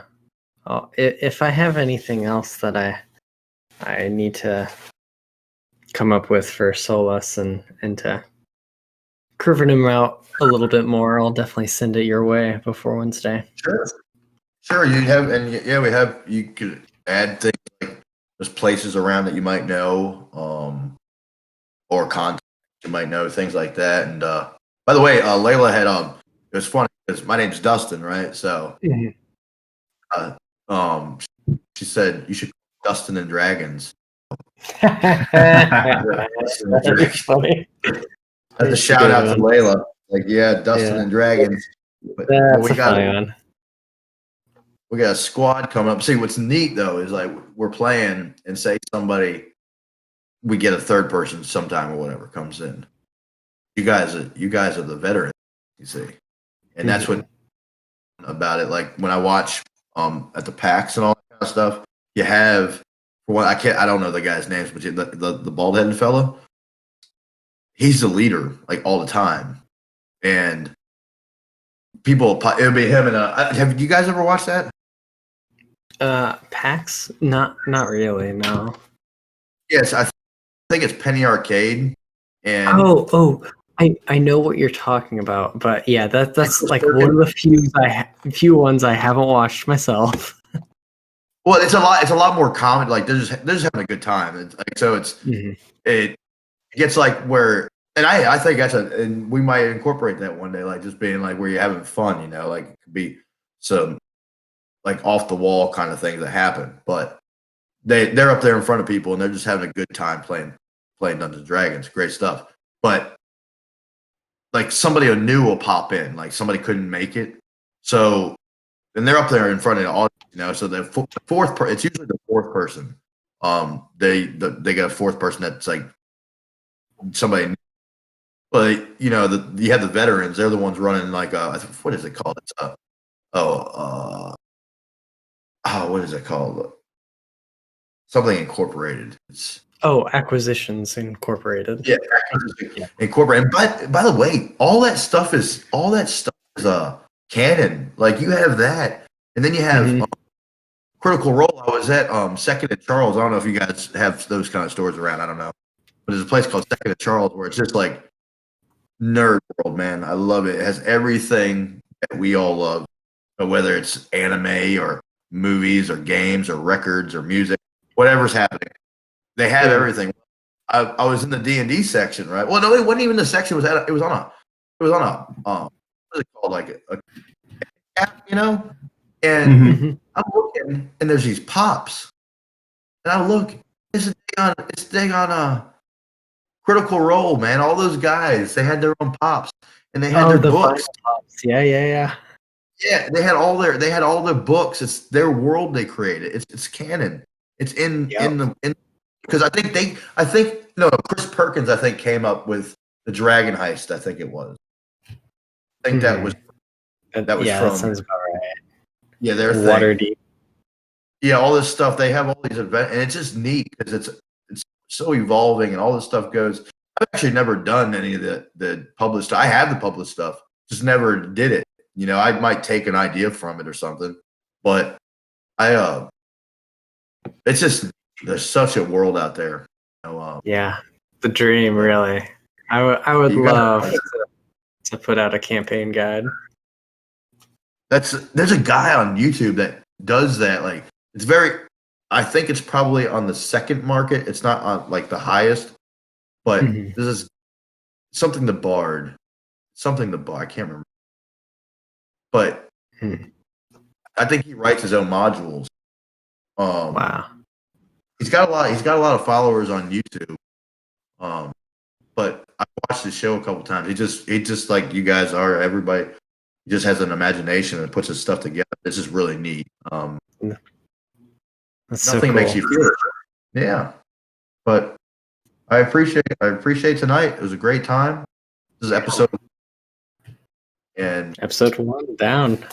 It was a lot of fun. Thank you very much. Yes, thank thanks you, for DM. joining in. Hey, thanks to players, man. It's all about y'all's story. I'm just there. You know, I'm just there to try to kill you. That's it. But you guys like wiped out like mobs of people. It's like don't worry about it. Only one close call tonight. It did get tighter. Yeah. Like, but that'll change because you know you leveled up. You know, and you know we got a long rest. Get to heal all those broken points. The all important healing of eternal bleeding. Yeah. Just dying. Well, you're laid up right now. You know. Slept for 8 hours. I'm good to go. Yeah, your teammates out there selling all the booty. Like, hey, I'm just gonna not tell them about this. You know, don't worry about it. But I appreciate you guys playing tonight, and I'll be in touch between now and Wednesday, and All right. and we'll play again. Thanks, guys. All right. Yeah, take care. Off your way. You guys have a good one. Have a great weekend. You too. Too. Thank you.